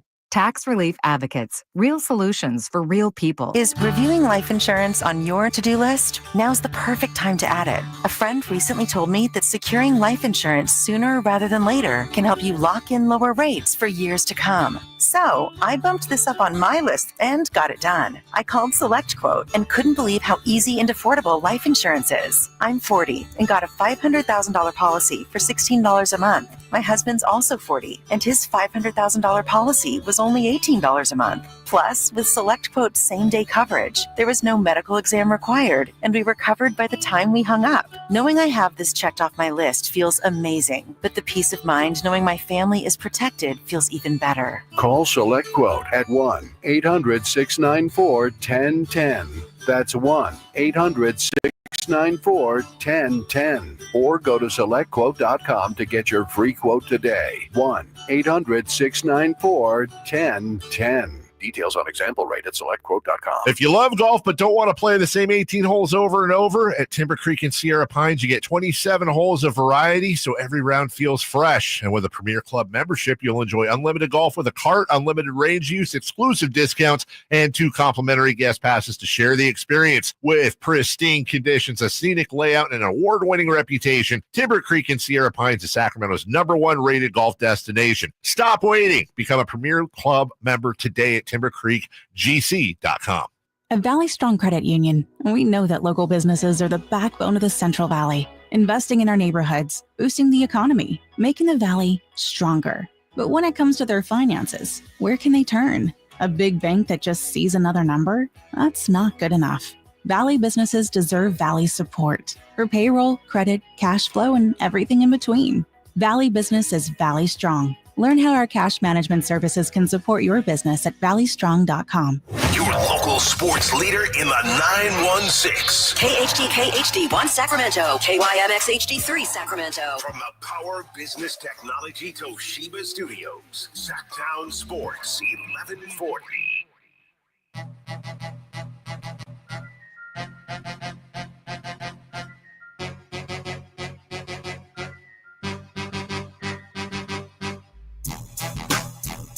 Live and local, it's The Drive Guys. Watch the show on youtube.com/Sacktown Sports 1140. Or listen on the Sacktown Sports app.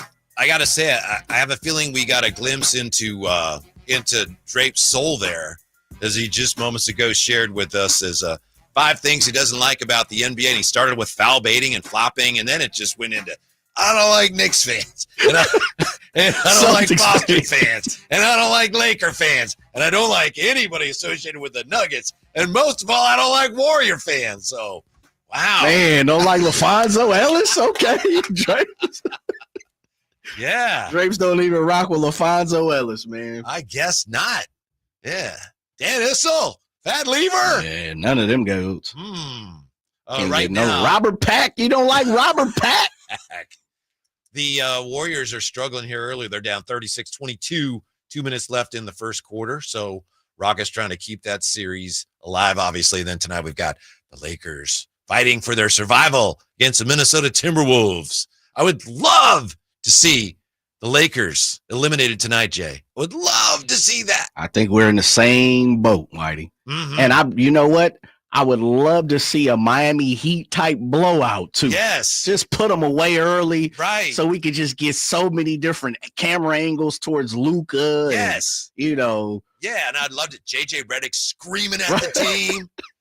And, Luka looking like, what happened? And LeBron looking for answers and just quiet. Yeah. Are they're in LA tonight?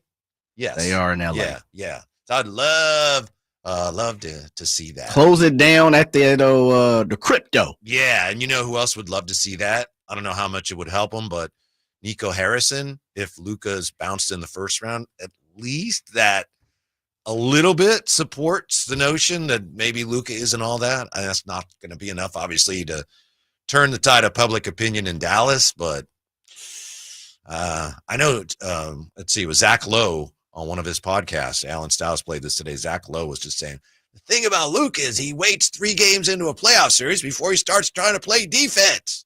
Why don't you just start playing defense from the jump? So Lakers will probably win tonight, Jay. I don't know, but I sure would love to see them lose. Yeah, I'm with you. Humiliating fashion. If I'm a betting guy, I'm betting on the Lakers, but I'm with you. Give me the biggest lopsided loss in NBA history. I'll take it tonight. Mm-hmm. How do you feel as a Kings fan about the success that Tyrese Halliburton and the Pacers are having? Ooh. I know Tyrese Halliburton on social media said, not overrated or whatever he said. Overrate this. Overrate this thing, which is much better than not overrated. It's kind of hard to see the success he's having. If we're happy for him, but he was here. He's becoming a player that's making, as Drape says, he's making the players around him better. Yeah. And he's continuing to get better. Yeah. And the team now is beyond the first round of the playoffs, 2 years in a row. I know. You know, for the team, doesn't really do anything for me. But they go hand in hand, Whitey, to see Tyrese do what he's doing, hit the game winner, be the star. And I told you guys during the break, Team USA. Yeah. He's a face of the league, multiple-time all-star, all-league caliber guy, just fun-loving, you know, as Will likes to say about Keegan. He's a great guy, right? Probably makes the honor roll and all of that good jazz. Like, to me, that's Tyrese. And he's a person that you could have hitched your wagon to. 2020 hindsight, I think me and you are in this category. We would have rather had kept Tyrese. And yeah, it's easy to say that now, you know, but if you go back even years ago, we said that. But yeah, it's tough to see Tyrese excel. Pacers don't really matter to me yet. Yeah. Obviously, you can't just say that, and I know you're not saying this, Jay, but you can't say, well, if the Kings had kept Tyrese, then they'd be where the Pacers are. Who knows how things would work out? Right. And it did work out in the short term. But I wanted to ask you guys about this. Yeah. Because you guys were here when Tyrese was here, and I was kind of around, but not here. Yeah. My understanding is that one of the things that some critics saw as a drawback was that maybe he wasn't the toughest. And I think he's shown an edge since he's gotten to the Pacers. I'm not saying he's, you know, Norm Van Leer or anything, but is that is that accurate? Has it been kind of shown a little more, you know, he's got a little more chip on his shoulder with the Pacers than maybe people thought he had when he was here? I can't co-sign that because I didn't see that narrative. I didn't hear that narrative. A lack of toughness or anything like that. He did have some swagger because remember he came in and people were criticizing his shot and everything. Yeah. And, you know, he has social media posts about that, talk trash about that. And, you know, what they say he posted, they said the shot wouldn't translate or something like that. So I don't know about that. Got to be why he lasted as long as he did. Yeah. Yeah, I think so. In the draft. I mean, I thought he should have gone much higher at the time. I do believe, and maybe it's common knowledge, the organization, they actually wanted to trade De'Aaron Fox at the time. Like, if you were making a choice at that time between those two, I believe the choice was going to be Tyrese Halliburton. Is it true that De'Aaron Fox didn't handle having another point guard, young point guard on the team as well as he could have? I don't have any concrete knowledge, but I'll just say this. Leading up to the trade deadline, De'Aaron Fox was out with an injury. Thumb, I think it was, something like that. They trade Tyrese Halliburton. Fox is on the court the very next game. It was ankle, wasn't it? Was it ankle? Yeah, it was something. I can't remember what Mm-hmm. it was. Yes.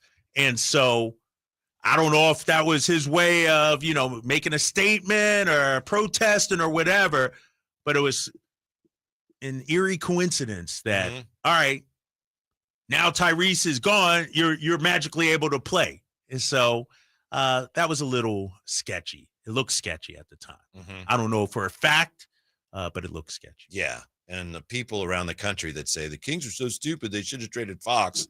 There's just, the Kings couldn't have done that, or they would have, given what Fox at the time was making. And there was some question as to whether he was really as good as anyone thought. And he answered those questions. I mean, he did after the trade, he played better. But at that time, it looked like, well, that might be a bad contract. He might be grossly overpaid. Now he's probably going to get a big extension. So that's why he was hard to trade at the time. Yeah. Teams didn't want to take on that deal. Right. I don't think the Pacers would have done the deal with De'Aaron Fox. I think they wanted Tyrese in the deal. And can you imagine Tyrese and Domas right now? Yeah, I can. I know. that would look pretty good, right? That would look pretty good. So I'm going back real quick to De'Aaron Fox's game log. Just want to make sure. Yep, here it is right here. Fox missed at Milwaukee, at Boston, at Atlanta, at Philly, at Knicks, Brooklyn, at Golden State, OKC. February 5th was the last game at OKC. February 8th, he returns and plays 35 minutes and 28 seconds. So his first game back wasn't like it was a minutes restriction or anything. He played his regular load first game back. Do you think the two of them could have thrived together? Just put what if there was any sort of resentment aside, basketball-wise, could their games have meshed? No, I don't think so. I'm, you asked the question, and I'm looking up at the sky, and I'm trying to envision a scenario where I can see them playing together and both thriving and succeeding and maximizing their potential. No, because here's the thing. The ball has to be in Tyrese Halliburton's hands. Now you're moving Fox off the ball, and maybe, he's coming off screens and things like that, but he's not necessarily the greatest three-point shooter. And so I don't see it working. See, isn't that ultimately why the Kings decided not to draft Luka? Because they felt like Fox and Luka, rightly or wrongly, they just felt like, well, we already got a ball dominant, ball handling. Yeah. I'm not saying it was but smart. Then, right. But then, and I know it's a new regime with Monty. Why draft? If you already got Fox, why draft Halliburton? Why not? And I need to go back and look at that draft. Who came by after Halliburton? Not saying drafting Hallie was a mistake because it was clearly a hit. Yeah, but maybe it was like we can't pass on this guy. Yeah, we didn't think there's any way he would be available to us here. You ain't saying nothing about this game, big fella. I did. Oh, did you? I missed it. You were not actually in the studio. I know. I was chopping it up. I was chopping it up out there. Yeah. How about my Rockets? Rockets having their way with the Dubs. Draymond for three straight away. Brick. Clank. Clank. Oh, we'll take a quick timeout. Mark Haynes, Kings reporter for the Sac Observer, host of the Believe in Kings pod, is going to join us next on Sacktown Sports. Do you have an invention idea but don't know what to do next? Call InventHelp now for free information on how to get started today. InventHelp provides invention services that help everyday inventors get started with their idea. We have representatives nationwide who will explain the InventHelp process step by step. Over 10,000 patents have been secured through InventHelp's patent referral services. Our services include professional materials needed to showcase your invention, and 3D animation and prototype modeling that help you demonstrate your idea. Get down to the details of your idea with a technical drawing. The InventHelp Data Bank includes thousands of companies who have agreed to review new ideas. We've been helping inventors since 1984. Let's help you next. Take advantage of the opportunity to get started today. Call 1-800-217-4380. That's 1-800-217-4380. Again, 1-800-217-4380. Spring has sprung, and now is the best time to spruce up your home. Between spring cleaning and evaluating your home, it is the perfect time to reach out to the folks at the Overhead Door Company of Sacramento. Jason Ross here, and I'm so glad we did. We reached out, and we're now about a month in to our brand new garage doors. Now, first off, we improved our curb appeal. They look great, and it's one of the first things people notice when they approach your home. A new, modern, stylish garage door can improve the overall appearance of your home, just like it did for us. Also, how about this for a nice benefit? The return of investment. A new garage door is high on the return of investment home improvement project list. It's one of the more cost-effective upgrades you can make to improve your home's value. Hey, see for yourself. Check out their products. Go to the showroom at 6756 Franklin Boulevard and ask about the Sacktown Sports Special. Overhead Door Company of Sacramento, the genuine, the original overhead door. Always look for the red ribbon logo. Thanks for calling Discover. This is Nia. Hi, Nia. It's Jennifer. Did you know that Discover automatically doubles all the cash back you've earned at the end of your first year? Yeah, I work here. Okay. I was just double checking. Get it? Because Discover automatically doubles all the cash back you've earned at the end of your first year? Oh, you get me, Nia. You could say that I double get you. I guess we've taken it too far. You earn, we match. Discover Cashback Match. See terms at discover.com/credit card. Wesley Financial Group is not a law firm. Do you find yourself stuck in a timeshare? Get the real facts about the timeshare industry and your options for cancellation. Chuck McDowell, founder of Wesley Financial Group, has put together a free information guide that reveals the secrets the timeshare industry doesn't want you to know, including the 5 ways to get rid of your timeshare. Call now and get this timeshare cancellation guide absolutely free. Call 800-837-5050. That's 800-837-5050. 800-837-5050. Switch to Comcast Business Mobile and save hundreds a year on your wireless bill. Comcast Business, powering possibilities. Restrictions apply. Comcast Business Internet required. Compares 2 unlimited intro lines and lowest price 5G plans of top 3 carriers. Taxes and fees extra. Reduced speeds after 30 gigabytes of usage. Data thresholds may vary. Power Business Technology is proud to be a 100% independent, locally owned and managed Toshiba copier dealer. Local ownership cuts out the red tape, allowing ourselves to never be too busy to personally answer the call when our clients need us. Recognized for excellence in service execution, training, and customer service. We're proud to be named a Toshiba ProMasters Elite Dealer since 2021. Contact us today for all your business printing needs at 844-POWER-BZ. That's 844-769-3729. Or visit us at powercopiers.com. It's the final days of the spring sales event. Drive home your new Honda before the deals and the new Hondas disappear. Folsom Lake Honda, your one-stop Honda shop. Looking to own or lease? During the spring sales event, drive a brand new Accord or Civic. Visit us today at FolsomLakeHonda.com, your one-stop Honda shop. As a family-owned and operated dealership since 2009, customer service is our #1 priority. Our customers love doing business with us, and you will too. Folsom Lake Honda, yeah, your one-stop Honda shop.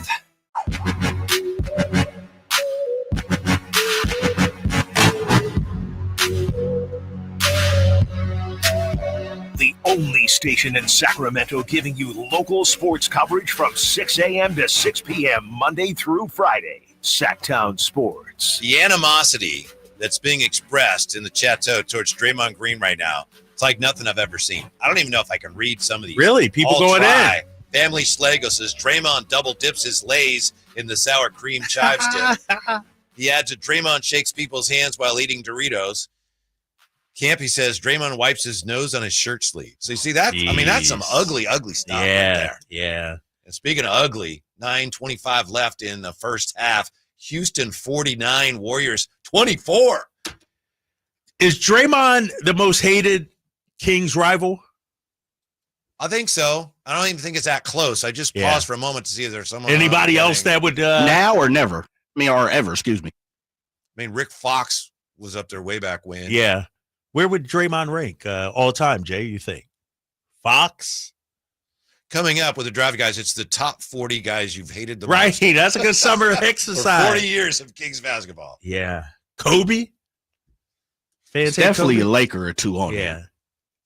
Robert Horry. That's we don't even say his name around here. Spencer Hawes. Spencer Hawes? Yeah. He's definitely there. He may be the most disliked former King. Of all time, yeah.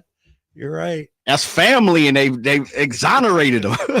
Oh, man. That's all right. Yeah, Draymond, because here's the thing about Draymond. It's not all his antics with the opposing players. It's also his disrespect of the officials, too. The way he acts with them as well. And also the way my guy, Steve Kerr, somebody else on another team clips somebody or something. Right. Oh, you should know better than that. That's dangerous. What are they doing? And then Draymond's practically out there hitting guys over the heads with tire irons. Like, Draymond's going to be Draymond. What are we going to do? Yeah. Our next guest can shed some light on that and what's going on with the Kings. He's a Kings reporter for the Sac Observer, host of the Believe in Kings pod, and sit up there with them for all the Kings games. Oh, yeah. Mark Haynes with us. How are you tonight, Mark? I'm good. Man. Always a pleasure to be on here with you too. Yeah, we appreciate your time very much. I'm just wondering, first of all, how you feeling good about the Doug Christie news from yesterday? Yeah, I do like it. I think it was a move that most of us kind of predicted, especially after the Scott Perry press conference or whatever. One thing that he said that made me think of Doug Christie immediately was when he talked about a coach being, defensive orient, tough, and those two things right there are things that fit Doug. And I think Doug got a he got put in an unfair position last season with taking over the team, in the abrupt fashion that he did. And I think, moving into, a full season, giving him a whole training camp, maybe even, adding a few of some coaches that he wants on the side of him, because, you guys remember that's all Mike Brown's staff. Mm-hmm. So, I think it's fair, and I'm looking forward to it. Happy for Doug Christie. Hey, Mark, when you look at, what Scott Perry said during his opening press conference, talking about the need for a point guard, size and athleticism, I think we've all been saying that for like the last year or two. What do you think is his top priority? I mean, should be his top priority roster-wise? Is it making sure Domas wants to be back? Is it exploring the trade market? What do you think should be priority number one? Yeah, I think you definitely got to check in with Domas, because, Domas is the key to figuring out, what the rest of the lineup, the roster going to look like. If you figure out he wants out, obviously now you're making moves, not to suit him, but you're making moves, maybe even starting with, a point guard, trying to get a high caliber point guard or multiple players to, kind of fill out the roster and, kind of accommodate DeMar and Zach and, build towards them. So I think the first thing you have to do is have a conversation with Domantas Sabonis, and then I think it trickled down from there. You got to, I'm told he'll be talking with Keegan Murray as well about, his future and, with the extension coming up. So I think all that is necessary before even figuring out how you want to build this roster. Mark Haynes is with us from the Believing Kings pod, reporter for the Sac Observer. Mark, you mentioned how Scott Perry at his introductory press conference mentioned the importance of having a defensive presence. To me, we're kidding ourselves in thinking the Kings can really accomplish much of anything if they're not much better defensively. And I'm just curious, would you agree with that or not? No, absolutely. Like, that's the side of the ball that, you have to improve on. Like, when it comes to offense, you got guys that can score, you got guys that can facilitate. There's no real concern on like putting points on the board. But the biggest thing, and as we're looking at these playoffs too, the teams that's able to win games and win a lot of games like the Kings wasn't able to do this year, they all can play defense when needed. And the Kings last season, they weren't able to play defense, it seemed like, at any point, and that's a big problem. So they're gonna have to address that. He said at any point, that is a problem. Yeah, I wasn't happy. I wasn't satisfied with the defense at all, from start to finish. Hey, let me ask you this, Mark. What's your thoughts on DeMar and Zach? Have you seen enough from, their time in Chicago and their short stint here together, or would you like to see, a full training camp off season with Doug Christie and see what they look like next season? I think we've seen, who they are. I don't think a training camp is going to, change much, but I think you have to, this is what you have right now, whatever, unless some moves are made. But with having Zach and DeMar, you have to figure out how to build around the things that they don't do well, the things that you believe is costing the team games or whatever. Because both of them are, they're efficient scorers. They both can facilitate some. And, they do a lot of things that you can't teach. They do a lot of things that you can't just find anywhere. And I think if you figure out, how to build around them to make them, make it a winning situation, which is going to be tough because, the Kings don't have a ton of like cap space and all that. So you have to be really creative. But I do believe that's where Scott Perry and his relationships and, long history within the NBA is going to help. You're going to have to look at the veteran minimums and, get some guys in here that can, fill in on some spots. Mm-hmm. That's Mark Haynes, host of the Believing Kings pod. Mark, this is probably going to be a hard question to answer because it's based on specifics, and the question's kind of broad. But in your opinion here, as you look at the Kings and their path forward, do you think this requires for the Kings to be, relevant next year? Does this require a tear down, a retool, a semi-rebuild, just to touch up? How much work do you think has to be done on the roster to get them at least up to where they were last year and the year before that? I think, like you said, obviously, if things have to be, we have to see how things go, throughout the league. But I do think it has to be a plan, in place for the Kings in the future. I don't think this team is, even right now, and with the salary cap the way it is or whatever, I don't think the Kings are in a position to, compete for a championship. But to make the playoffs, to make the top six, I think that's doable. I think there's one thing I didn't like about this season was obviously the depth, and that's, kind of whatnot. But the problem I had with it was you had too many guys on the bench that you couldn't put in the game. Yes. Yeah. And I think if those spots, and that's what I said, like veteran minimums and things like that or whatnot, you get maybe Scott got a really good relationship with some veteran out there who will take a pay cut to come to Sacramento. Who knows? But I think you have to have guys that can just come in and, I ain't saying play big minutes, but play regularly. You know what you get. You had, they brought in Jay Crowder, who played, a couple of games in the beginning. And after that, we didn't see him. He sat on the bench. Doug McDermott, he would come in during blowout minutes, but other than that, he's on the bench. Markelle Fultz played the first few games on the bench. It's, you had about 4 or 5 guys each game that they weren't even an option to be in the game. And I think you have to fill those spots with people that, I'm putting them in because of defensive purposes. I'm putting this person in because I need them to run the point guard for, 5 minutes a game, 6 minutes a game, just to kind of, fill in on the gaps. And I think if they do that, I believe they can make the playoffs with Zach and DeMar together. All right. On that optimistic note, we will thank Mark Haynes for his time. Yeah, absolutely. If you haven't already and you're a Kings fan, check out the Believe in Kings pod. Mark, we appreciate it. Enjoy the games this evening, and we'll talk to you again soon.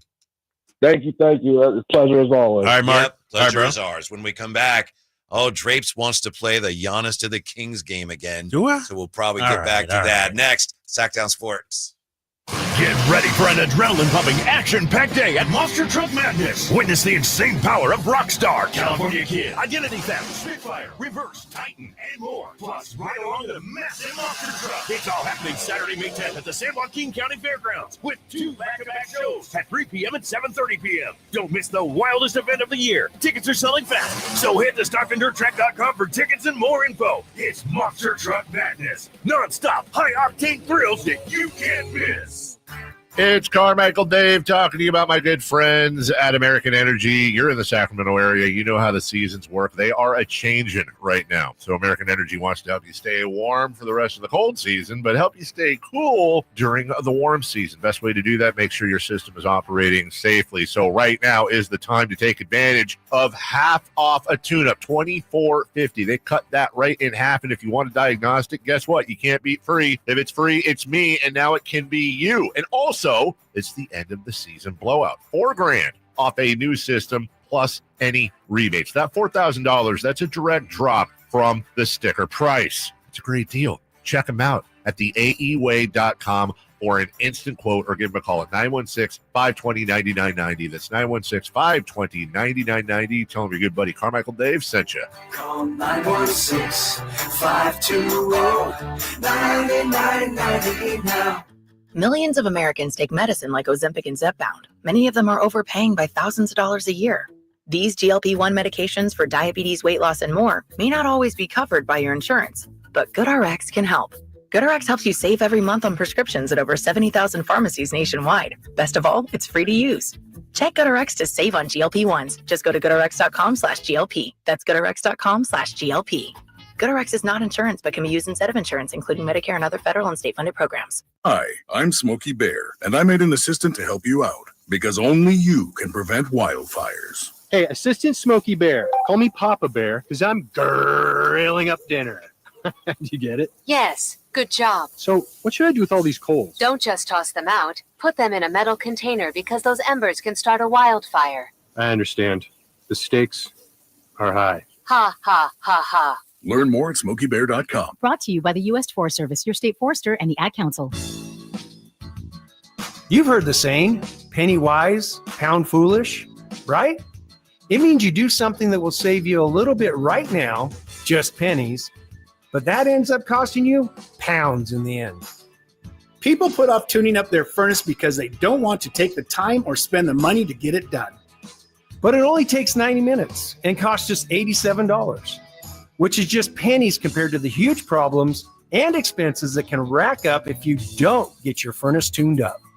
You'll also save money on your energy bills, and your system will last longer. So don't be penny wise and pound foolish. Call Bell Brothers for a precision tune-up and professional cleaning today. Our number is 916-444-1234, or find us online at thenosurpriseguys.com. The No Surprise Guys, Bell Brothers.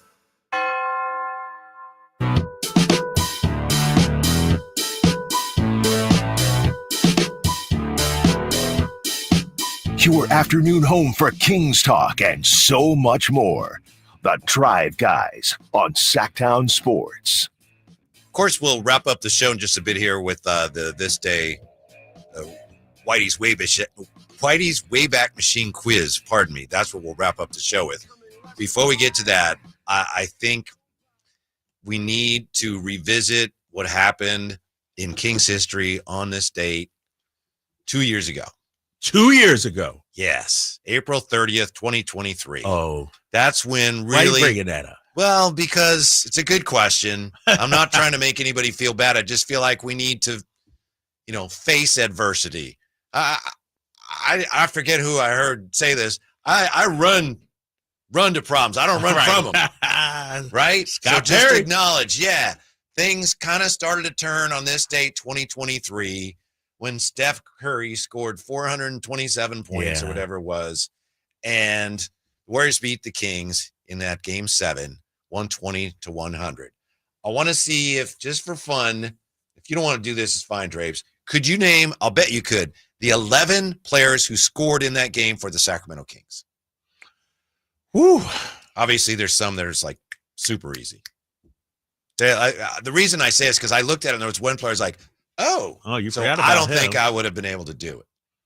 Now you got me. All right, let's do this exercise. All right, just for fun here, and just as a way of facing our fears and adversity. For who's starting five, I'll go Yes. with all the Herter, Domas, Keegan, HB, and Fox. Yeah, Domas 22, Fox 16, Herter 7, Keegan had 10, Harrison Barnes had 4 points. Correct. HB only had 4 in that game. Yeah, Dang. so you got 5. All right, Malik Monk. Malik Monk had 14 points. Yes, 6. And there was 11 that scored? Yes, you got 6 of them. My boy Trey Lyles? Trey Lyles had 6 points. Correct. That's 7. And you're doing great. Yeah. This is Alex Len. Alex Len played 239, 0 for 1. Did not score. Did not score. Play the Amen. game, but did not score. TD. Terrence Davis was 5 for 11, 4 for 10 from the 3-point line for 14 points. Absolutely. Chemezi Metu, 1 point. Oh, okay. How many? 9. That's so you got 9? 2 more. You need 2 2 more. more? Oh, my gosh. Yeah. I don't And think I'll tell you- Davion scored that game. Davion Mitchell scored 1 point. 1 point. All right. All right. One more guy. And this is the guy that you're like, whoa. Yes. He played 2 minutes and 39 seconds. He was 2 for 4. One of them was a 3. He scored 5 points. DeLon Wright. No, sir. I don't even remember. His plus minus was +4. Should have played him make more minutes, Mike. What are we doing? His game score was 3. Yeah, and when I looked at it, like I said today, I went, wait, clearly what? he's no longer on the team. Is he even in the league anymore? Can you give me that hint? He's not that I'm aware of. And I could be wrong about that, so I don't mean to mislead you. Did Robert Wood? He wasn't on there. No, he No. wasn't on there. And when you say it, I'm gonna be like, oh, that guy. Oh no, Mo Harkless. No, sir. This year he played 9 games this year for Minnesota. Oh, for Minnesota. Yeah. And in that game 2 years ago, he scored 5 points for the Kings in that loss. I can't believe I don't know this. It's a tough one. You want me to tell you? Yeah, what you got? PJ Dozier. Wow, I would have never guessed that. I remember that stint. I would have never guessed PJ Dozier. I had the same reaction. Wow. Yeah, he threw in 5 that game. How many minutes he played? He played 239. 239. Yeah. When was it over? When I'm trying to remember. I know Steph was going off, and when did how many minutes did the starters play in that game? Well, I'll tell you this: the end of the first quarter was 31-30 Kings. Okay. At halftime, the Kings were up 58-56. So we were good. Oh my God, that's even worse, Whitey. Third quarter, Warriors outscored them 35-23. Still within striking distance. Fourth quarter, the Warriors outscored the Kings 29-19. Damn. So they scored, it was at 42 points in the second half. We had 42. Yeah. And what they have? They had 64. Outscored us by 22. And Steph Curry is, I don't mean to rub it in your head. He had the 50 burger. 50 piece. Yeah. Anybody else do anything for the Warriors that game? Balance, Wiggins, 17. Clay had 16, but Wiggins was 5 for 16 and Clay was 4 for 19. So really Steph just. But you know who was just Draymond. the Kings in that He had 3 threes. series? Kevon Looney had 11 points. He was 4 for 5 and he had 21 rebounds. Dude can't even get off the bench now, and he dominated. Yeah, that might have been his best series of his career. Oh, yeah. Yeah. The thing, I remember him at the foul line on missed threes. He was like a center fielder, like Willie Mays looking over his shoulder and making all these great catches on long rebounds. Well, you know that game. How many minutes did my boy Davion play? Davion Mitchell only played. It's right here. Where'd you go? Oh, down here. Sorry. Davion Mitchell played 8-16. Damn. And that was, a lot of people thought he should have played more. And I remember, I think it was you telling me this, that the coaches said Herter did a better job defensively on Curry. Herter played 28 minutes. That was the analytics. Instead of the eye test. Instead of knowing your personnel, the analytics said Kevin Herter, that series, did a good job on Steph Curry. So that's what they went with. How does your best on-ball defender, when a guy is cooking you for 50 points, play 8 minutes? Yeah, yeah. And the Kings in that game were 12 for 47 beyond the arc. So, again, I'm just trying to face you bringing those. me down, bro. But that's kind of where it started, right? Because I think a lot of people with the Kings, including Mike Brown, I think they looked at that and they said, we should have won that. They should have won that game. They should have won that game. Yeah, they should have won that series. And I know Steph is the man. He's nice. But when you don't have your best defender guarding, I'm watching Amen Thompson guard Steph Curry up and down the floor here for Houston. How does our best defender not guard, only play 8 minutes? I remember you telling me you weren't defending it. You were just stating a fact. I was just stating that was the decision. That was Yeah. the reason they made the decision. Probably one of the biggest backfire coaching decisions in Mike's tenure here. That was not it. That one hurt, Whitey. That I understand. It was on this date. Okay. Yeah. I'm surprised that's not part of next segment. Well, I didn't want to hurt anybody's feelings or bring anybody down. Or you knew I would just dominate Jay. And so I don't think it's part of the quiz. Okay. All right. Could be. Actually, it was going to be the PJ Dozier question, but it's like, that's too hard. Yeah, that's hard. I know we can't wouldn't put have got in that. there. Well, that could have been a multiple choice, though. Yeah. That's all right. Yeah. So Giannis, we don't know what's going to happen with Giannis. Is there any way the Kings even place a call, do you think? Do they even check? Yes. Scott Perry, call everybody. Call on Giannis. Call on KD. Call on Jaylen Brown. I'm calling on everybody. Everybody. It'd just be hard to give to match the assets that other teams figured to be able to offer if Giannis, in fact, is available. Who knows? Maybe John Horst has an affinity for one of our players. Right. Oh, I've always wanted this guy. Yeah. You know? Who would that guy be? I don't know, man.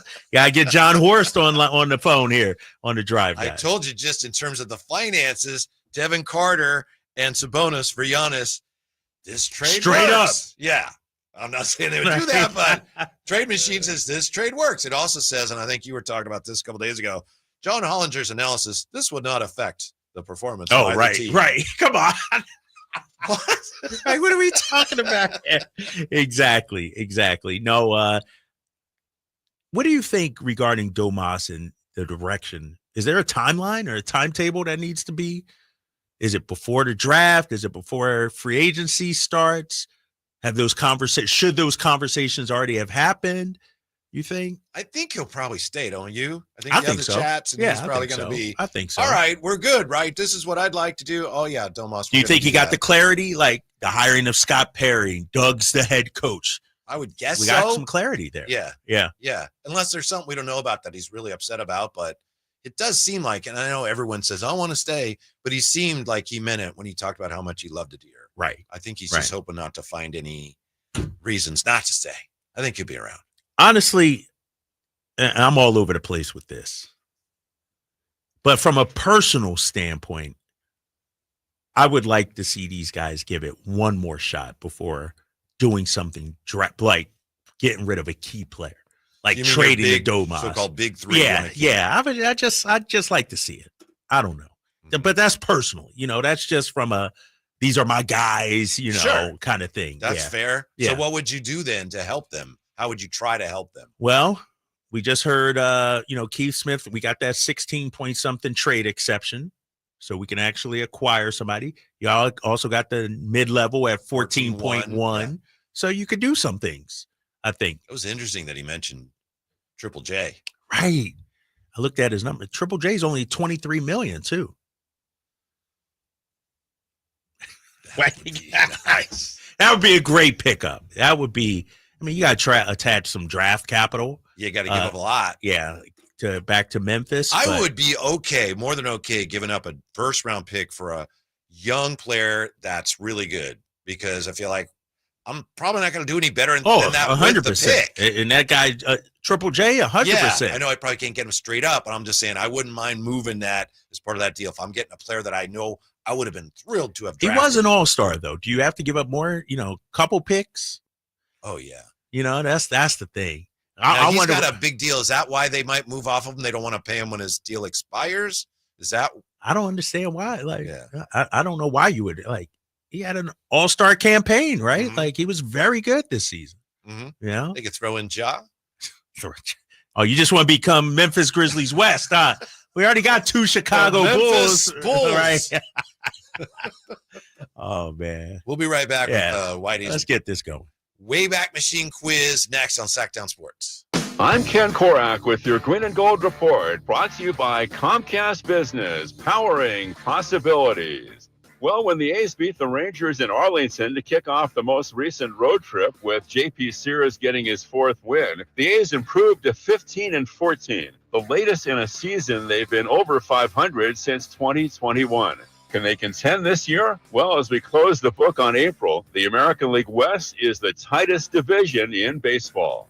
Comcast Business helps turn today's small businesses into engines of modern business. It's how restaurants become reliably up and running neighborhood favorites. It's how retailers become seamlessly restocking, cyber-securing must-visit shops. And it's how healthcare offices become data-managing caregivers that we all depend on. With reliable connectivity, enhanced cybersecurity, advanced fiber solutions, and Wi-Fi backup, Comcast Business is powering the engine of modern business. Whitey here with another great grilling tip. The Napoleon Stainless Steel Prestige 500 Connected Propane Grill with infrared side and rear burner featuring Wi-Fi and Bluetooth connectivity brings you closer to your grilling experience than ever before. The Napoleon Connected lets you monitor temperatures, set timers, and receive high temp warnings. Boop, boop. All from your smartphone with temperature probes and LCD display. You'll always know exactly what's happening inside your grill. Napoleon's LED control knobs even illuminate for nighttime entertaining and feature safety glow. Napoleon grills, simply the best. Wesley Financial Group is not a law firm. An important message about your timeshare from Chuck McDowell, founder of Wesley Financial Group. If you receive an unsolicited phone call or mail piece to discuss selling, renting, or especially canceling your timeshare, don't fall for it. Contact your timeshare resort or Wesley Financial Group for assistance, and I'll send you our timeshare exit information kit free with the straight facts about timeshare cancellation. Call 800-885-7700. 800-885-7700.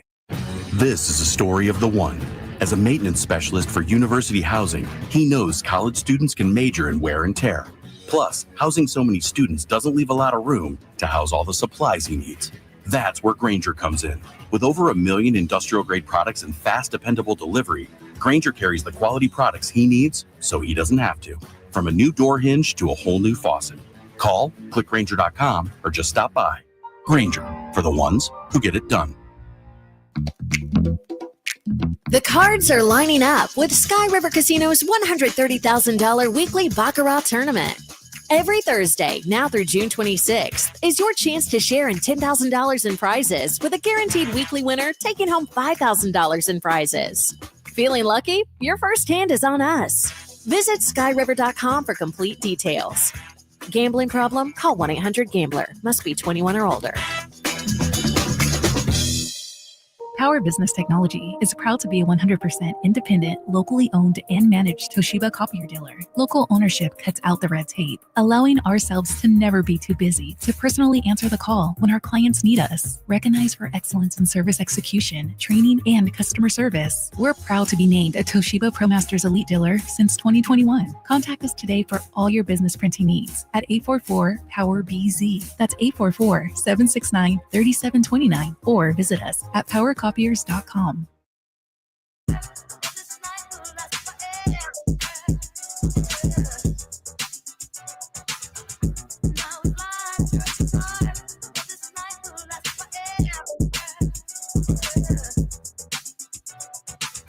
The Drive Guys, live and local, every afternoon, Monday through Friday on Sacktown Sports. Congratulations to the NBA's newly crowned, or newly named anyway, most improved player, Dyson Daniels. Yeah, shout out to the young fella. He his steals, like, how many steals? He like 300 something. So it was something crazy. So 100 more than the next closest guy. Well deserved, man. Mm-hmm. Well deserved. Kings need some of those guys, some of those young guys. Right. This is what Jerry talks about, guys on other teams that, and Jake LaRavia is actually a good example, who is undervalued by his current team. They don't realize how good he is, and then snatch him up. Re-sign Jake. Yep. That might be a priority if I'm Scott Perry. Re-upping a guy like Jake LaRavia. Have we seen the last of Trey Lyles, maybe? Probably. Maybe. Don't you think? Yeah. Cap-wise. Mm-hmm. Yeah, it'll be interesting. I mean, he's useful. He did some really he nice was things solid. this year. Yeah, he was solid. Especially during that stretch when Domas was hurt, right? He had some really good games. And he was playing some big minutes, too. Maybe Yeah. they bring him back. Who knows? Mm-hmm. They always do, right? Every year. It's Right. like, I guess that's different Trey Lyles. Right. Nope. He's back. Same thing was Alex Lynn back in the day. Right? Yeah. Alex Lynn re-signs on a 2-year deal. Mm-hmm. So Speaking of back in the day, it's time for Whitey's Wayback Machine Quiz for April the 30th, and it's brought to you, of course, by Lee's Air Plumbing and Heating. Make sure you can stay cool this summer. Let Lee's Air Plumbing and Heating check out your system. Get in touch with them, leesair.com. Here's what we have today. We have Jay on a roll. Yeah, Jay's been dominating. Yeah. And Kyle, you think it might be because we're getting more into baseball, a little little bit. emphasis And on I'm not basketball? dialed in. I'm not locked You're in not like dialed I in? usually am. Yeah, I'm locked in today, though. I'll be ready today. I can't wait. Jay, any thought? You got any thoughts on that? Your opponent says he's ready for you today. That's all right. Sound like a little Draymond Greenish. Oh, man. You're up first today, Jay. Since you're the champion, here's what we have. 1939, 1961, 1976, 1990, 2009, and the year 2022. Let's go 1990. 1990. Dennis Eckersley. Multiple choice. Okay. What pitcher argued a call at first base, oblivious to the fact that two Braves players scored while he was arguing? David Cone, Pedro Martinez, Frank Viola. And I wanted to put down a second. I know you should So have put it in there. because you said it, but yeah, it was 1990. I remember this. He was arguing, and then two guys on the other team were like, he's not even paying attention. Two runs scored. Who scored? Two Braves players scored. David Cone. David Cone is correct.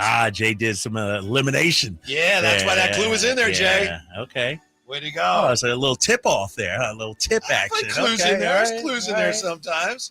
Yeah. So Jay won. KD, you're up. 39, 1939, 1961, 1976, 2009, and 2022. 2022. Did you say 22? Yep. Yeah. Okay. It's the closest too. Jay can go first. Jay, Brock Purdy in this date, the last 6 interceptions. The last player taken in the NFL draft, despite having thrown how many touchdown passes in 48 career games at Iowa State? Oh. So he's the last player picked on this date, Mr. Irrelevant, even though he threw during his career at Iowa State. How many touchdown passes? Closest two will get the point. 48 games. Brock Purdy. 108. 108. Kyle Draper. 109. 81. Really? Yeah. I was Hold like, on, read that. two. The way you said the question. Brock Purdy, last player taken despite throwing how many touchdown passes in 48 games at Iowa State? Man, he didn't even You said- average 2 a He game. threw 81. Yeah, you said despite. So the last player in the draft doesn't throw a lot of, but you said despite. Uh-huh. So it made me think, he must have thrown a lot. Even though he threw a lot of touchdowns, he was only the last that one. word. You see what I mean, no, Jay? I got what you're saying. You said I do. that I do. word choice threw me off. Uh-huh. There were no clues It's a in that clue, one. yeah. It was a clue, a tip, a trick. He tricked you. Yeah, he tricked me on that That's one. not even 2 a game. I thought he might have 3, in Right, about 10, that's what 15. I was thinking. I was His thinking, last 2 years he tore it up pretty Yeah, good. but- yeah. Yeah. Jay has the lead. 2-0. And Jay, you're up. 1939, 1961, 1976, 2009. Let's go 1931. 1961 or 1939? 39. Excuse me, 39. 1939. All right, it's multiple choice, Jay. Oh, wow. This date, 1939, Lou Gehrig played in his 2,130th and last consecutive game. It was the end of his streak. Lou Gehrig. Which former A's player has the longest active streak, as we speak, of 646 consecutive games played? Is it Marcus Semien, Matt Olson, or Matt Chapman? Oh, gosh. It's your squad here. Yeah. Should know this. Yeah. Of course, none of them on the A's now, but Right. they're former A's, and one of them has the current consecutive games played streak the longest, 646. 646. Yeah. I'm going to go with Matt Chapman. Matt Chapman is not correct. Ah. Chance to steal, Kyle Draper. Can you read it again, please? Lou Gehrig, this date, 1939, plays in his 2,130th and last consecutive game. Which former A's player has the longest active streak in baseball right now? 646. Marcus Semien, Matt Olson. Simeon. That's right, huh? Matt Olson. No. Yeah. It's Matt Over Olson. at first base? Oh, Yeah. Ramsey's like, this is Ramsey. Marcus Simeon. That's an easy question. Yeah. That's what I Yeah, thought, wasn't. too. I thought. Yeah. I thought about Sim, but I remember at the end he had a few little wrist issues. Matt Olson just stands over Yeah, there. he just sitting over there. Yeah. All So right. no point awarded there. 2-0, Jay. And Drapes, you're up. 1961, 1976, 2009. 2009. 2009 is an NBA question. That's fine. Jeez. This date, 2009. It's multiple choice. Also. LeBron James. Is that your final Nah, answer? what you got? Despite 51 from Ray Allen, the Celtics, this date, 2009, lost a playoff game, a game 6 in triple overtime, 128-127. To what team? Oh, man, that's easy. Toronto, Chicago, Cleveland. Chicago. Chicago is correct. Jeez. Stop giving this dude Celtic questions, man. Hey, he just say this happened on this day. Happened on this Yeah, day. right. Yeah. 2-1, Jay. You Pressure got on the lead. him. You're up. I got you. 1961, 1976. 61. 1961. This is the closest to. Let Drapes go first. Drapes, this date, 1961, Willie Mays became the 9th player to hit 4 homers in a game. Yeah. Eugenio Suarez did it this weekend for Arizona. So, to date, how many players have hit 4 home runs in a major league game? Give you that over again, a lot of numbers. Yeah, this date, 61, when Willie Mays did it, he became the 9th to hit 4 homers in a game. Suarez did it this weekend for Arizona, including that, which is, I just mentioned it because he just did it. How many players to date have hit 4 home runs in a major league game? So Willie was ninth? 9th in 1961. He was the 9th guy to do it. All right. This is stab in the dark. 29. 29. It's way under because I think it's 16, so I'm going 28. It's 19. 19. 19. I actually heard something in the teens this week when I saw that. I saw that. And actually, he is the first person since an Arizona Diamondback to do it. The last person to do it was an Arizona Diamondback. Yeah, and I think it happened 4 years ago. Yeah, Jay has the win. No. That's 3-1, brother. There's only we one got question one left. wrong, and we got one. Yeah, no, we didn't get one. All right. Yeah. Jay dominated. What's that last one? Yeah, what's the last one? It's a boxing one. Oh, I knew it too. Yeah. Muhammad Ali beats Jimmy Young, this date 76, in 15 rounds to retain the title. How many times did Ali fight and win in 1976? Is it closest to kind of thing? Or? Yeah, it was. All right. 4. Yeah, that's what I was going to say. Yeah, 4. it's 4. 4? Mm-hmm. Okay. He fought. His next fight was like 25 It days was later. about a month. That's crazy. Yeah. Damn. Right? Yes. I could say 2, but not 4 back? Oh, yeah, man. I think he fought 4 times that year and the previous year as well. Congratulations, Jay. Nice work, Another Jay. win. He's on fire, man. Yeah. Got another shot at him. I need some vacation time or something. I need to Got to get rid of them Celtics questions. No, that was perfect. You got an A's question, I big know. fella. Come on. I thought it was Matt Chapman, Matt Olson. Yeah. What's coming up tomorrow? Who knows? Maybe a funeral for the Lakers. I don't know. Oh, that'll be I don't know. Ooh, you got the pine box out? I do know this. We got Infinity Sports Radio for you next on Sacktown Sports. Did you know your skin is the largest organ of your body?